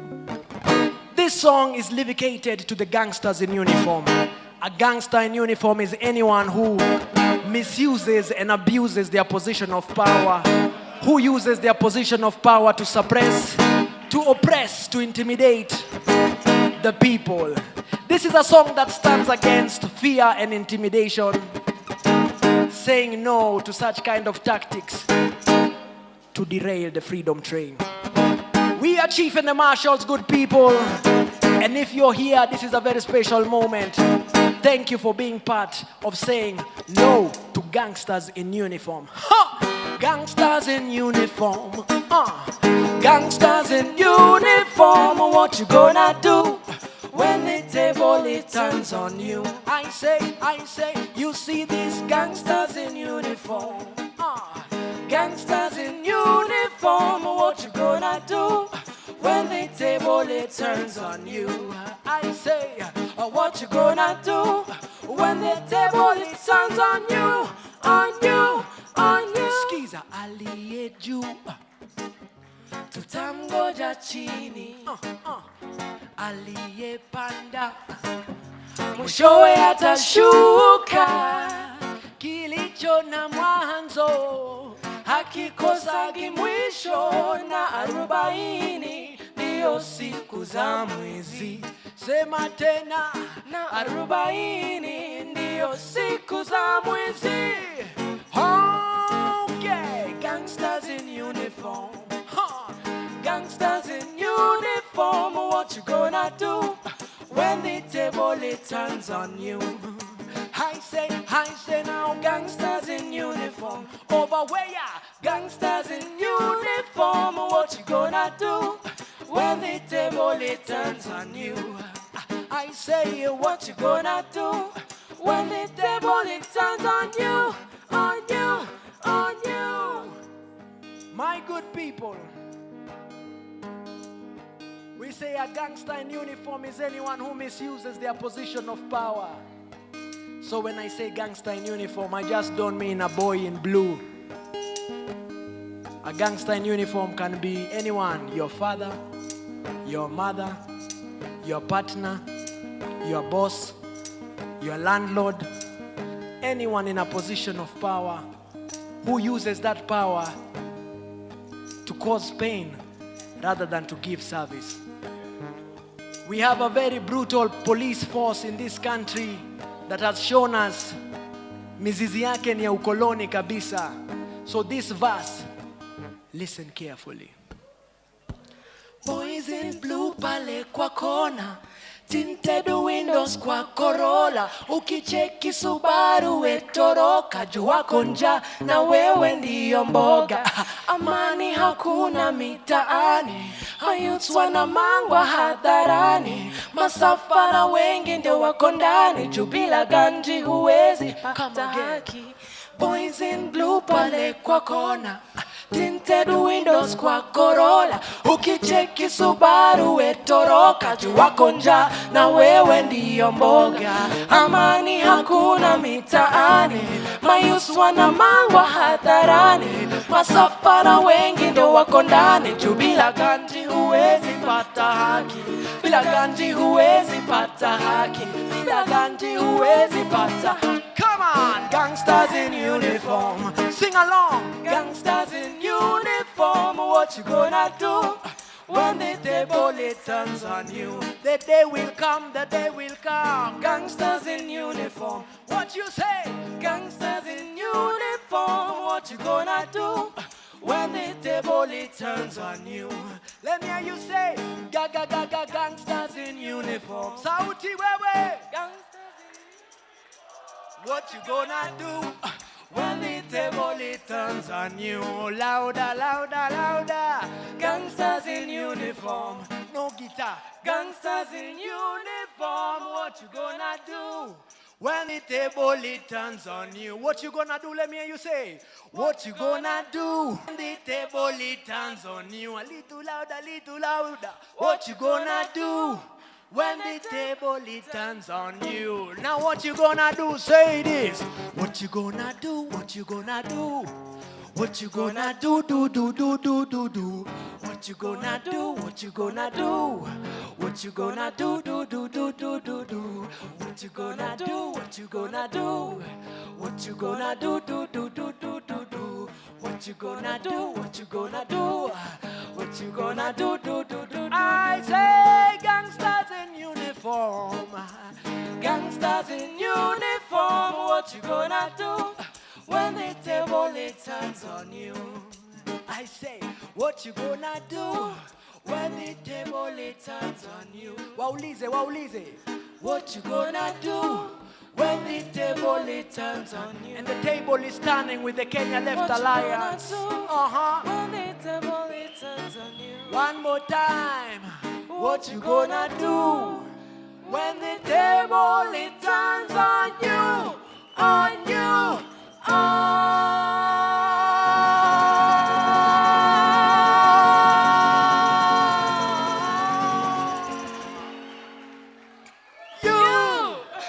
People power, we are Chief and the Marshals, Kenya Left Alliance. This is the beginning of something beautiful for our country, for our continent. Keep the fire blazing. Asanteni sana. Viva Chief and the Marshals. Thank you so much. Makofi yao. Karabanda. Karabanda. For the Marshals. Thank you so much, Chief and the Marshals. And now we'll go back to a much serious session. So,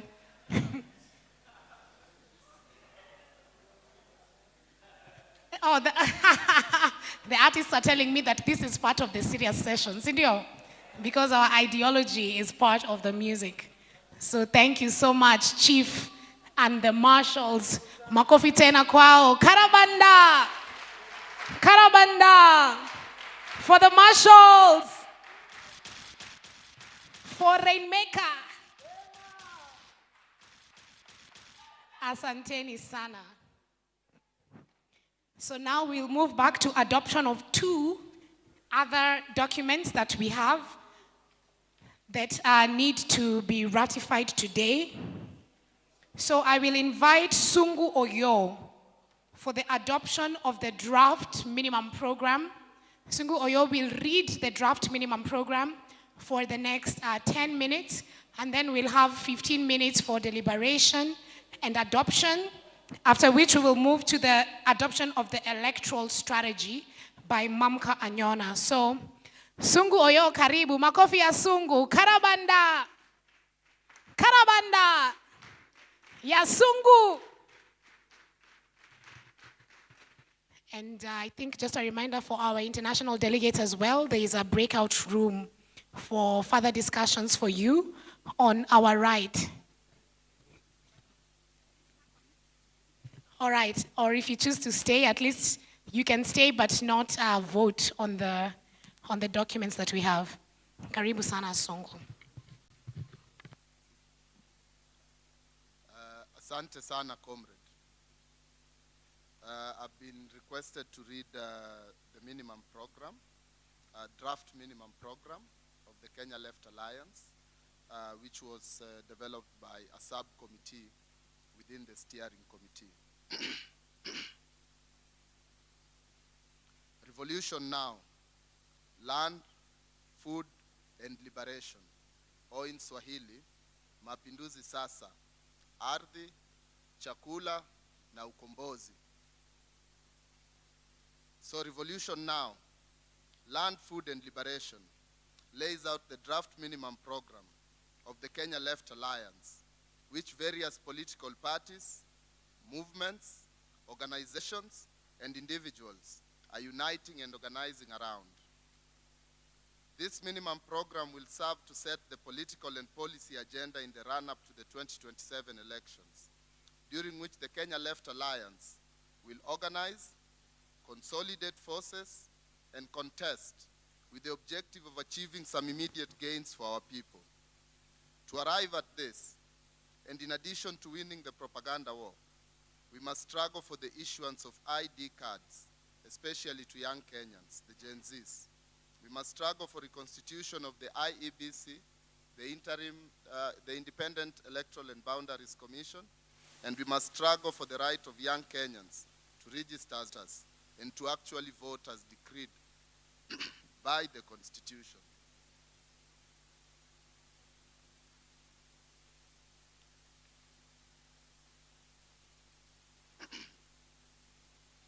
This draft minimum program comprises 12 key issues around which Kenyans are demanding an immediate and effective change. Number one, employment of the youth / opportunities for all. To address Kenya's persistent challenges, including debt, unemployment, and underfunded social sector, among others, Kenya urgently needs to increase its productive capacity and to direct its production towards sovereignty. The Kenya Left Alliance will develop an industrial policy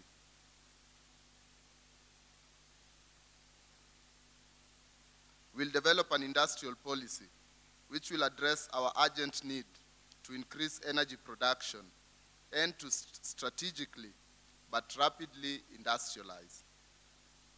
This policy will identify strategic sectors for industrial development and create an enabling environment, including through strengthening parastatals, strategic subsidies, tariffs, targeted building of manpower, etc. This includes a national and devolved process of industrialization capable of absorbing millions of unemployed youth into the workforce under the one county, one factory policy, or rather program that will establish at least one major factory or industry in each of the 47 counties in Kenya. We will concurrently create an enabling environment and infrastructure for social, cultural, technological, and industrial innovations that can further contribute to opening up of opportunities across various sectors, including sports, film, music, and other sectors that are often not prioritized, whilst enabling small and micro enterprises to thrive.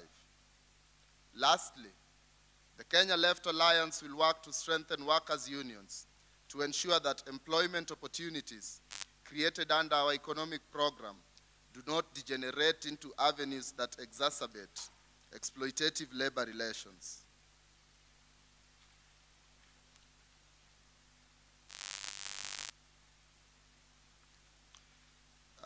Two, the sovereignty of Kenya.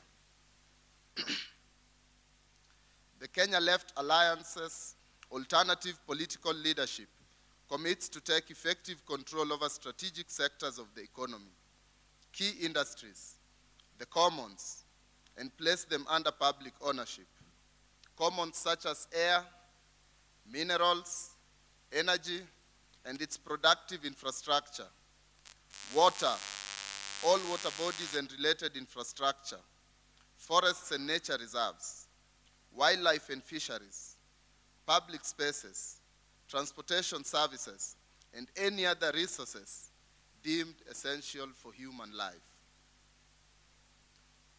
or social well-being, or ecological balance. All this shall be restored to and remain under public control at all times, and we shall reject and resist all efforts to privatize or commercialize these services.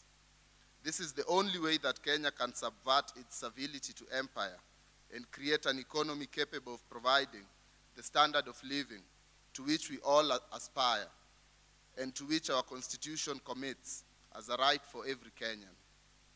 The Kenya Left Alliance further commits to close all foreign military bases within the Kenyan borders. Number 3, national debt and corruption. KLA will carry out a comprehensive debt review aimed at knowing which debts have gone to national development programs and which ones have been stolen. Those individuals and cabals that have stolen national resources and subjected Kenyans to unnecessary debt repayment will be subjected to trial, to public trial, and made to pay back the proceeds of theft or the illegal wealth repossessed in lieu. KLA will also challenge the legality of such debts as they are irrecoverable under both the Kenyan law and international law. At the parliamentary level, KLA will enact legislation to lower the national debt ceiling and strengthen the office of the Auditor General to not only investigate, but also prosecute these thieves. 4, free and universal health care. KLA will carry out a comprehensive reform of the health sector and enforce a publicly funded universal health care system devoid of the shenanigans around the newly created Social Health Insurance Fund, which is structured as a revolving economic door for the perennial grabbers and looters of Kenya to further fill their pockets. In addition to the fully publicly funded basic package of care provided at all public health facilities, free of charge at the point of care, the Kenya Left Alliance will introduce a health promotion fund, which will be financed through earmarked taxes on harmful products. Tobacco and alcohol taxes alone raised 85.5 billion Kenya shillings in taxes in 2023, an amount of funding that we will use to revolutionize health, such that we prioritize prevention over treatment. KLA will also invest in its healthcare infrastructure to assure the highest quality of services at every public institution and in the health workforce to retain and attract back into the country its doctors and nurses, and therefore reverse the brain drain in this sector.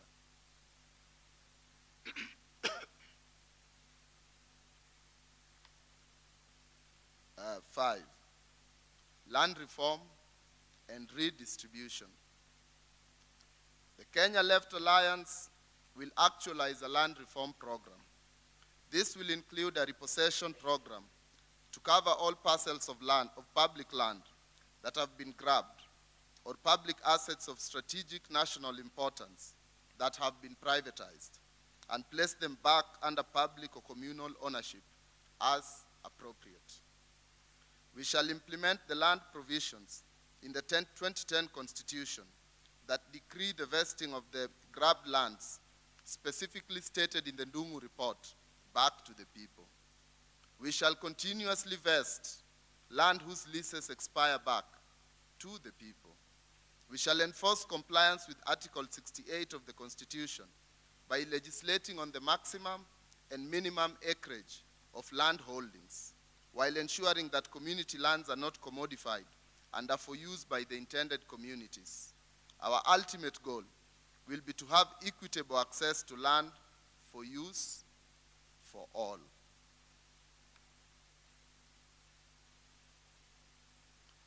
Six, food sovereignty.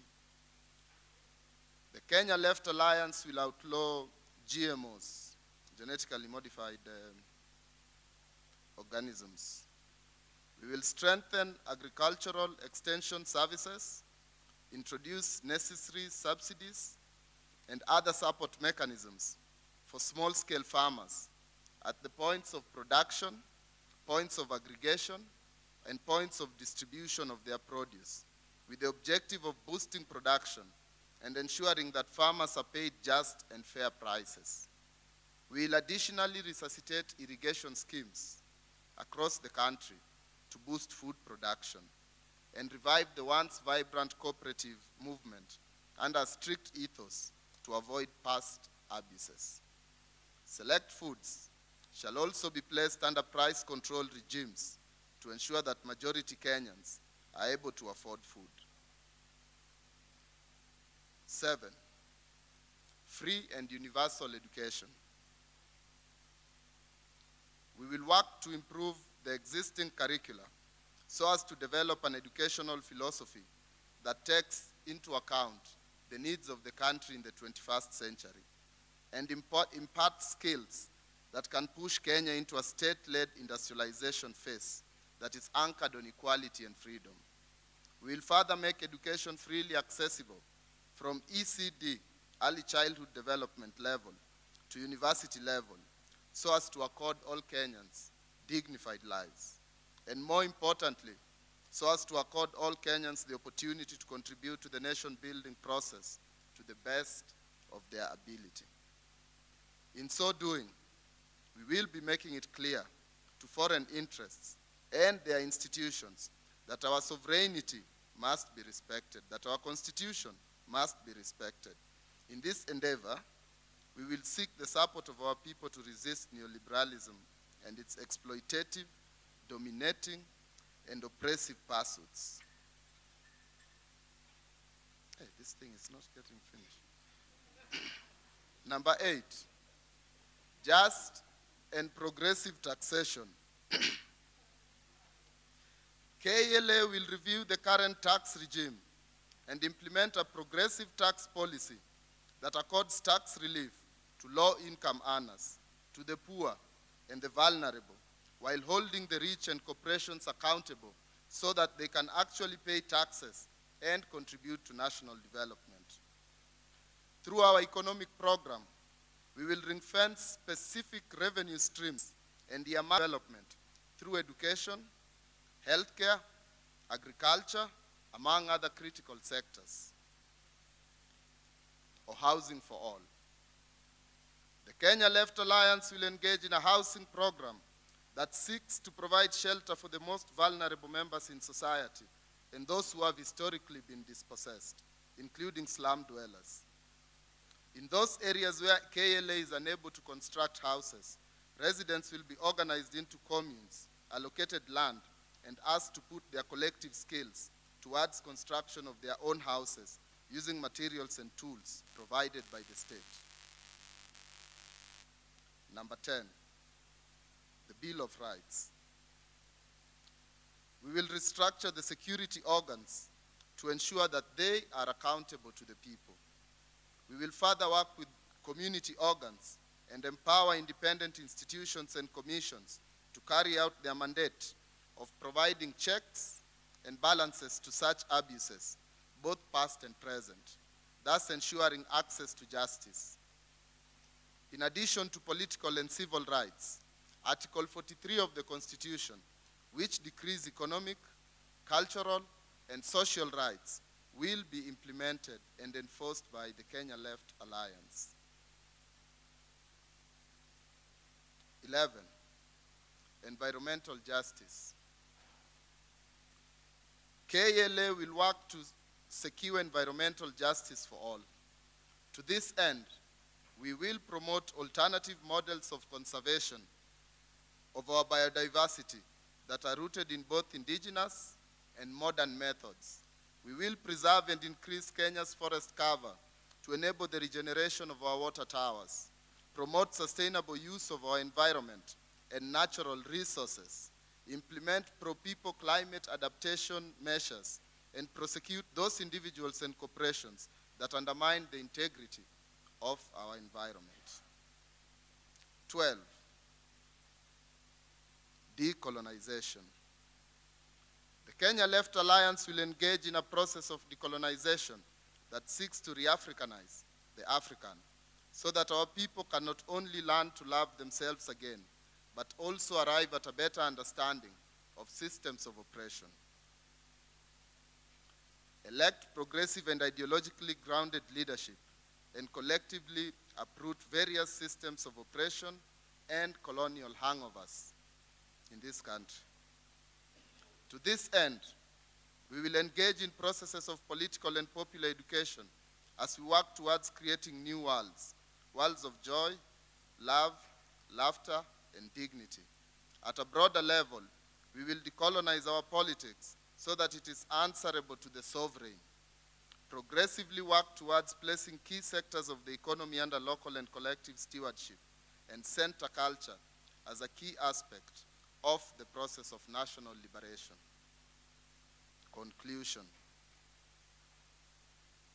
To enable the achievement of these goals and the creation of the new society that Kenyans desire, we will work with like-minded organizations and Kenyans of goodwill to organize, educate, and strengthen the Kenya Left Alliance using additional mechanisms as we collectively work towards our victory in its political, economic, social, cultural, and spiritual dimensions. Throughout this process, the Kenya Left Alliance recognizes the people as the motive force of history. We therefore call on all like-minded Kenyans to join us in this loud and defiant march towards liberation, justice, and dignity. Ukombozi sasa. Mapambano yazae. Mapinduzi. Mapinduzi yaja. Viva comrades, viva. Viva comrades, viva. Hey, I think this document grew longer in the afternoon. But thank you. At this point, what we are going to do is, I know some of us might have questions, some of us might have comments, might have suggestions. Comrade Sefu will take us through the process, and then I'll be taking notes from here. All right, so we are opening the floor to comments, questions, or amendments that are at this moment. So just everybody who has any questions, comments, amendments, you can raise your hand. And after we take this, if you raise your hand, tutachukua hao. So 1, 2, 3, okay. So I will ask again, how many people have any questions, amendments? Okay. So I'm giving you time to raise your hands. So once we close it, please, if you raise your hand. So Wavinya, is your hand up? 1, 2, 1, 2, 3, 4, 5, 6, 7, 8, 9, 10, 11. So we will take those 11. Yes, 11.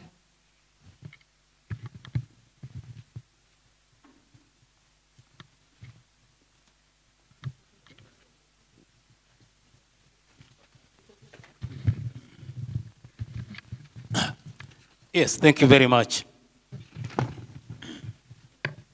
Yes, my concern is most on the 6th one, on food sovereignty, whereby you're talking of Kenya Left, you're talking of Kenya Left Alliance will outlaw GMOs. Now, regarding at the moment, we know there are some kind of plants that have already been regularized as GMO, like we have the BT cotton, whereby they are using what we call Bacillus thuringiensis. Now, already There's a case that has already been forwarded, and actually it was notified, and actually in the process of actually actualizing GMOs. Personally, as a scientist, I read to feel when it comes to the aspect of technology. Sorry. So what I'm trying to say here is I may not be comfortable with this, whereby trying to GMOs. I think it's insignificance at that level because it's something to do with technology. Now you cannot fight technology. Thank you.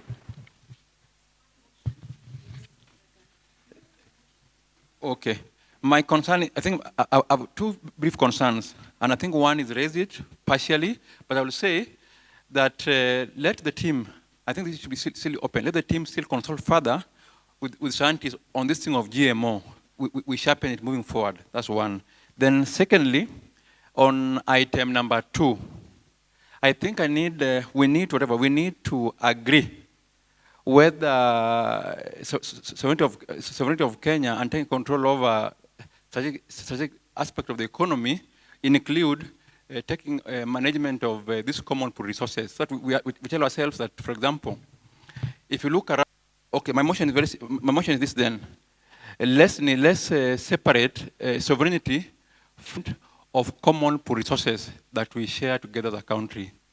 Yes. So that becomes an overriding whatever, an overriding impression or picture.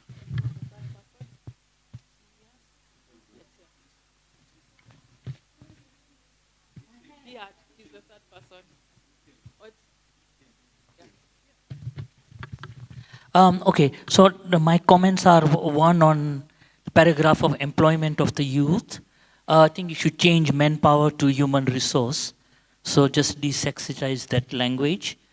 Almost the last line, sports, film, and music should be all encompassed in the word called creative economy, which is then much more inclusive. Further down on page 2 under item maybe 3, 4, I'm not quite sure. There are perhaps items that don't cover what I'm going to say, but I'm going to say it anyway. But the biggest source of government revenue at the moment is petrol and fuel, which is completely unaccountable and undemocratic. And I think one needs a fundamental removal or reform of that particular price structure. Comrade, sorry to interrupt. Could you please just restate the last bit you said? Under raising of taxes, the biggest tax revenue for the government at the moment is petrol and fuel, diesel, etc. And I think it's a completely undemocratic body that is governing our fuel prices. So one really needs to reform and completely change that structure. 2 is we need to commit ourselves to moving to green energies within a particular period of time. And basically renewable energies. Then on the next line, maybe under free and universal education, you have talked about decolonize elsewhere, but perhaps you should talk about decolonizing our education system, which is hopeless in any way you look at it. We need to emphasize our trade as South-South trade. We need to rationalize completely what our trade relations are and look at collaboration and security and solidarity international-wise. In terms of security, I think we need to completely, our security system, that the GSU or the NYS or the army is completely based on colonized state structures which have never been dismantled, and that's what Nyerere did. He completely dismantled the state security. And I think it's something we need to think over because those bodies are undemocratic and unaccountable to the people of Kenya and unrepresentative of our ideals for a just country. We need to sort of think about transitional justice and talk about the TJRC as well and review past massacres and crime, find where we can really look at justice on a bigger point of view. Yes, I think that's it. Thank you.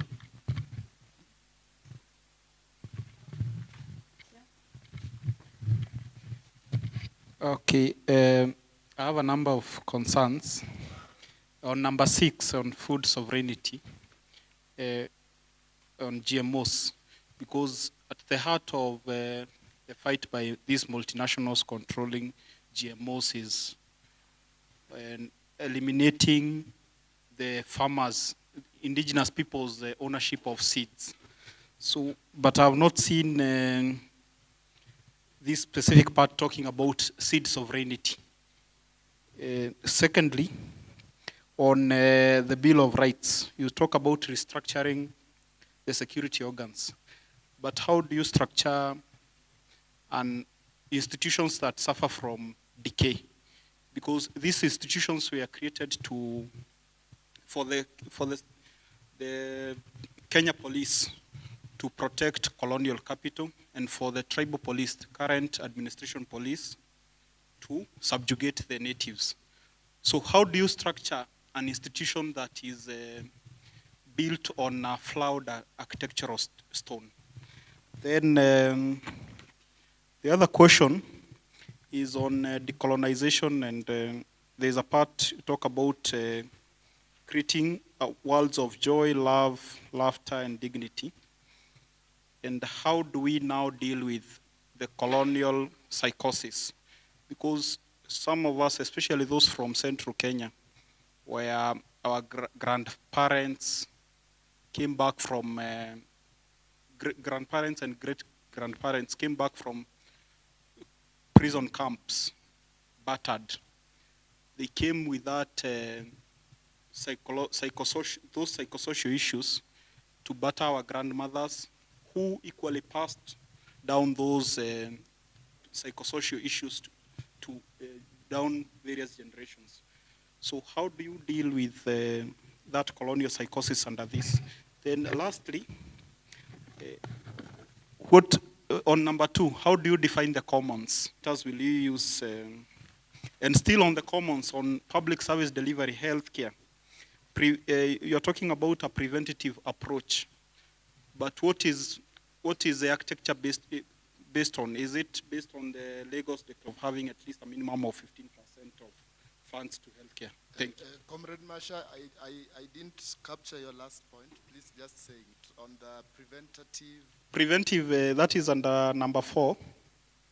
You're talking about creating a preventive healthcare model, but what is it based on? Should it be anchored on the Lagos declaration of at least 15% of the national budget going to healthcare, or what is it based on?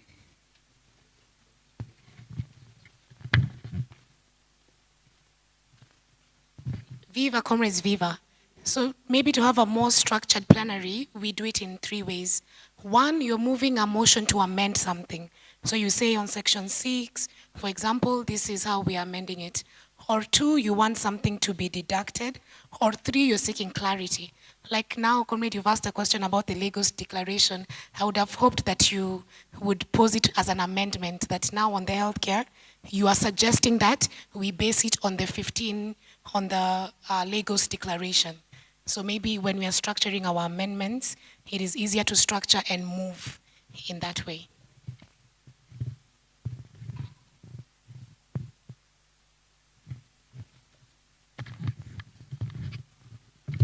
Forward with the Kenya Left Alliance, forward. Forward with alternative leadership, forward. First of all, this document is very powerful and very progressive. My name is Gesheke. I propose also that the document will be translated in Kiswahili, but my proposal is on number 11. Can we rename it? I propose we rename it ecological justice. Yeah. That's can cover the issue of ecological balance, and I think that is a appropriate political language. Yeah, decolonization, and I hope Sungu, you can be inspired by this. At a broader level, we will decolonize our politics so that it is answerable to the sovereign, progressive work towards placing key sectors of economy under local and collective stewardship. Is it hopefully we can create collective cooperative movement? As I propose that. So that cooperative movement, yeah. I think that is not a comparada bourgeoisie.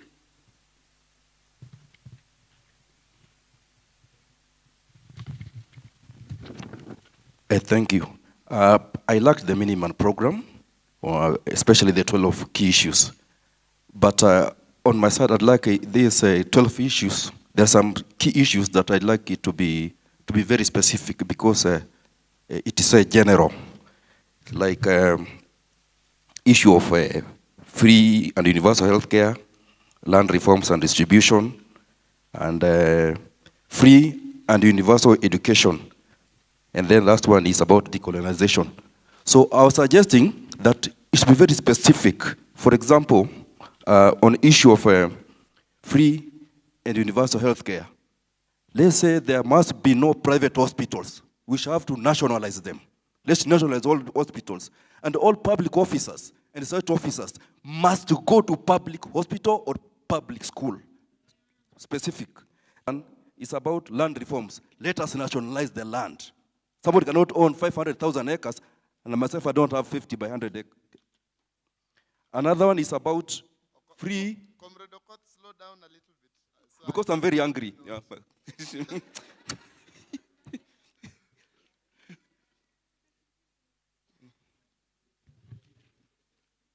What was the second point, comrade? It was about, the first one was about free and universal healthcare, that it should be no private hospitals. The services should be nationalized. Yes. Then the issue of land also must be nationalized. We cannot have people having 500,000 acres, and myself, I don't have 50 by 100. Another one is about free and universal education. Hold on a little bit, comrade. This thing has so much writing. Oh, okay.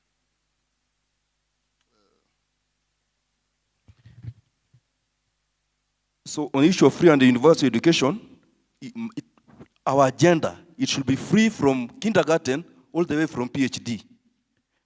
And all people, if you're working in your state officer, public officer, your children has to go to public school. Then on the issue of decolonization, we need also to be specific. Like myself, I've been fighting Commonwealth since 2016. So let us scratch where it itches. We cannot scratch our leg, and yet it's our head that is itching. Let us scratch where it's itching.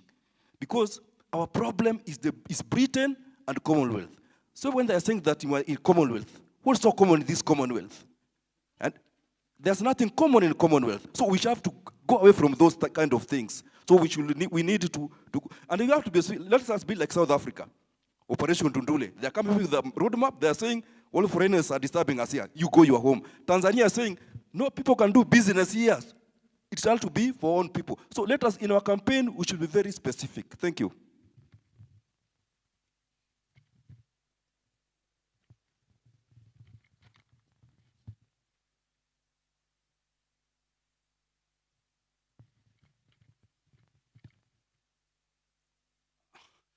I'm teaching myself to say, Viva, comrades, viva. Our time we used to say, comrades, power. And we shouted a lot around here. So, Gasheke, you have some homework to do to teach this old fellow. Now, I suggest we introduce a standalone key area and they call it public service. Public service, I don't want to say reforms, but I think we need to do something around our public service, focus on promoting efficiency, ridding ourselves of ghost workers that have become a sinkhole for our budgets. So I see that as missing out completely. Then national debt, I suggest we characterize it as odious. Rather than national, we call it odious national debt, corruption, and everything associated with that. So odious rather than national. On food, land, I think one of the key problems we are currently faced with is land use. I was in this town when we used to walk through coffee plantations to access Mwemuto, where Ndungi comes from. So I needed to give that. So today it's a jungle of brick and mortar. So, and we are talking about that having food security, which is food sovereignty, which is the next issue in mind.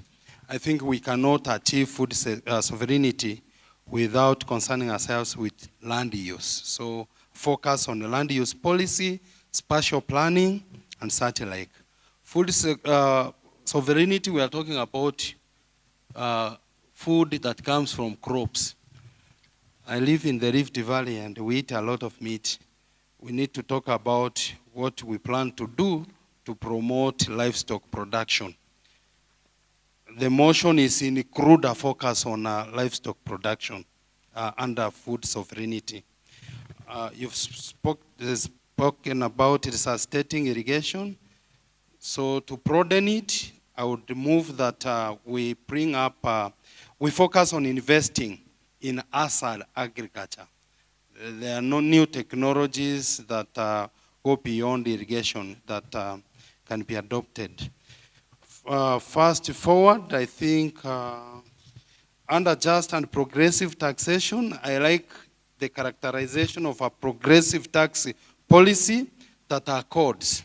But I would want that we introduce another word there that promotes equity and accords, that promotes equity. Progress may be speaking equity, but the ultimate goal of taxation is to, equity is a key goal for us to pursue.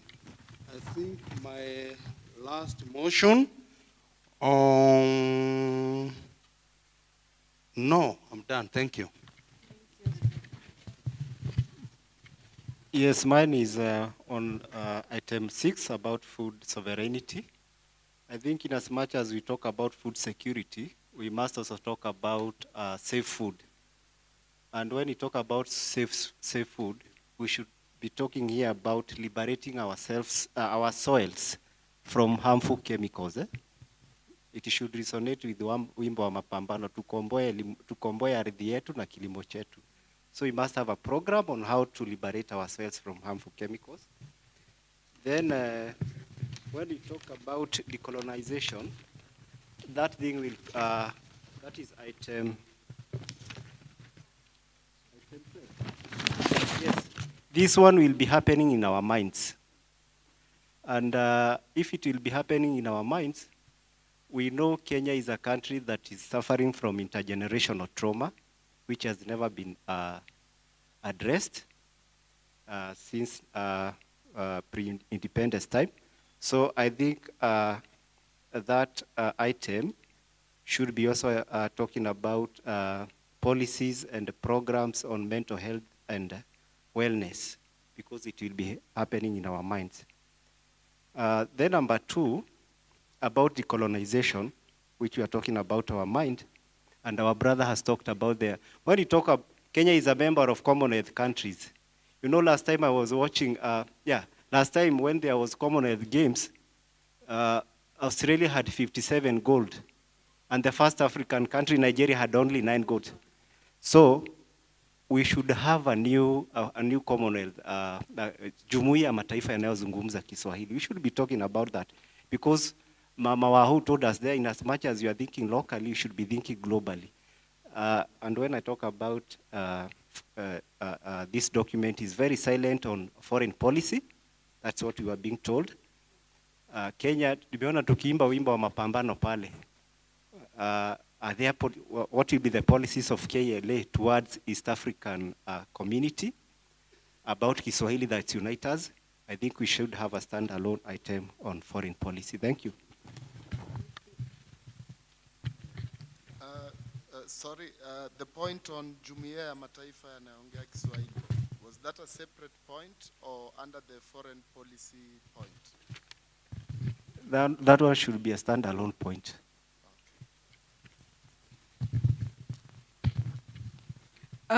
Kwanza kabisa pia mimi naanzia hapo kwa decolonization, and I think it's important to center the realities of women.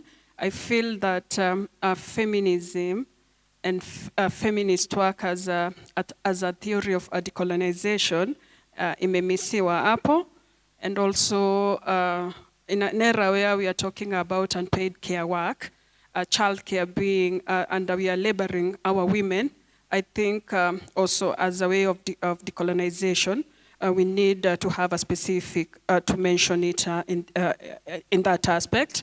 And the current wave of violence that has been meted on women, femicide, it also need to come clearly. And number 11, on environmental justice, I won't go there because Gasheke comrade ameguzia na tumekubaliana ibadilishwe ikuwe ecological justice, but I still feel language is problematic to me when we talk about conservation. Na babu wako kwa nyumba, tunajua hii language vile imekuwa ikitumika kwa jamii mingi. So for me, if mnaweza badilisha conservation to protection of our diversity, itakuwa jambo ya muhimu. Na pia kama tunaongea kuhusu anti-capitalism na tunaongea ya kwamba tunataka tupate chakula kwa wingi, sisi hapa leo I think ni muhimu tukue very intentional na deliberate. So mimi nasema tunafaa tuongeze water justice ikuwe pia ni kiungo muhimu, sababu kama hatuna access ya maji na kama maji yetu inaendelea kuuzwa na kukua privatized, inamaanisha ya kwamba hatutapata maji ya kukuza chakula chetu. Na maybe kumalizia ni kusema hiyo language ya conservation itakuwa ni kama tunatumia language ya kikoloni ya greenwash. So hayo yalikuwa mapendekezo yangu. Asante sana comrade. Point uliotoa kuhusu haki za maji, unasema tuiweke standalone ama chini ya environmental justice? I think ni muhimu tuiweke as a standalone, water justice ikue standalone, sababu lazima we continue reminding them that water must and should remain as a public good ili kuzuia privatization ya maji yetu.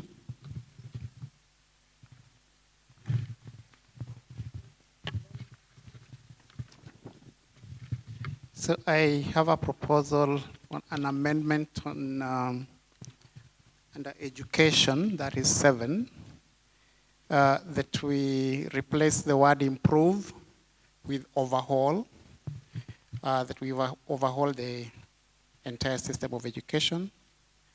And then I also propose we remove ECD.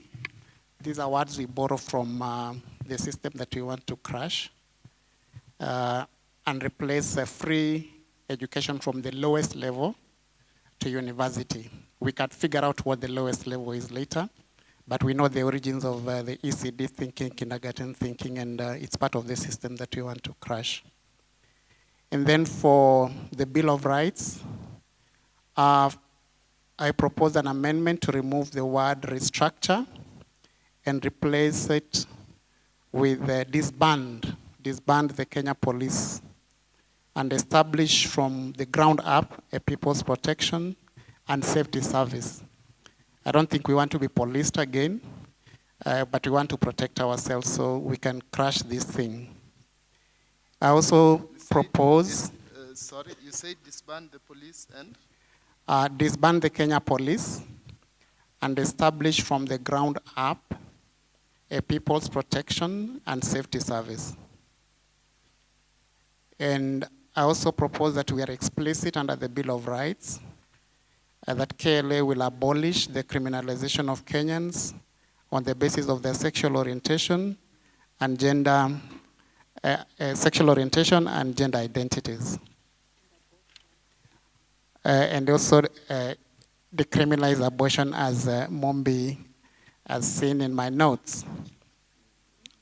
And then 11, environmental justice. Wait, comrade. I don't think enough blood is flowing to my hand. Pardon? My hand is writing slowly. Oh, I'm talking too fast. The previous point you made. It's abolish the criminalization of Kenyans on the basis of their sexual orientation and gender identities, and decriminalizing abortion. And 11, on environmental justice, KLA to abolish all forms of green colonialism. There are a lot now, the carbon credit system, conservancies, and all those things that the largest polluters are trying to hoodwink Africa about. And then we also recognize indigenous knowledge and systems of environmental conservation. Because a lot of the climate justice language is framed with the knowledge of European environment, answer to a lot of what we did in our African communities to conserve our environment. That's it.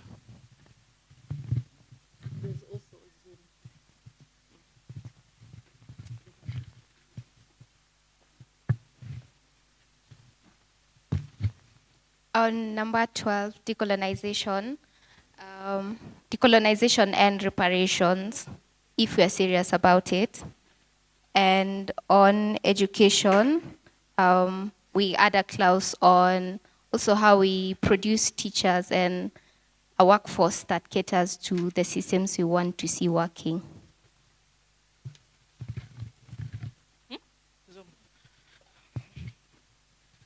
Okay. From Zoom, sorry, do you mind? I cannot see. My eyesight is terrible. Okay. So, to the point on food sovereignty. Yeah, the point on food sovereignty. There's a motion to, instead of saying KLA will outlaw GMOs, we can say that KLA will develop a regulatory framework on the safety and impact of GMOs. A what framework? A framework on the safety and impact of GMOs. Okay, then the next one, it's a query. General curiosity on affordable housing, where it is proposed that in the event that KLA is unable to construct houses, residents will be organized into communes, allocated land, etc. How will the proposed housing communes function in practice, and what is the timeline? That's a question. Then there's a comment or a question. The field of genetic engineering is still a delicate area. We cannot say that we will outlaw GMOs in totality. Development of GMOs is done in different ways. And lastly, for education, Comrade Sungu, should I continue? Oh.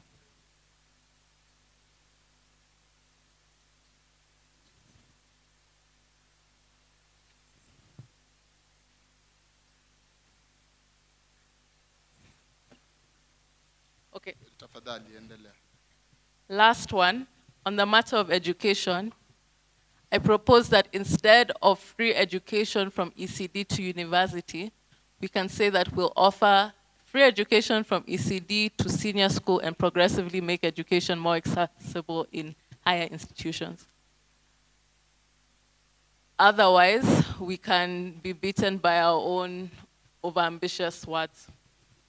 That's it from Zoom. ECD to senior levels. Yeah. Okay. And progressively fund higher education from there.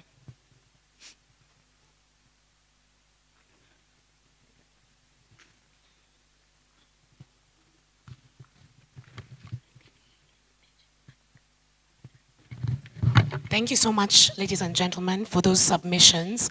And we are going to go through them in the similar fashion. And I think we'll use the directive we used before lunch, that we'll go page by page on the items that have been mentioned, and then we will move to either agree to amend them or not amend them. Comrade Sungu, I don't know if you're good to go on page 1. Yes. So the items that have been mentioned. Abolish the police.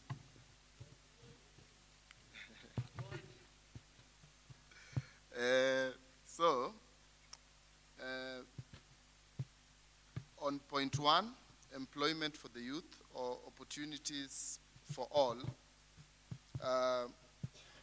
Comrade Zahid suggested that these various sectors, from sports, film, music, that we should use the term creative sector, creative economy, yeah.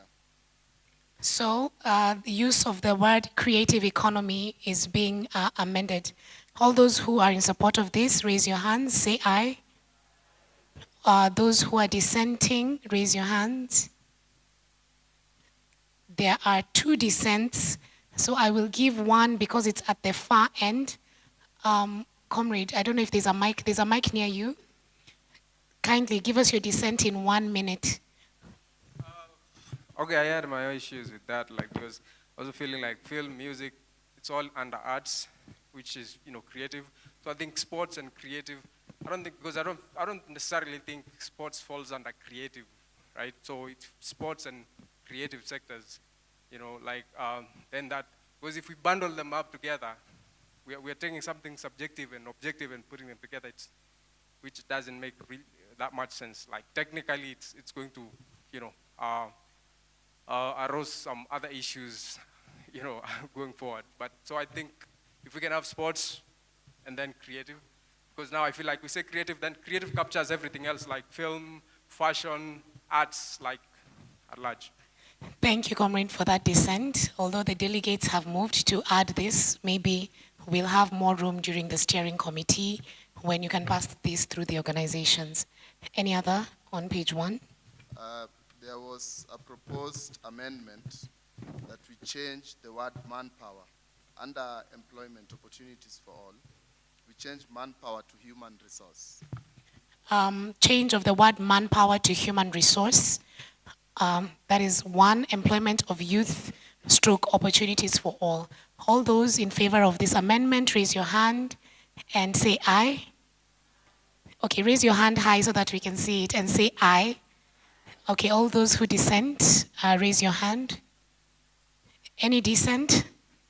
Since there's none, we will move to the next one. Has anyone seen the word manpower in number 1?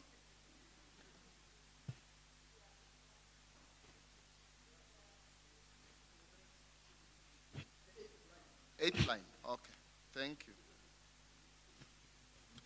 Building of manpower. My eyesight is failing. Point number 2, the sovereignty of Kenya. We are now on the 2nd page. There was a question around commons, and one of us asked, how do you define the commons? How do you define the commons?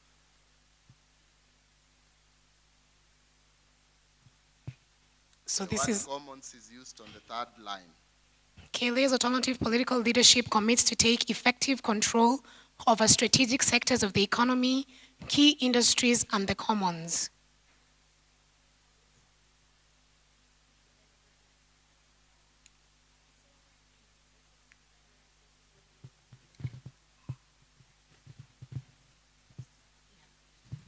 Sorry, I think it is right there in that sentence. These are, services and resources deemed essential for human life, social well-being, and ecological balance.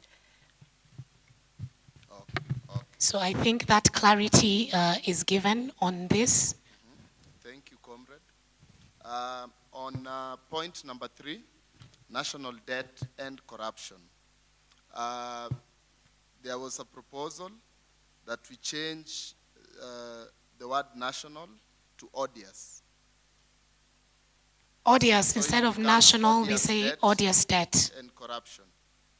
So all those who are in favor of moving this amendment, raise your hand, say aye. All those who dissent, raise your hand. Is there any dissent? Comrade, 30 seconds, give us your dissent. Those passing the mic.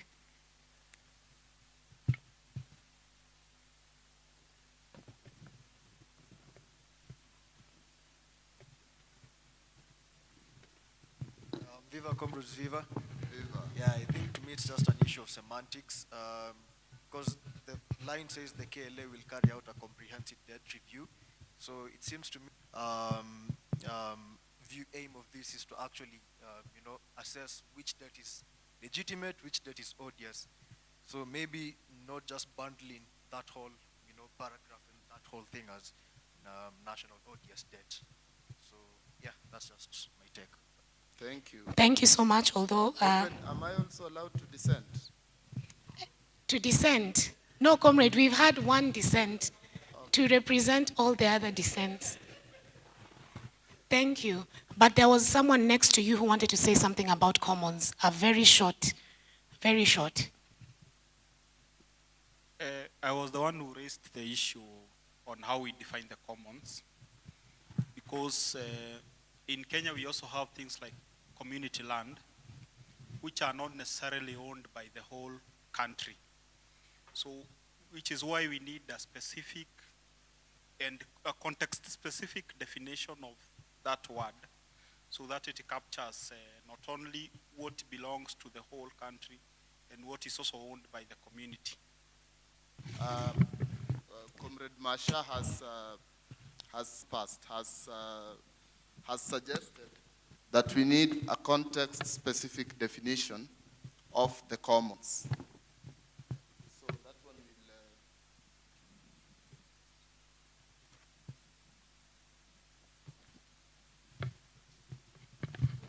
Nitaomba msamaha kidogo kama nitazungumzia mambo ambayo mmepitia wakati sikuwemo, lakini naangalia kwa haraka na kuuliza maswali kidogo. Ningaliomba kwamba tunapozungumzia mijadala hii, naomba kuna nukta ambazo zingekuwa standalone, kama nukta kama vile utamaduni na turathi za taifa. Ni jambo ambalo lingefaa kuzungumziwa kivyake. Vile vile tunapozungumza tena katika, sikuona mahala popote ambapo tumetaja National Sovereign Wealth Fund, ambapo mnataja commons na kadhalika. Ni muhimu sana tuwe na maoni kuhusu the National Sovereign Wealth Fund. Vile vile naomba tuwe very intentional about freeing the national treasury from the executive. Kwamba sisi tuwe na msimamo kuhusu the national treasury. Vile vile tuangalie jamii zetu, kwamba kuna communities ambapo sisi huangalia sana jamii kwa mrengo wa makabila. Kuna community mbadala. Tuwe sisi katika Kenya Left Alliance, tuwe tena intentional katika kubuni jamii mpya, communities of interests, rather than ethnic communities. Mwisho, Kamaradi Mumbi ametaja hapa kwamba lugha ambayo tunatumia sana katika conservation, mimi sana usema upenda sana kuweka con, C-O-N, kwa sababu ni con. Protection ndio muhimu kuliko ile conservation, na tusiregelee sana jambo la conservation bila kusema protection. Na mwisho, nimesema jambo la mwisho mara nyingi, nimeradhi. Elimu yetu, hata kama tutakuja na sera mpya na elimu yote, tukumbuke lazima kutakuwako na elimu mbadala wakati wote. So there must be recognition of alternative education. Thank you so much, Babu. We've taken that into consideration and we'll be having discussions on the same during the document adoption. Going back to the suggestion that was given on the definition of commons, for us to add a much more broader definition that includes community, for us to add a much more broader definition of the commons. Was that your addition to whatever, to the clarity? So a context-specific definition. So we'll just subject it to the plenary. whether we should have a content-specific definition of the commons after the clarity that has been given in the document. All those who move in favor of this, raise your hand and say aye. Okay, all those who dissent to this, raise your hand and say nay. What? So we spoke about the commons, which is number 2, the sovereignty of Kenya. And there was an issue raised up there that the definition was not very clear. Comrade Masha mentioned that the commons can differ from place to place because of how different societies and different communities view different kinds of resources. And that for our document, we need a context-specific definition of the word commons, so we know so we are not using it in a Western sense, at least if I understood him correctly. Comrade, nimeelewa? So if this is the case, if we are adopting that we will have a more content-specific definition on the commons, kindly raise your hand if you agree and say aye. All right, those who are dissenting, so there's no dissent. Is there anything else on the sovereignty? No, so we'll go to national debt. We were moving the motion on adding odious national debt and corruption. The word odious debt, so we remove national. So we just say odious debt and corruption. All those who are in favor of adding the word odious, kindly raise your hand, say aye. Those who dissent to adding the word odious, there is none, so we'll move. There's one dissent. Oh, he did. Okay. So is there anything else on national debt? On national debt,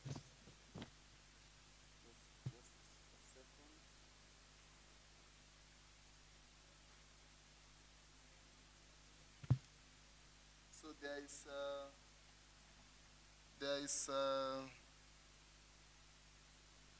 no. There is nothing else there. I'll come to it. All right, so free and universal healthcare, the amendments that were proposed here. Comrade Okot made a proposal that we should say explicitly that there shouldn't be private hospitals. Free and universal healthcare. That there shouldn't be private hospitals. So we are moving to say that there should not be private hospitals in the country in this document. So all those who are in favor of this amendment, raise your hand and say aye.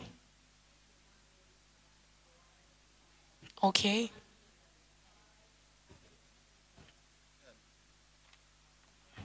So nationalization of health so that we have public hospitals. So all those who are in favor of this amendment on nationalization of hospitals, of health, so that we, nationalization of healthcare. Okay, thank you, comrades. Nationalization. Comrade. Asante.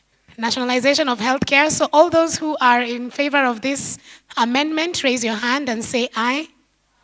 All those who dissent, any dissent? Okay, Thank you. More than 60% of healthcare in Kenya is private. The way to fix the issue of private healthcare in Kenya is to have a very strong public system, not to try and create some bureaucratic system of renationalizing clinics in villages that is going to cost more than just fixing the public healthcare with system we have. I think we need to think through some things a bit more carefully, even though they sound good in theory.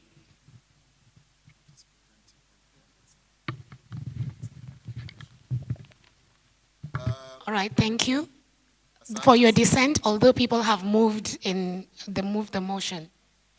There was a point raised by Comrade Masha under free and universal healthcare, and he asked, what is preventive healthcare based on? I think we can think through it collectively, but at the most basic level, what we meant during the drafting of this document is that it's better to focus on prevention than treatment. So for example, acts like supplying clean drinking water to avoid things like diarrhea and stomach diseases, especially in children. So I think there can be a number of things or a range of actions that can be taken under the wider umbrella of preventive healthcare that I can't outline them all. So I think we now need to maybe be clearer in the document with regard to that. So that has been clarified for this part. It was a question on what does preventive healthcare entail. So there is no amendment on that. Do we move to number 5, land reform and redistribution? Yes. So on land reform and redistribution, these are the amendments that were proposed. Our comrade made a proposal. One, that we should focus on land use and spatial planning, that those 2 points should be included under land reform and redistribution. So on addition of land use and spatial planning, when it comes to point number 5 on land reform and redistribution, all of us who are in favor of this amendment, raise your hand, say aye. Those who are in favor of this amendment that was raised on the floor, we can raise our hands and say aye.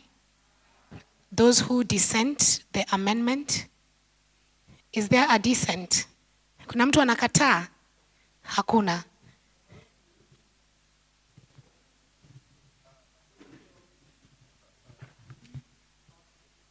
Yes, comrade, we passed. Yes. We agreed to nationalize. Yes.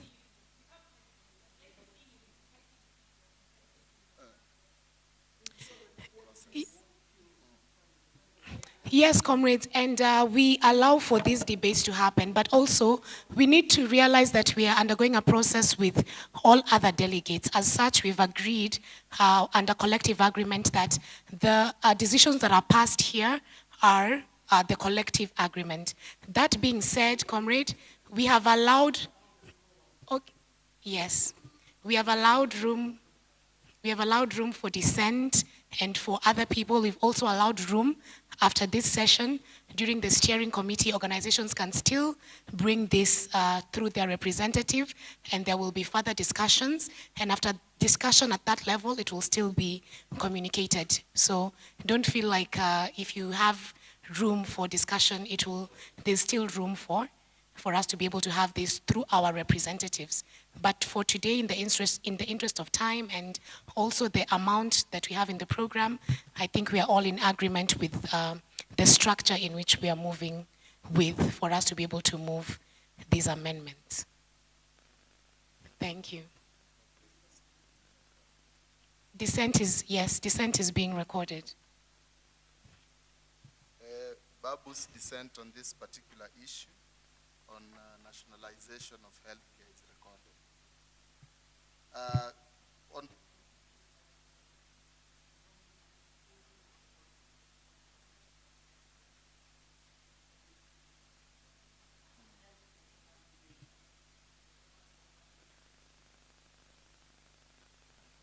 Thank you, comrades. We've noted this dissent and for further discussions, especially through the steering committee and through the representatives that you'll be able to send. So maybe you can have robust debates in your organizations, and the minute that we have the steering committee, it will be presented. On point 5, our comrade Okoth again proposed nationalize the land. So there's a proposition on nationalization of land. That is on point 5 on land reform and redistribution. All those who are in favor of this amendment, kindly raise your hand and say aye. Nationalization of land. Nationalization of land. All those in favor, raise your hand and say aye. All those who dissent this amendment, raise your hand. Okay, the rest, we have... it's a bit of a...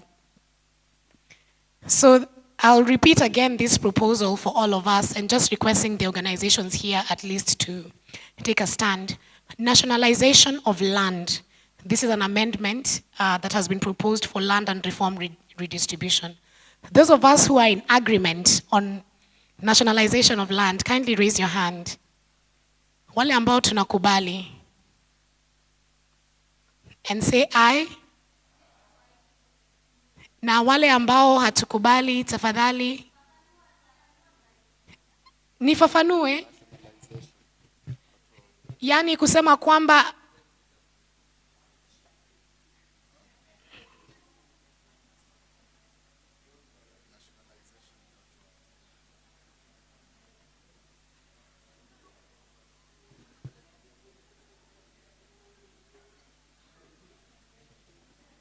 haya.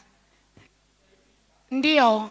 Yaani tunasema kwamba ardhi itakuwa ya kitaifa. Kwa hivyo mtu hataweza kusema kwamba hii ni ardhi yangu, mimi niko na ekari 500, ilhali kuna mwingine ambaye ako na ekari 50 mahali. Kwa hiyo ardhi yote ambayo itakuwa katika nchi ya Kenya itamilikiwa na wananchi wa Kenya, na wala sio mtu binafsi kuwa na ardhi nyingi kuliko wengine. Tumeelewa? Kwa hivyo wale ambao wanakubaliana na wanataka wangependekeza kupitisha mswada huu kwamba tutataifisha ardhi ya Kenya, tafadhali tuinue mkono. Wale ambao wamekubaliana na wameweza kuelewa kwa sababu imewasilishwa kwa lugha ambayo itawafikia vizuri, tuinue mkono na tuseme ndio. Ndio. Haya, wale ambao wamekataa, hawataki huu mswada upitishwe kwamba ardhi itataifishwa, tuinue mkono na tuseme la. Tuinue mkono na tuseme la. Sasa kuna watu wanasema la na hawainui mkono. Jamani, hii ni mara ya mwisho. Wale ambao wamekubali kutaifishwa kwa ardhi, tuinue mkono na tuseme ndio. Wale ambao wamekubali, tuinue mkono juu na tuseme ndio. Aya, wale ambao wamekataa, tuinue mkono na tuseme la. Aya, kwa hiyo watu ambao wamesema la ndio walio wengi, na tulikuwa tumeshasikia huu mswada ambao ulipendekeza kwetu kwamba tutaifishe ardhi. Kwa hiyo hatutasikia mswada tena. Tafadhali tuweze kuungana pamoja, tuweze kusikia na kusonga pamoja. Haya, tutaelekea kwa mswada mwingine wa ardhi. Tutaelekea katika mswada mwingine. Viva comrades, viva. Viva comrades, viva. Viva comrades, viva. Asanteni sana. So, okay, I'll try and move faster. It's just that we also have around 976 proposals. They're not that much, but we'll try and go through them as fast as we can. So one of us proposed, I didn't record who it was, under point 6, food sovereignty, that the Kenya Left Alliance will develop a general framework on the impact of GMOs. Instead of saying we will outlaw GMOs, what we should say is that the Kenya Left Alliance will develop a general framework on the impact of GMOs.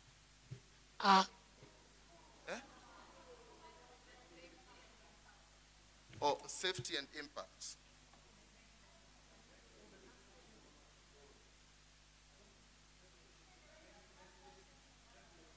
It's regulatory. A regulatory framework. Okay. So the KLA will develop a regulatory framework on the safety and impact of GMOs. So if this is an amendment that we are in favor of, kindly raise your hand and say aye. Okay, those who dissent this amendment, raise your hand and say nay.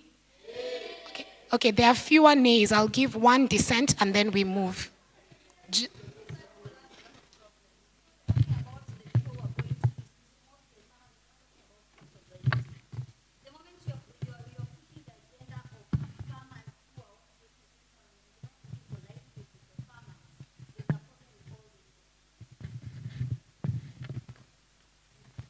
Viva, comrade, viva.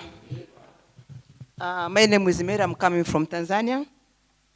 My adding more, as we have saying the KLA, that mapinduzi sasa ardhi, chakula na ukombozi. We can't move without a safe of food. As now, this is GMO. I don't know if the Kenya Left Alliance, they are planning or they are starting to building the banking of original, their organic seed. Because now is a problem. Because when it comes the time of every year or every season of agriculture, we are going to buy this new seed. As you compare with the last years, when you go to another season of agriculture, you put the last seed which you have harvested them. So my addition there, I'm suggesting that we are going to the KLA we are going to building a new a bank of organic seed. Tuanzishe benki ya kuhifadhi mbegu zetu za asili, kwa sababu tunaenda kuwa watumwa wa mbegu, tunaenda kuwa watumwa wa chakula. And if someone who is controlled with food, mtu akikutawala kwa chakula, you can't say anything. Okay? So let us starting there. Even for Tanzania, we are starting building that. Yeah. And so, asante sana. Najua hilo swala la mbegu, benki ya mbegu lilikuwa ibuka kutoka mmoja wetu. Kwa hiyo ni mswada pia ambao tunaenda kupitisha hapo baadaye. Kwa hiyo ni moja ya swala ambalo tunaenda kupitisha katika mambo ambayo tunaongelea kuhusu haki ya chakula. Kwa hiyo kama ni hayo tunataka kuzungumzia, kuna wakati wake ambao tutaweza kuzungumzia benki hiyo ya mbegu. Kuna maswala mengi yameibuka. La, si walengi, tuko na mtaratara, haya. So let us agree on how we want to proceed. Sindio? So tumesema tunapitisha, we'll call an item that has been raised from the floor, right? From the 11 amendments. Then from those items, we are going to move them. Sindio? Either we propose to amend and agree, or we dissent. So if majority of us as delegates agree with something, we will amend it if they've agreed to amend. If majority agree to dissent, tutachana nayo, we will not move it. And then we will have an opportunity either through our representatives that we will send to the steering committee after robust debates to still present these positions during the steering committee.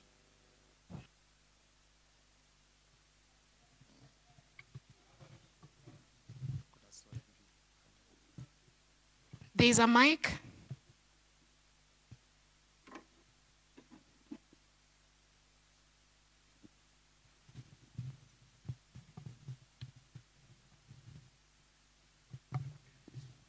I think if you look at the first document we looked at on the membership guide, we agreed that we are anti-capitalism. So when we come then, we pass a resolution that is contrary to our initial agreement. We are moving back and forth. This, the issue of GMOs is about seed sovereignty, the issue I raised. They want to control how we feed and when we feed, and what we put in our soils. So the moment we say we start now passing resolutions that favor them, we are moving back to we are going against the very first document we agreed upon. Thank you, comrade. I'll give Mwekali and then, okay, so Womo. Okay, on the issue of GMOs, I have a slightly different perspective from the plenary. First of all, we need to interrogate the issue of science and technology, in the role of science and technology in agriculture. So, in advancing, of course, the agricultural production, one, we want ourselves to be food secure, food sovereign, and all that. Then also, we need to look at, in short, I'm trying to say, I agree with the recommended amendment whereby they're saying that we should come up with our own position on GMOs. Yes, of course, GMOs have a negative, and there's also a positive aspect towards this whole thing, this whole debate on GMOs.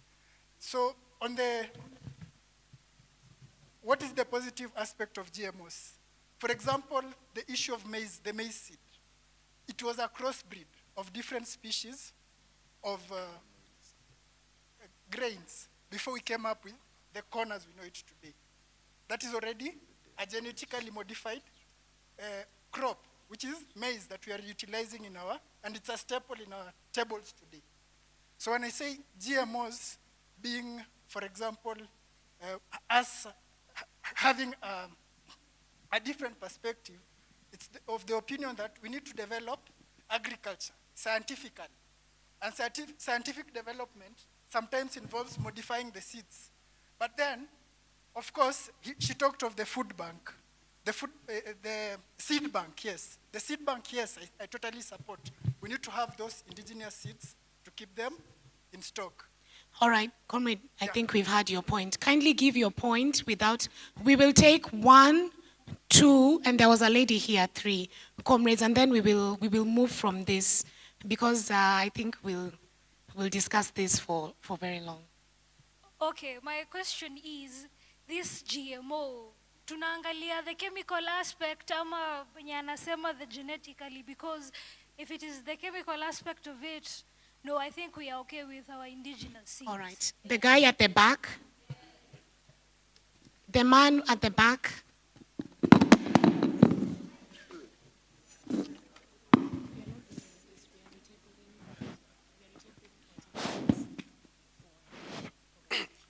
Asante sana. My motion is also, I want to remind you, all of us, our principle is to be, I think the first draft that has been submitted to outlaw GMOs, those was light statement to end GMO. If we want to make some modification on the same system, we are doomed, my brothers.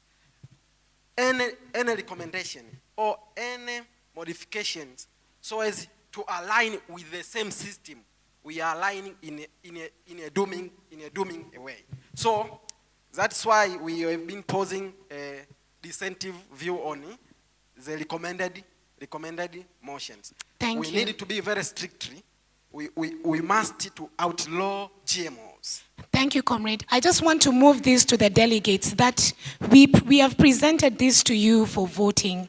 So at that point, when this point was raised, it was up to us to say that we do not agree with this amendment. So just also to enlighten us that let us be alert when we are asking to move motions so that we can move them with what the collective is agreeing. Excuse me. Mwekali? Excuse me, please, for a minute. I think there's a lot of misunderstanding about GMOs. I think it's because of the limited knowledge that we have. When it comes to GMOs, it actually doesn't involve any kind of chemicals.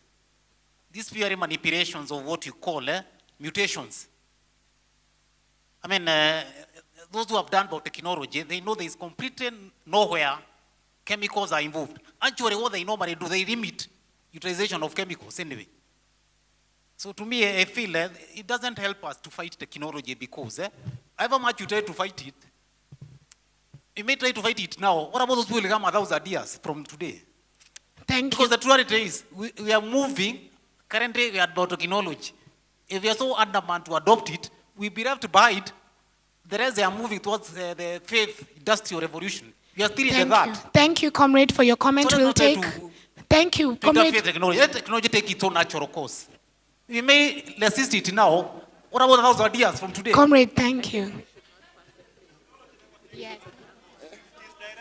So Mwekali will talk, and then we will move a motion. Then we see how Comrades, the delegates feel about this. Let's be serious. Africa, we don't have shortage of food. For us to do food security, for the comrades in the room, that you're confusing food security and food sovereignty, let us educate you, please. The problems of Gates Foundations will not be taken as our responsibility. We have seen comrades. Why I was saying I have problem with the statement where we are encouraging even extension and stuff in this statement. We know the work the food sovereignty, including Kenya Peace and League, has been doing in this country. And Gasheke, you know, when we went to protest in 2014, Qatar GMO, when we fought Professor Ochieng and the rest when they were bringing GMO. GMO is not good for us. We are seeing even our farmers, peasant farmers in Ukambani are being criminalized. Ukipata ndengu sahi unashikwa. Not that we don't have food.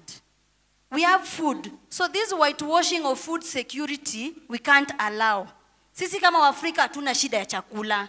Hizo fertilizer wanatuletea wanatuambia ya kwamba zieko kwa mchanga yetu ndio tuchukue mbegu zao tukataeni. Kataa GMO, kataa GMO. Kataa GMO, kataa GMO. So even as Kenya left, when you're talking about seeds, we have to be clear. Sahi kuna mama wazee wanashikwa because wameweka zile mbegu jikoni, wanafungwa seed bank, na hiyo ndio our livelihood. So when we talk about hizi mambo sijui extension, commercialization and everything, which contradicts to the first point, from a feminist perspective, comrades. Mnanisikia watu wa GMO? Watu wa GMO mnanisikia? Okay. Tuafikie plus Ruto. We need to be very clear. Our parents, when they were planting, when you kona maushago, tuendewa nini by the way, kitu ni serious. The next frontier is food. Wakati walikuwa wanalima tukule, si wauze. So wakati tunasema we want farmers to go and sell, who told you they want to sell? We saw WTO when they came to this country. Gasheke, you remember very well, Gasheke. I'm going to mention your name.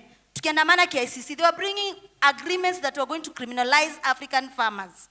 We can't be in the same level. Sisi huko hakuna shida venye Europe kuna shida. So hii mambo ya GMO kwanza ikataliwe kabisa. Kataa GMO, kataa. Kataa GMO, kataa. Kataa vinitete, kataa. Okay, because Comrade power. Power. Comrade power. Power. Because this item has been retabled, I will move to ask again. There was a motion. So I will first read what the Kenya Left Alliance minimum program says. It says on food sovereignty, KLA will outlaw GMOs. That was the first statement. So the movement was this. The amendment to this was this, that KLA will develop safety and regulatory frameworks on the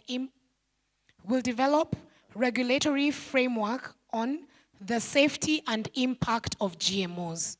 So I will ask again, those who are in favor of us adopting this amendment, kindly raise your hand.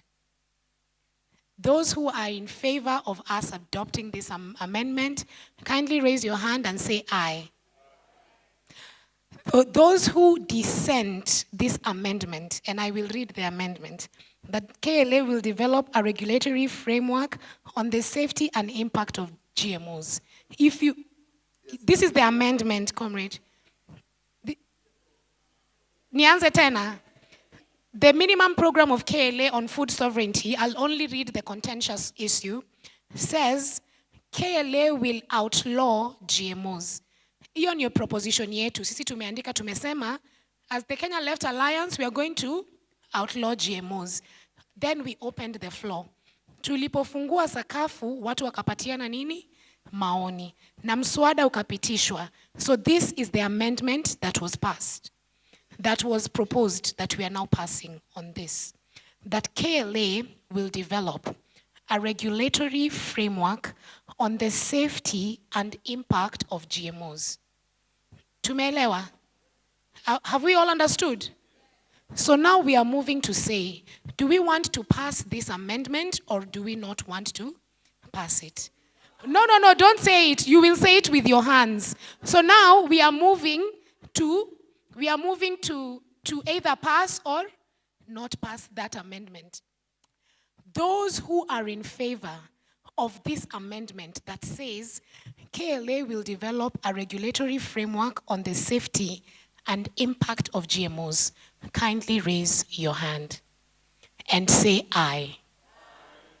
Okay, put your hands down. Those who dissent this amendment, kindly unakataa. Yes, when you dissent, it means you want it to remain KLA will outlaw GMOs.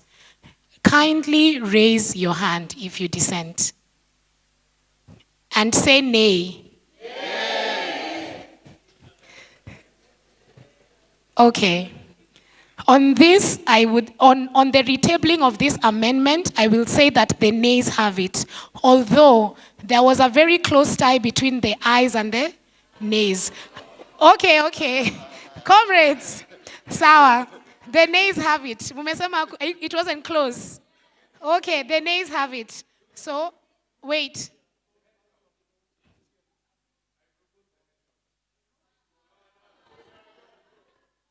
I mean, I think we have moved with a nay. There's a question on how do you approach the steering committee. We'll have representatives from each of the organizations here, including individuals, who will become one organization, and you can table your issues for debate then. You will choose amongst yourself one representative to come to the steering committee after robust debate amongst yourself to represent your position. Sawa? Comrades, power. Time is not on our side, and so there is a few questions that have been raised, and I'll ask that we try expedite the process so we can continue the program. There was, Comrade Masha had made a suggestion that we specifically insert the word seed sovereignty somewhere inside the paragraph on food sovereignty. How many agree with that? How? Say yes. How many of us dissent? Okay, that is clear. And then our comrade sister from Tanzania said that we also need to talk about seed banks. How many of us agree with that? Sovereign seed bank. Eh? Okay, sawa. And our comrade brother asked that we should talk about the section on food sovereignty, should talk about how we are going to increase livestock production. How many of us agree that we should make that insertion on increasing livestock production? If you agree, say yes. If you disagree, say no.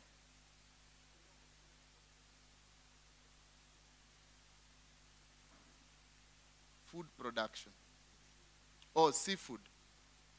Yes. Livestock includes fisheries.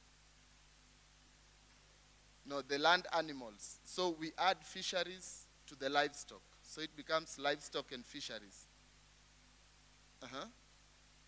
How many agree that we should specifically mention about how we'll increase production of livestock and fisheries? If you agree, say yes. How many think we shouldn't mention that? Okay, you people love food. That is good. And then there is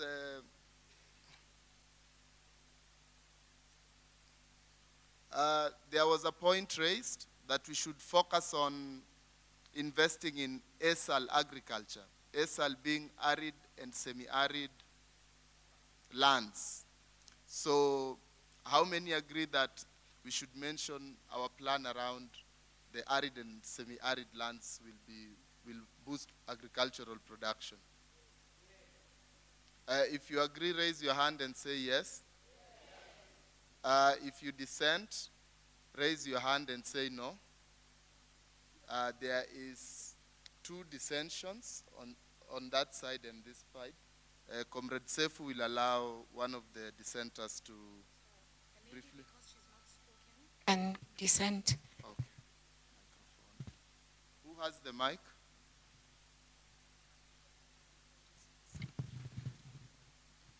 Huyu sister akona afro.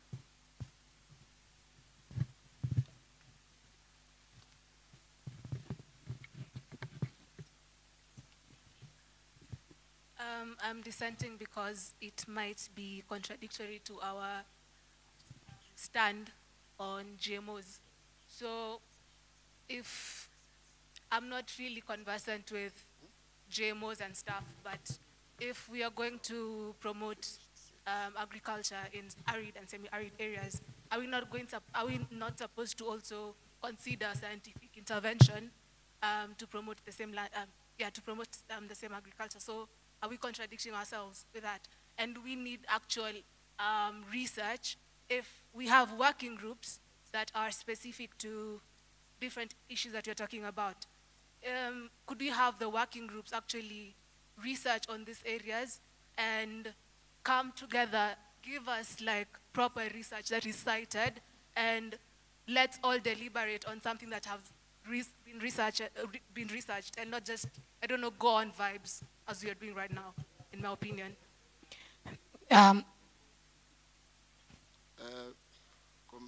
Comrade Gasheke, very briefly. Can I make a procedural motion according to this concern that has been raised here by a comrade?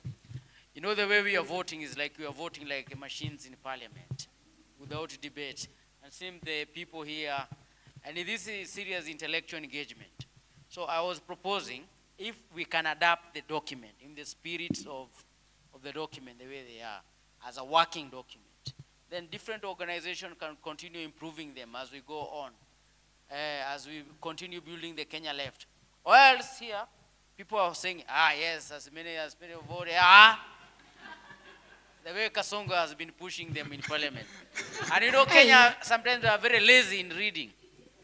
Thank you, Comrade Gasheke. I think this is a very reasonable motion. I will put it back to us so that we agree that all the documents that have been mentioned here and that are in our document folders, we've been given access to each of the documents that has been prepared for us. They are working and living documents, and as such, we can have robust discussions, conversations, we can read them in depth, and through our organizations after debate, maybe we can come up with our positions, which will then be presented by our representatives during the steering committee. Is this agreeable? So for the last time, all those who are in favor of taking the working documents can say aye. Aye. All those who dissent can say nay. Okay, there's one nay, but so it's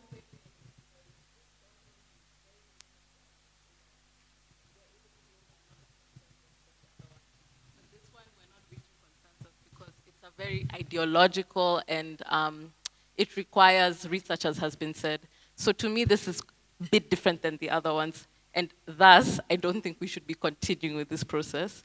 I think we should table this document, have a specific session that is dedicated after a process of research. I don't think we should be continuing. What I'm gonna do in terms of process, I noted down all the suggestions, all the questions asked on my document. I will tabulate them in a Word document or something and share it to all our organizations. Comrade Gasheke has proposed that we adapt it as a working document, but I'll also request that if time allows, sometime tomorrow, we dedicate 30 minutes to it and move in a very systemic fashion, because we've gone through 6 points, we have 6 left. But just that we try expedite the process so we are fast. That is just my suggestion. Thank you very much, comrades. Comrade Zahid, I can see your hand is up. Is there a mic?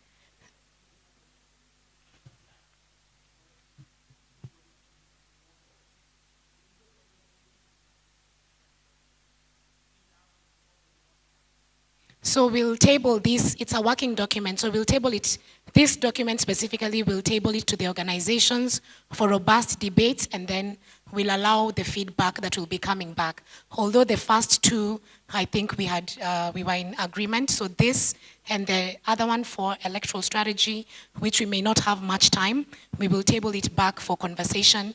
It will be brought back to the steering committee. Makofi ya Sungu, Karabanda! Karabanda! Yasungu! Thank you so much, comrades. As you may notice, in the interest of time, our time has gone so fast. And so we are going to move straight into the plenary for the second liberation of the Kenyan struggles. And as we are planning for that, as we are moving this As we move this and we plan there, we'll also present the proposed anthems for the Kenya Left Alliance. There are 2, so you'll be able to hear them and you'll also give feedback. Anthems.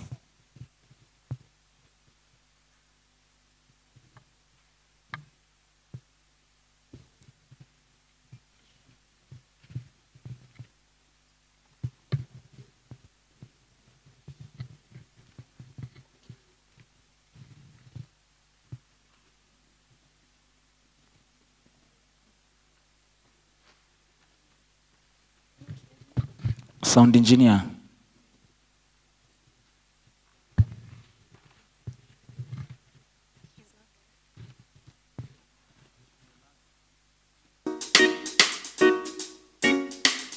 Ardhi, chakula na ukombozi. Mapinduzi sasa. Kenya Left Alliance. Kenya Left Alliance. Mapinduzi sasa. Kenya Left Alliance. Mapinduzi sasa. Tukisonga mbele. Mapinduzi sasa.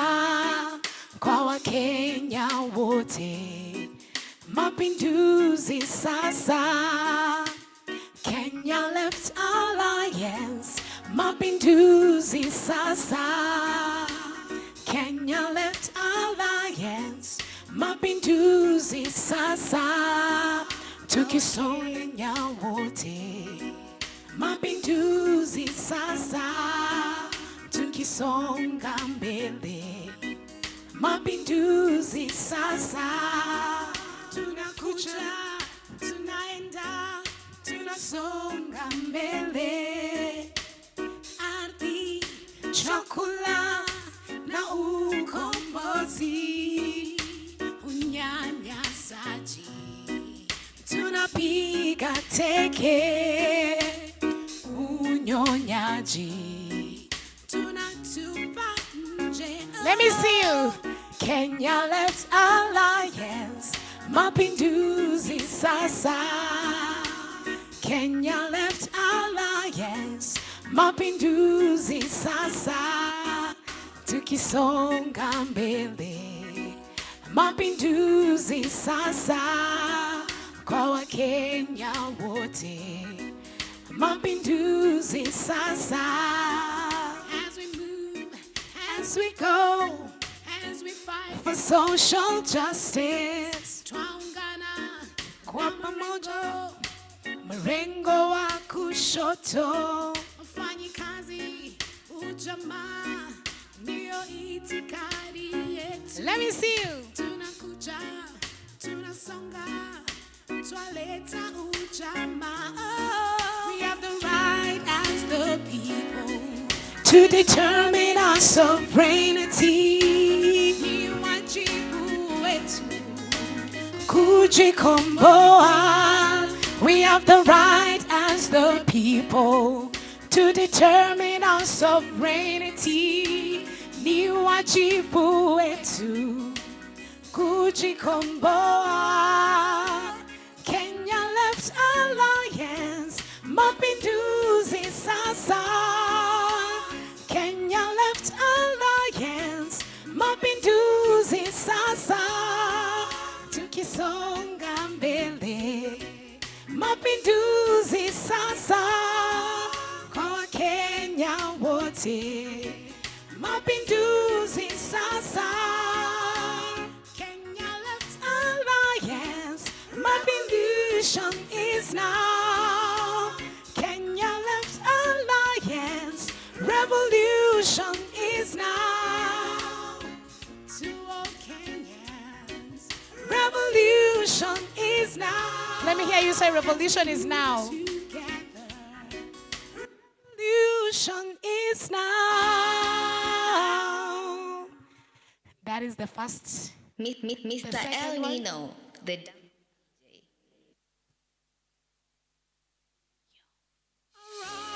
Kindly let's arise.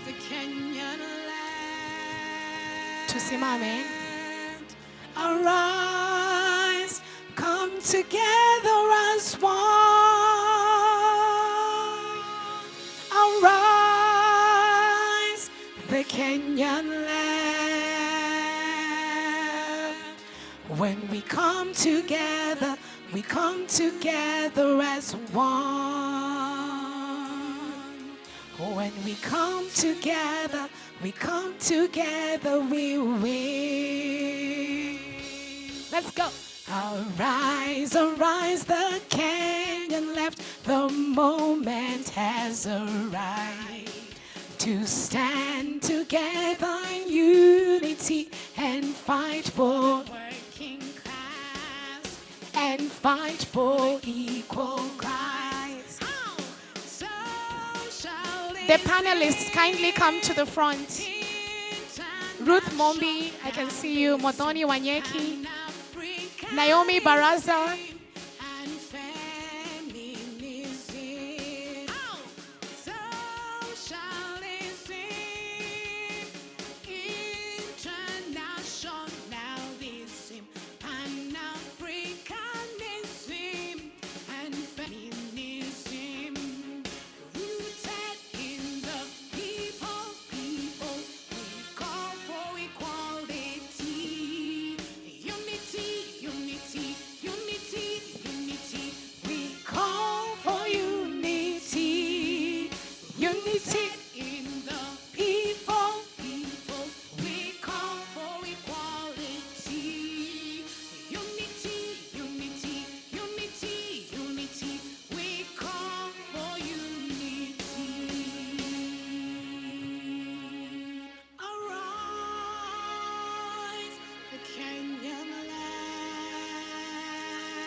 Together as one, arise, the Kenyan land. When we come together as one. When we come together, we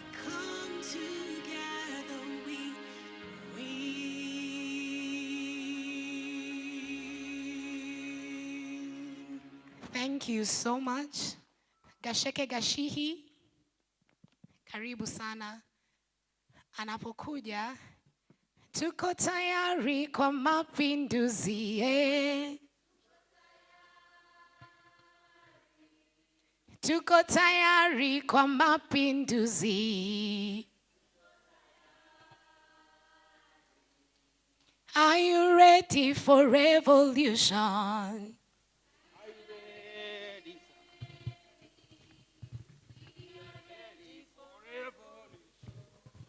We are ready.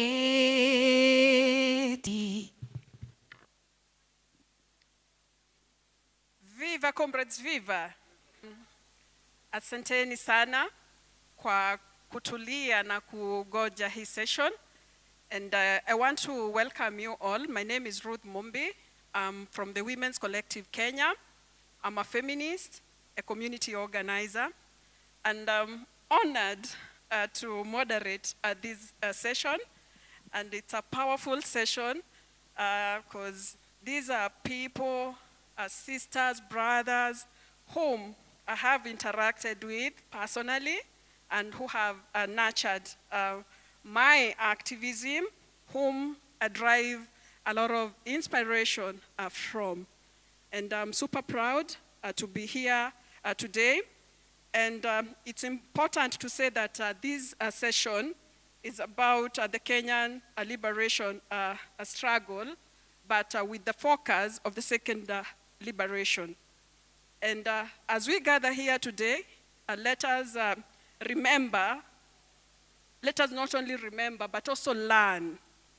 Let us learn and also listen to these amazing humans here who have carried forward the unfinished dreams of the first and the second dreamers, freedom fighters. So at this juncture, I want to welcome my sister, Modoni Wanyeki, to introduce herself And also, after that, I'll give the mic to my sister Naomi and Gasheke to do a brief introduction of who they are, because I don't want to speak for them. Hi, so my name is Mathoni Wanyeki, as she said. I'm a Kenyan. I've tried to find myself being useful through a variety of different platforms. As foot soldiers, first to the generation of Willie and so on. Yeah, and I've done a variety of things. My name is Naomi Barasa. I am also a Kenyan. I'm a human rights defender, a human rights activist. I think that's who I am, not much above that. Forward with the Kenya Left, forward. Forward with the community organizing, forward. And my name is Gashehe. I'm a Pan-Africanist and also a member of Madara Social Justice Center. I'm very humbled to be with these great patriot women in Kenya.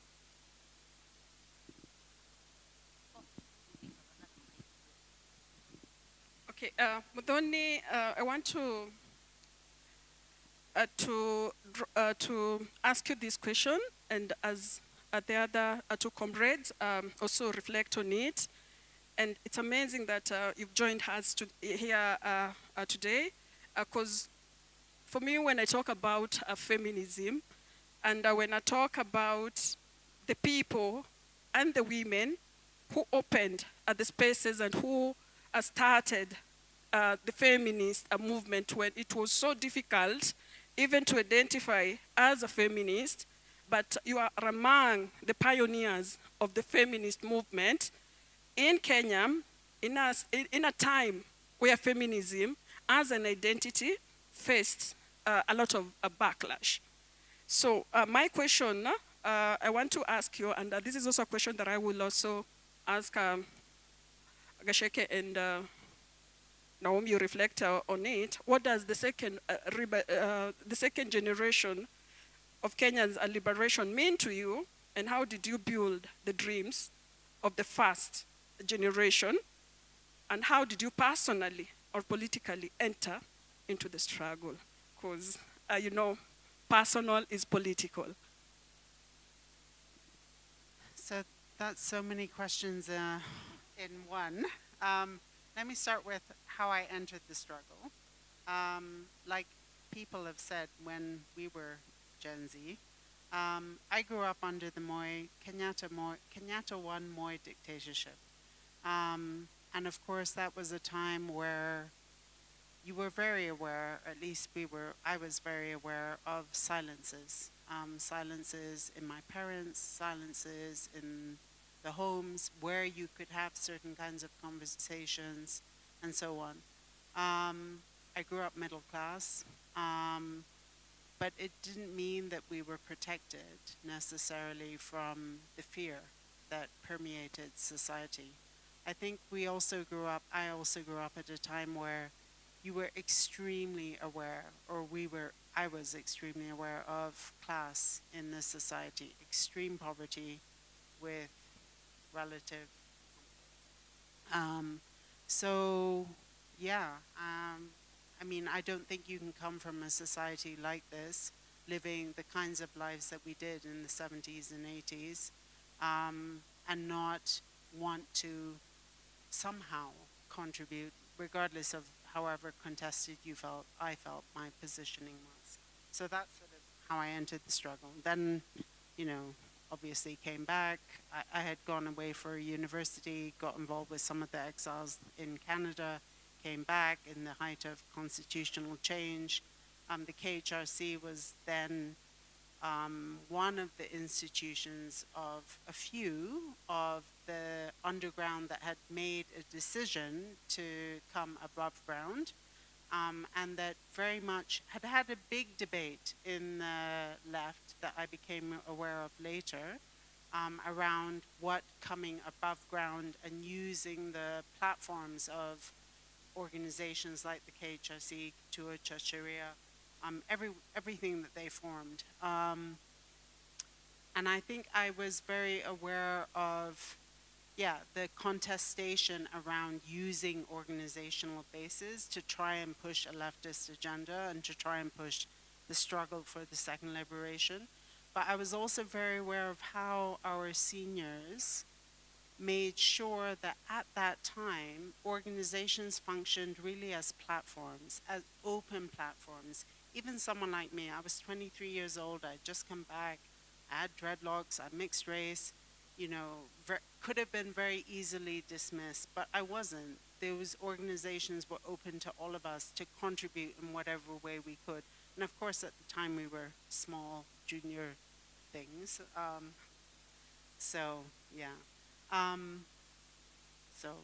KHRC as a sort of home for many people who wanted to contribute.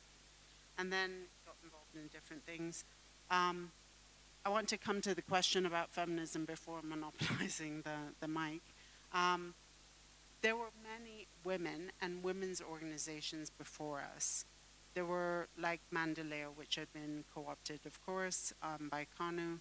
But at the time I came back, there was the wave of women in the second liberation, like Maria Nzomo, Phoebe Asio, all of those women, Catherine Yamato, all of whom, except for Maria Nzomo, have now died. But they had set up institutions that were part of the struggle for constitutional change. And they were older than us, more senior than us, FIDA at the time. But a group of us who were younger decided there was something missing from that kind of very linked to direct politics, I would say.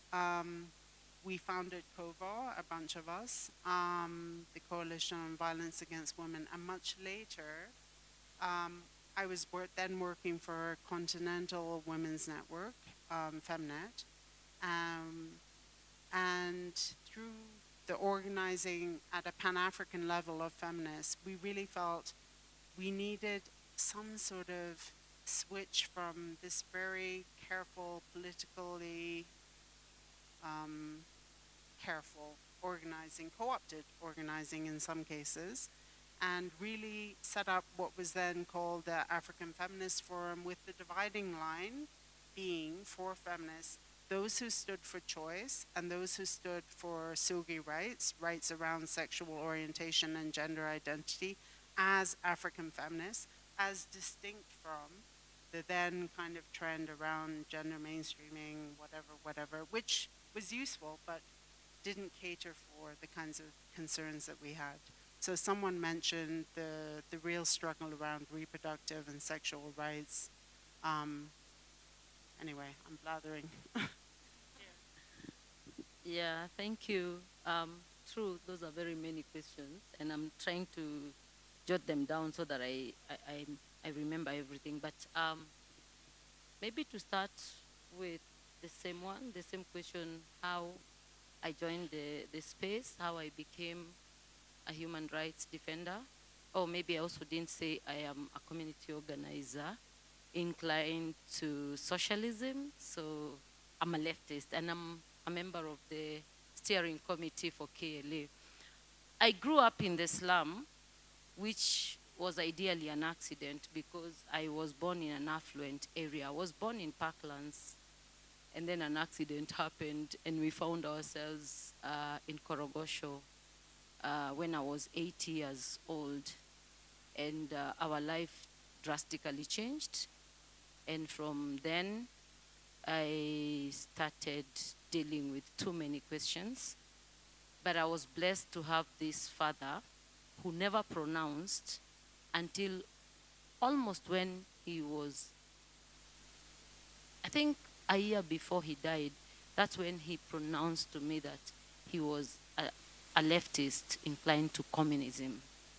But how he brought us up was just silently making sure that we read the necessary, relevant, and appropriate literature. So we were subjected to a lot of reading when we were very, very young.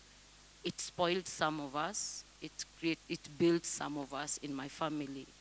So it had mixed results. For some people, they hated it. For me and one other brother of mine too, we really liked it, and it shaped our worldview.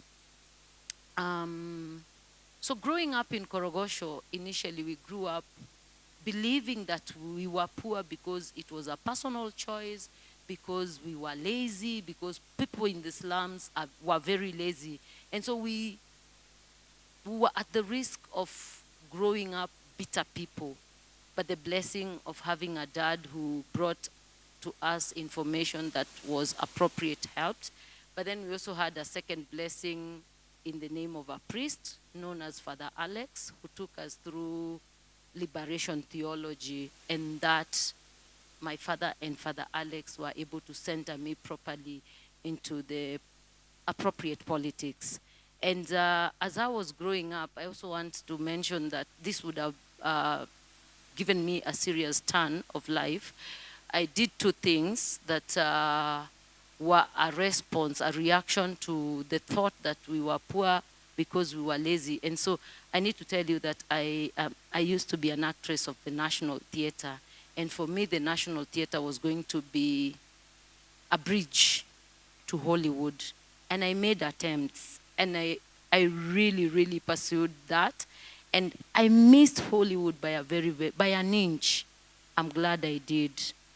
I was very bitter when that happened. I also want to tell you, some of you know, most of you don't know, that I started as a banker. Again, as a banker because I wanted to run away from my background. So banking was my escape route from the slum. Again, another good accident happened. When I was going through my probation, I was just finishing my 3rd month with Postbank. They sent me on a mission to community, Ministry of Lands or Ministry of what, I don't remember. And we were going to sign a big deal for the bank. And of course we did. But the tragedy is that after I did that, I was supposed the following day to go back with my seniors to sign the everything. But as I was coming back to town, I was based at the headquarters at Wabera Street. As we were coming back from community in Kenya bus service, I happened to encounter a scene that remains very fresh in my mind. These elderly women stripping naked and the police raining terror on them like you have never seen. That I never understood. And that alone could not allow me to continue with my return to office because I was going to give the good news of what we had secured. And so I dropped off the bus and went to next to these women to just try and understand why would an old woman, for heaven's sake, in the middle of the city be stripping naked, and it's not one, it's not two, it's not three. So that for me was strange. So I got off, went there, and I started listening to these women. And each and every person who spoke in mother tongue in Kiswahili, Njerika, Beberi, and Wangari Maathai would speak in English. What they were saying for me was mind-blowing. But I never knew one single political prisoner. I'd never met one single political prisoner in my life. But at least I'd met enough prisoners because of crime. Stroke 2, robbery with violence were my siblings from the slum. Petty crimes were my siblings from the slum. People who would be lynched were my siblings. So as a result, I knew criminals, but prisoners who are criminals, not political. And then I thought about my background. I started understanding and I said, look, while I do not know any political prisoners, I am a political prisoner myself because of the life I live in the slum. And that became my life. I never went back to the bank. I did not finish my probation. I have never been paid my 2.5 months that I worked because I stayed at Freedom Corner to support the mothers. I was a spanner girl.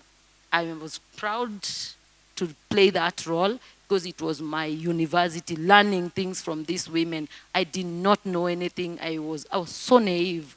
and I was not very, very ideologically grounded. These women taught me, and that's how I got into this space. And then after the strike ended, we decided to form Release Political Prisoners to retain the legacy of these mothers, and that's how I got into this space.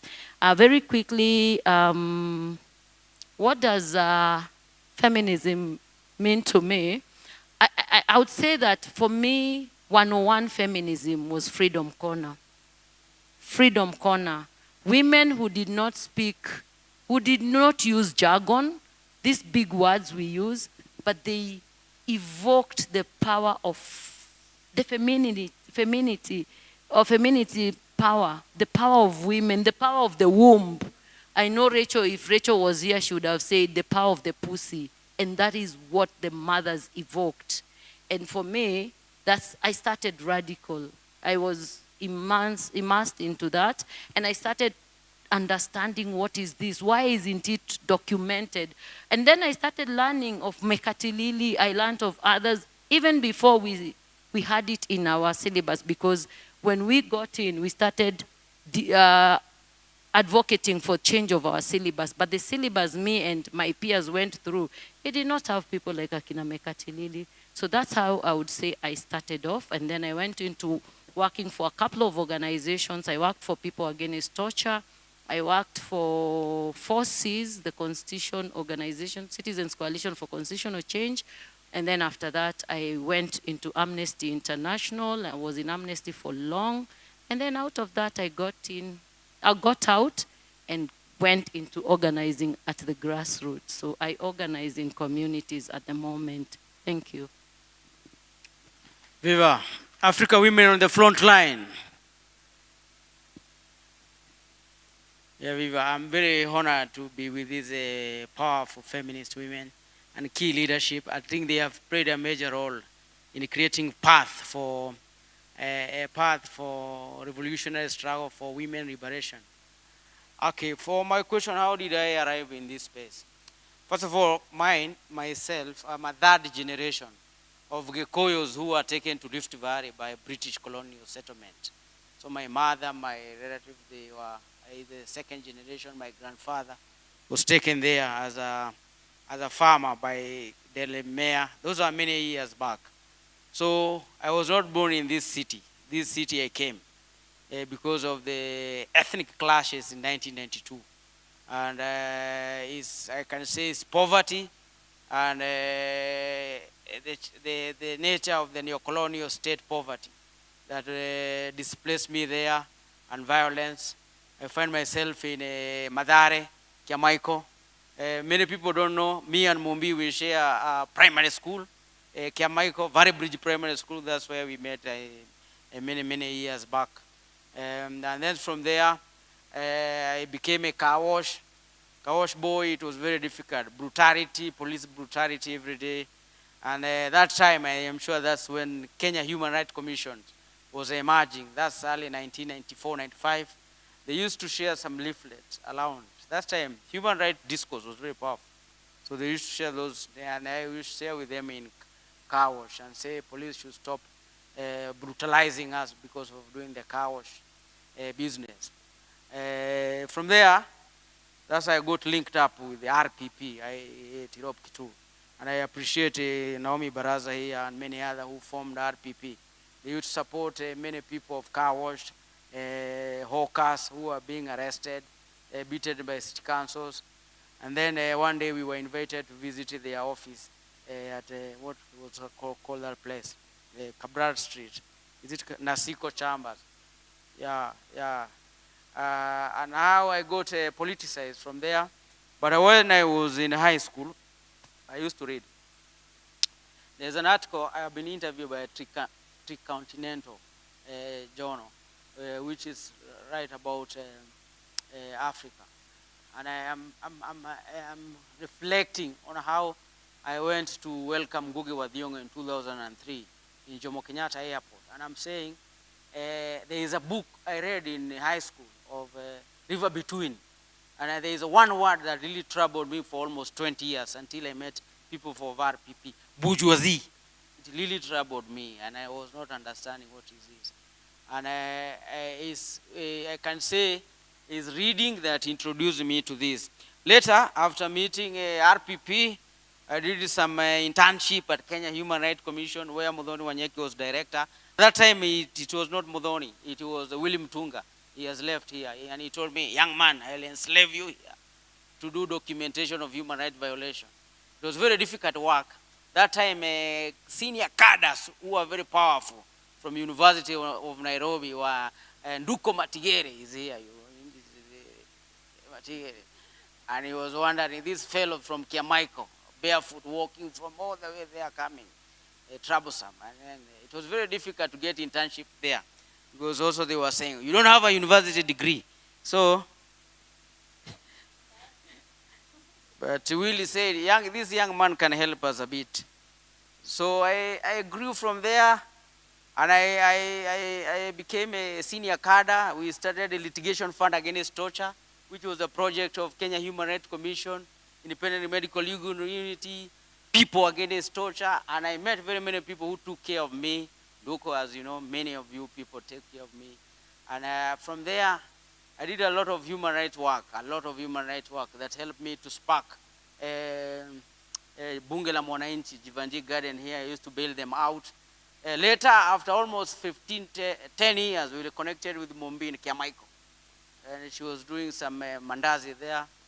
And then the next is the history. We are here now shaping up movements. She has been very inspiring. Now I'm coordinating Mathare Social Justice Center. My friend also, Njuki, also, we met in RPP there. He shared me a lot of literature. Reading. Everybody here who we have interacted with of us want to share with me. That's my literal history about how I found myself here. On a question of feminism language, feminist question is very critical. Also, I am mentored by women who also educated me. I remember reading about Wangari Maathai and saying that, before the colonialism came in Africa, and gave people title D, and they say, you are a man, you have given a title D. Women used to control land, water, fire point, everything, energy. So I think it is through colonization and the position of women that we find ourselves here, that a huge population of Africa people and women. There is a song Maembe was singing, wamama wengi women ndio wanafanya kazi ngumu kwa mashamba nini, wanazalisha rasilimali, but you find they don't get anything. All the labor they provide. I know my mother alitulea sisi peke yake, but all the labor they do for bringing up kids, a lot of work they do, but you find in terms of this neo-colonial state, bourgeois institution, land, resources, they're not there. So I think I have learned from that. And the first to hear the word feminism is from Muthoni Wanyeki, where he had something called Femnet. Yeah. Hiyo ndio story yangu kidogo, by the way.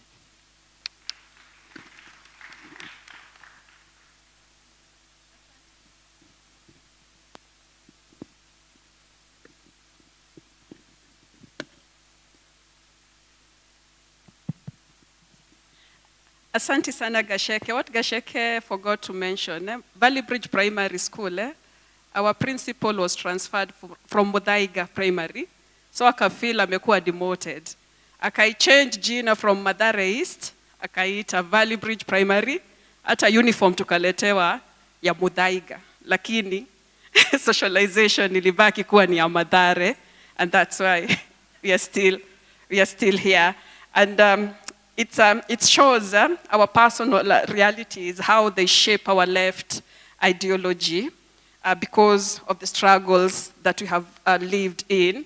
CEO abstract. I know my sister Muthoni. I want to release her because she has other personal engagement and which are also important. But before she leaves, Muthoni, I would like to ask you a question. When you are organizing, there was a lot of betrayals.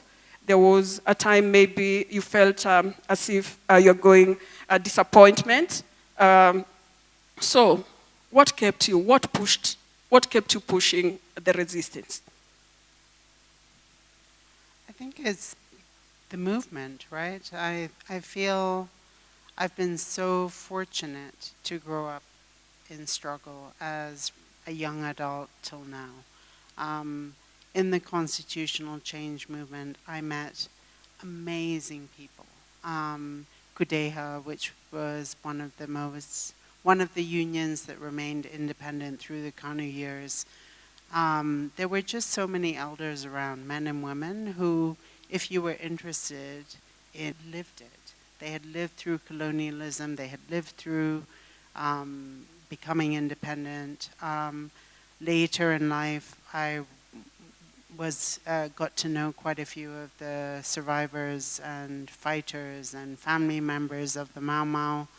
And, you know, I've interested in the stories of people who came before us, and it was amazing working with them. They were so non-judgmental. They told me so much about the struggle for independence that, yes, Mau Mau may have been armed, but there were many other forms of resistance, you know, spiritual leaders, political parties, etc., unions, whatever.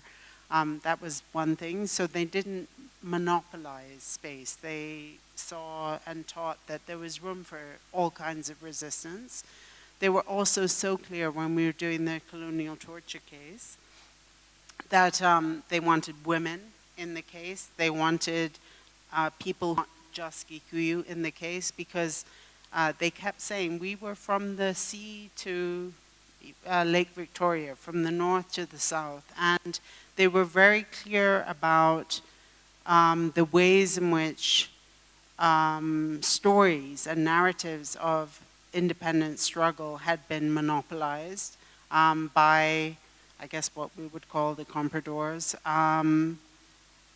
And yeah, it was very encouraging, I think, to a young person who had this idea of a non-ethnic struggle, of very diverse forms of struggle, of women in the struggle. And yeah, I feel I've been so privileged, basically. I think the worst betrayals for me came, you know, in that horrible sort of 2007 moment, because we had thought we had won the political kingdom. We had thought we had won, you know, political transition, and now we could focus on economic and social justice issues. And to see what happened in 2007, for me, the biggest thing was, you know, all of my life, I've kind of never been Gikuyu enough because I'm mixed race. All of a sudden, I was so Gikuyu, I found myself on lists of Gikuyu traitors. I was like, traitors of what? And then also realizing so many people who had been in the second liberation as people I looked up to, as my seniors in the movement. I was like, oh, you were just a Gikuyu nationalist, and I never knew. So that was the worst moment. But I think what sustained me was I've always also been very lucky, not just to have seniors who took an interest in me and who were ready to teach me, but I've been very lucky to have a peer group. And I think, you know, that's the most important thing. Find the people who you trust unreservedly, who you know they will not let you down politically. And, you know, people I worked with in 2007 on are still, I would say, my closest political allies here. And not just here, across the continent in different, you know, forms of struggle. And there are always people you can rely on to be consistent, to not let you down, to, you know, have integrity. And, you know, things like that. When you're younger, you know, you're all, you know, you get seduced by the words, right? Can you speak socialism? Can you speak Pan-Africanism? Can you, as you get older and you sort of have to go through all these battles, what matters is sincerity. Like, are people sincere? Do they have integrity? Can you trust them? And building those communities around you of people who push you, who you learn from, and who will not let you down is extremely important, I would say. Because I see time in our end, let me ask the last question, and then we can allow you to leave. Because what lessons can the current generation learn from you, and what inspiration do you see from the current organizing of young people? And I like the fact that you brought the historical context of 2007, and where you mentioned that you are not, where you found yourself in a, in a backlash, being seen as a Kikuyu nationalist, and knowing that you are not even one you are standing for justice. What inspiration gives you, what inspires you when you see the current generation of the Gen Z and how they are doing organizing and trying to fight those tribal and ethnic connotations? So I think the biggest thing is in the second liberation, when I was young and a foot soldier, as well as 2007, we always had the idea that we were not capable of mass organizing. That the people who could mass organize were political parties and politicians and religious organizations. And you needed to have them on side as you try to sort of shape your ideas and sort of thinking and intellectual movement towards wherever you wanted. I think what Gen Z did was throw that idea out of the window. I was like, wow, they have ideas. They're out there mass mobilizing. I have never seen anything like last year. And that's such a strength. And it was all across the counties, all across the country. I can't remember how many counties last year as well as this year, but it was huge, and they had done it by themselves. No external financing, no political parties, no politicians, no religious groups. They were just there. I think that was extraordinary. I think the second thing that was extraordinary was they were so clear, maybe less so this year compared to last year, probably because there's been so much pressure on Gen Z, like, what are you doing? What's your political program, etc. And I was like, do they need to have a political program? Last year, what I liked about it was they were very clear. We don't want this. We don't want that. We need this. And it's your problem to sort this out because you're in government. You're in charge. And they kept trying to be pushed, to be co-opted, to be drawn into dialogues. They were like, no, that's not our story. We're telling you this is a problem and fix it. And it's your responsibility. And I actually really like that. And I've been very torn about the initiatives and the push for them to become sort of politically relevant. Of course, I mean, yeah, fine if they do, but I feel it was a bit unfair because they were so ideologically clear last year. Yeah, that's what I would say, I guess. And I think in terms of things to pass on, I mean, learning is always mutual, right? I feel I've learned a lot about the country from watching and listening and reading and sort of seeing how clever and smart they are and how fast. You know, another thing, my generation grew up sort of with this very tired notion of we've got to do civic education and political education and get out there and civic education and, you know, educate people. And last year, what was so amazing was they just proved the fact what they're doing. And they took information from all over, turned it into memes, animations, posters. And I was like, there's no need for civic education. I mean, they know exactly what's wrong and where to go. And that was good too. Yeah. So I don't think it's me inspiring them. I think it's us drawing new energy from them. And yeah.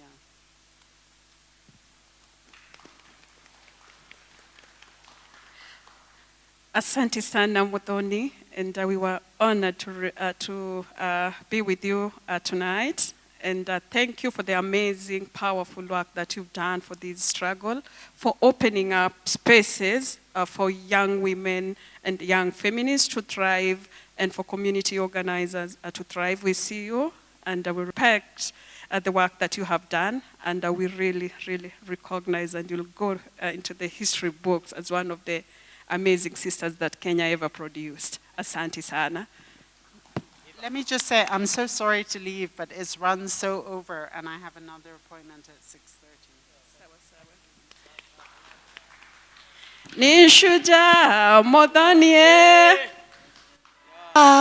ni shujaa modhoni wetu, Ni shujaa. ni shujaa modhonie, Ni shujaa. ni shujaa modhoni wetu, Ni shujaa. Sasa tunaweza rudi kwa Sheng. But anyway, I'm kidding. And Gasheke, you had talked, you had started talking. I want us to talk about the contradiction of independence, and you had already started talking. What have been your biggest betrayals or disappointments of the post-independence state that pushed you into resistance? Yeah. Hiyo ni swali ngumu sana. But I know time imesonga sana, but I think the biggest betrayal, and everybody know here, that's why the Kenya Left Alliance is trying to pose this question. Since 1963, betrayal of Dedan Kimathi, Kenya Land and Freedom Army, the question of land, the Kenyatta regime assassinating Pio Gama Pinto. As you know, he was one of the key pillars of socialist path of alternative, dispossession of many people on land, ethnic mobilization by Kenyatta regime. If there is a question, that was the biggest betrayal that we had. And even Maina Kenyati Road, Mau Mau revolutionary betrayed. You can see, and that's why we have this neo-colonial poverty, the emergency of Daniel Toroitich Arap Moi dictatorship, come all the way. We tried thinking that Kibaki will rescue us from that. He was part of that, people recreating himself. We had Uhuru Kenyatta the same. Now we have Kasongo.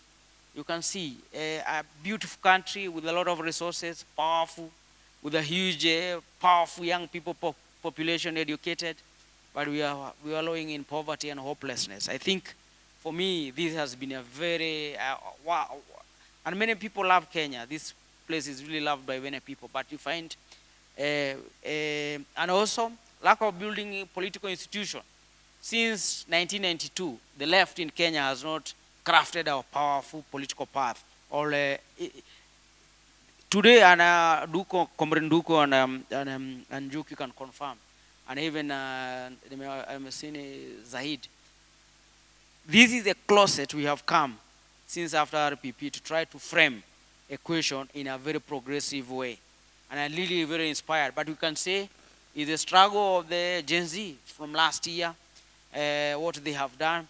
I'm telling my comrade Wanjera that you can't imagine what they have done, that they have created a very powerful paradigm shift. And I can tell you personally, the youth of Kenya have acquired an agency that if it is given an opportunity, it can become a very powerful transforming force, not only in this colonial boundary of Kenya, but in Africa. So for me, the greatest betrayal has been since 1963, but we started on the shoulders of many people who have paid a heavy price. And I don't think there is any option, Mombi, than to continue resisting. Kabisa. And Naomi, manze umekataa to give up. Many of your generation they faced prison, many were exiled, state-sponsored violence. What kept you going? Na ni nini likufanya wewe usichoose kwenda exile? What kept you going? Tupatie siri. Nilikuwa nangoja betrayal. Ni sawa pia unaweza taja kiasi kabla. Kidding. Maybe si wengi wali give up. I think it's because tuko na culture ya we have we create heroes in this struggle and forget that this struggle is bigger than the individuals that we know. Like for example, if you ask me during the constitution making period, we traversed the entire country. And I'll tell you, the heroes who are struggle are not the people you see in these rooms. They're these mothers who struggle to feed their children. They're these mothers who carry their babies on the back and go and work for 100 shillings with their baby on the back, with their babies on the back. It's these people who wake up to go to Australia every day. And for that reason, I find a reason every day to wake up and contribute to the betterment of this country, because everyone is struggling. It's just that we do not put a limelight on them. We do not spotlight them. But the few of us will be in this room. But Kenya inajengwa na inapiganiwa na watu wengi, especially women. These hawkers you see in this city, I mean, for me, the struggle is at home. It starts at home. Before people bathe to come to Fungamano, zile struggles watu wamewage at home, as single mothers, as single fathers, as, you know, children. My daughter keeps reminding me that when you talk about single mothers and single fathers, talk about children of single mothers and children of single fathers. So yes, struggle inaanzia kwa home. And home ni site ya struggle, but we do not elevate that site of struggle well enough. So this keeps me going, but also just thinking that people have put their lives on the line for us. There are people who are in the grave today because they stood for Kenya. That's for me fuel enough to keep me going. And I pray that I will continue mpaka my last day. So malizie na kutuambia ama kutupatia a word of inspiration to young people of Kenya and to the women of Kenya today. Message yako kwao. Sijui kama mimi hata nina word ya ku-inspire. I would just say, your last word. I would just say, wana to inspire vilivyo. And the only thing I want to say, when we talk about June 25th, 2024, let's not talk so much about Gen Zs. Let's talk about Gen Zote. Because all the issues, the Gen Zs, the uprising, Gen Z uprising ilileta, ilikuwa ni issues za sisi wote. That's number one. But number two, if there was a count of how many non-Gen Zs were in the street that time, Gen X, Gen X, millennials, na baby boomers. I mean, my mom, who is 86 years old, kuna siku alikuwa kwa street. When we talk so much about Gen Z, we help the system to divide. And so inakuwa ni issue ya how, and that's why the system has, and the state has, political leaders have successfully called our liberators hawa watoto, because we've allowed them to create a distinction between hawa watoto walikuwa wanaenda kwa street wakikula Java na nini na Uber, you know. But if we center this issue kwa Gen Z zote, then we will say there were patriots in the streets who were calling for liberation, who were calling for change in this country. I salute the uprising. I would just say I was inspired yangu yote. Nilikuwa natoka home 5. Ndio ni kabla barabara zifungwe nikuwe kwa street, because I was going to draw from that energy. So I don't think kuna kitu kubwa mimi naweza waambia kuinspire, but mimi I was so inspired by the innovation, by the creativity, by the resolve, but most importantly, the one thing that I think we must learn from, especially the young people who led the uprising, was the love and care. Do you remember all the barrios? How they were present? Do you remember how they mobilized resources to treat people, to bury people, to pay for morgue fees, to, you know, to take care of families that had been left by their loved ones? I think the Kenya left, even as we move on, the one big thing I want us to pick from that uprising is the care and love for the people in the struggle. Viva. Viva, viva. Forward with Kenya, left forward. One thing I wanted to inspire you is I've been here to Fungamano, I can't count. I was here with Moi Wakibaki and Eme Akinandoko, no? They were sitting there. Many people, for many here. I've been here with the Baba and many others speaking, even getting a mic to speak. Yeah. But there's one moment I remember where, I don't know which year, but it is the World Cup was happening. And that professor died recently. And it was Otieno Ukuli. And I saw an article, it was written by Odoro Ngwen, saying this professor died in Nigeria. And I think he was an exile, either from Uganda. So we are sitting there, very few people, organized by National Youth Movement, like 5 people. Everybody was watching World Cup. And that professor was asking, is this hall just adjacent to Nairobi University? Yeah, and we said yes. And you're only 5. And he said yes. And then he was asking, so where are the other people? He said, they are watching World Cup, they're doing this. You are very many. And then I don't know what I said. And he said, young man, whatever you have told me, start writing about, start reflecting about, and you write. Yeah. So you go and look things I have written. I was inspired by that professor because he told me, just write even one paragraph. So I want to inspire you with that. That this time, this hall has been full with a potential bourgeoisie president. And they became president. Some are dead, they are buried.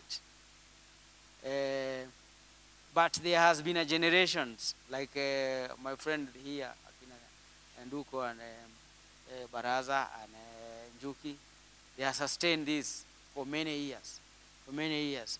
So they are a bridge of another generation, Bab. So for young people who are here and they are feeling bored by these heavy documents, don't give up. Me, you see here, I also here many years back. But the vibrancy of young people I see, I can't imagine. They become my teachers.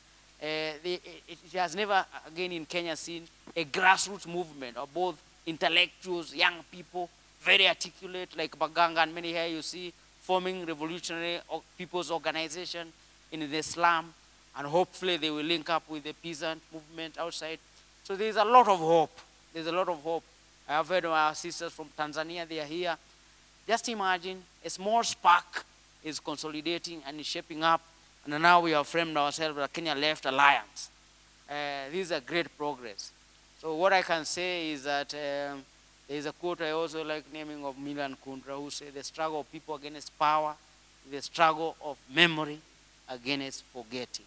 We should never forget Mekatilili wa Menza, Muthoni Nyanjiro, coming all the way to Dedan Kimathi, Pio Gama Pinto, Karemi Ndudhu, and now see people have died carrying the flag, and they have redeemed our flag from the flag of blood of our land, of our soil. They have taken this from the bourgeoisie who have been destroying our country. So there is hope. There is hope, and I think if you continue with this path and breathe life to this document and you continue consolidating, you never know. Comrade Nduko, nobody predicted end of slavery. Neither nobody predicted that in America one time young women will be allowed to vote. In this country, the book of that woman who have died recently, ule alikuwa nazikwa Nyanza, Forever? Fibiasio. Alisema when he went to open a bank account, he had to be written a letter by a chief and to be accompanied by a chief in a bank. Nobody predicted that one day women in Kenya will own everything. Will own bank account, will be president, will be governor. Nobody predicted. So nobody can predict that tomorrow this bourgeois state, neo-colonial state, can collapse. And it came so close to fall in the streets.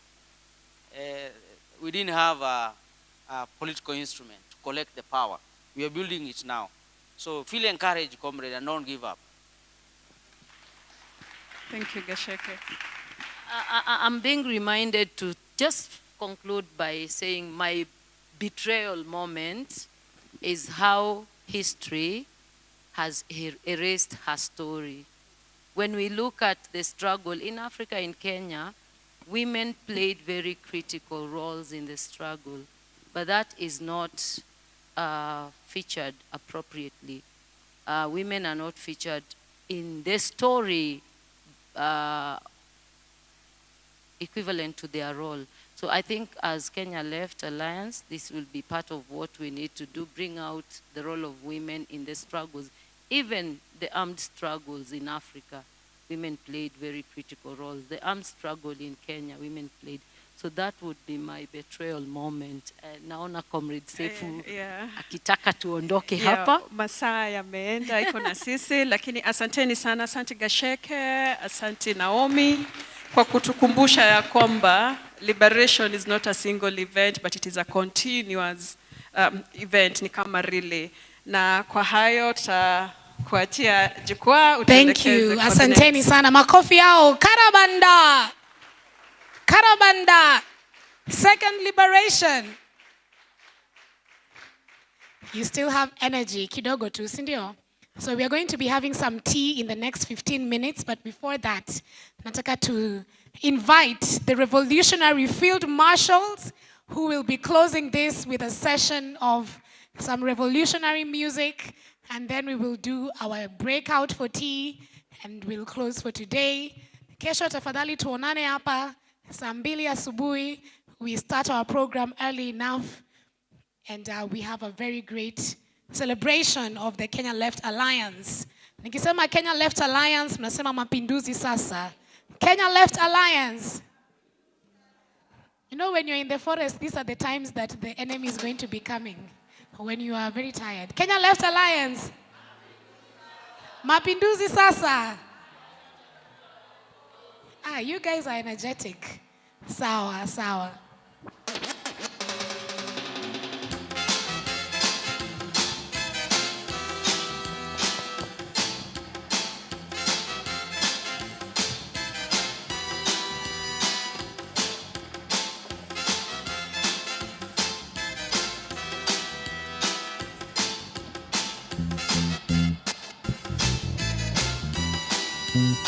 Mr. El Nino, the dancing DJ.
Equal rights and justice for all. Rise and never fall. Tell them, say, boom. What they gonna do when enough of them not true? Say, what they gonna do, them get slew, yeah. Who do you think you are? We're living in a small world. As wicked as you think you are, we're living in a small world. As bad as you think you are, we're living in a small world. As tough as you think you are, we're living in the one your name. All right, that day will come when I stand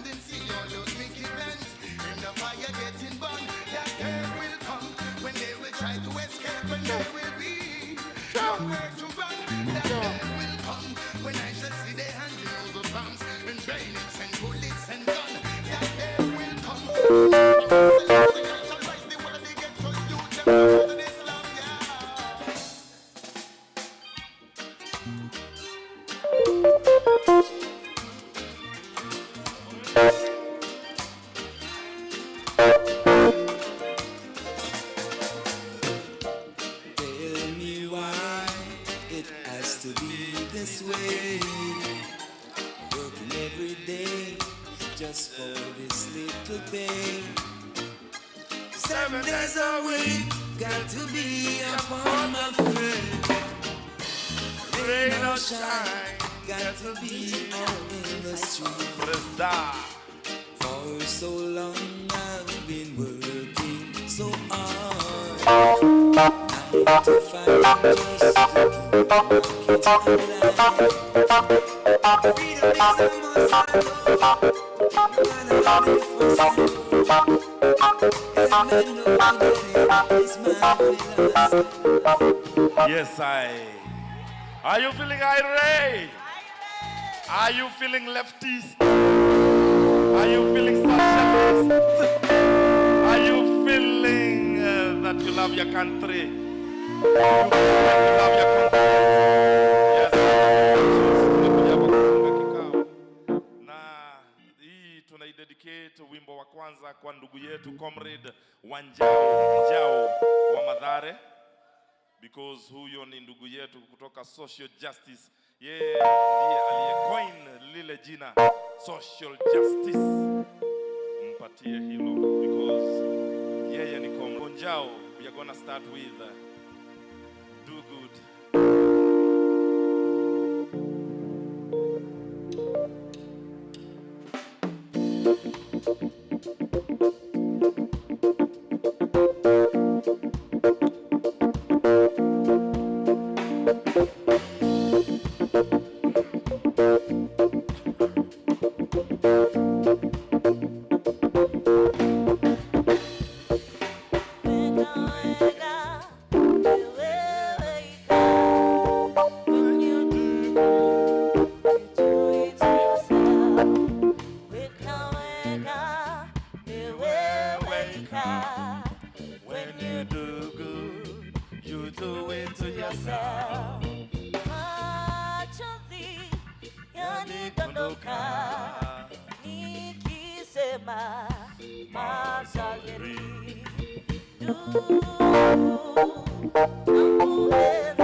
loving comrade. Here we are, far away from home.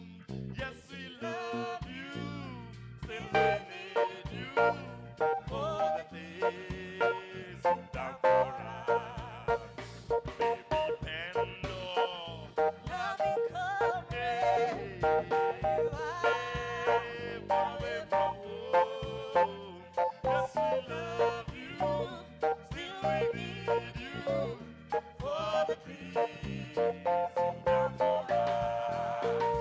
So to all your loving comrades, here we are, far away from Rome, President. Yes, we love you, still we need you for the things you've done for us. Emergencies, loving comrades, here you are, far away from home. Yes, we love you, still we need you for the things you've done for us. Go, go,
vunja, vunja, tuta, tuta, kata, kata, oh, oh, tuta, vunja, vunja, minyororo ya wakoloni.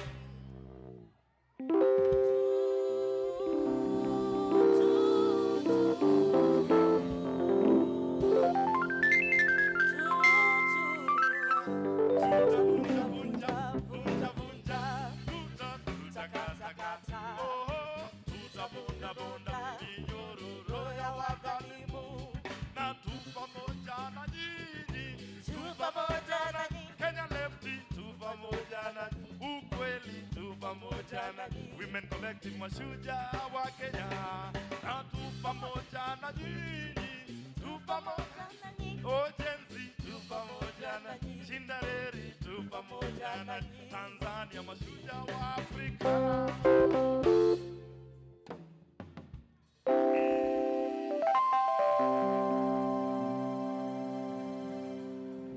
Thank you. We only have time for that.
kwa siasa nzuri, na Rwanda tuchukue kwa siasa nzuri, status tuingie kwa siasa nzuri.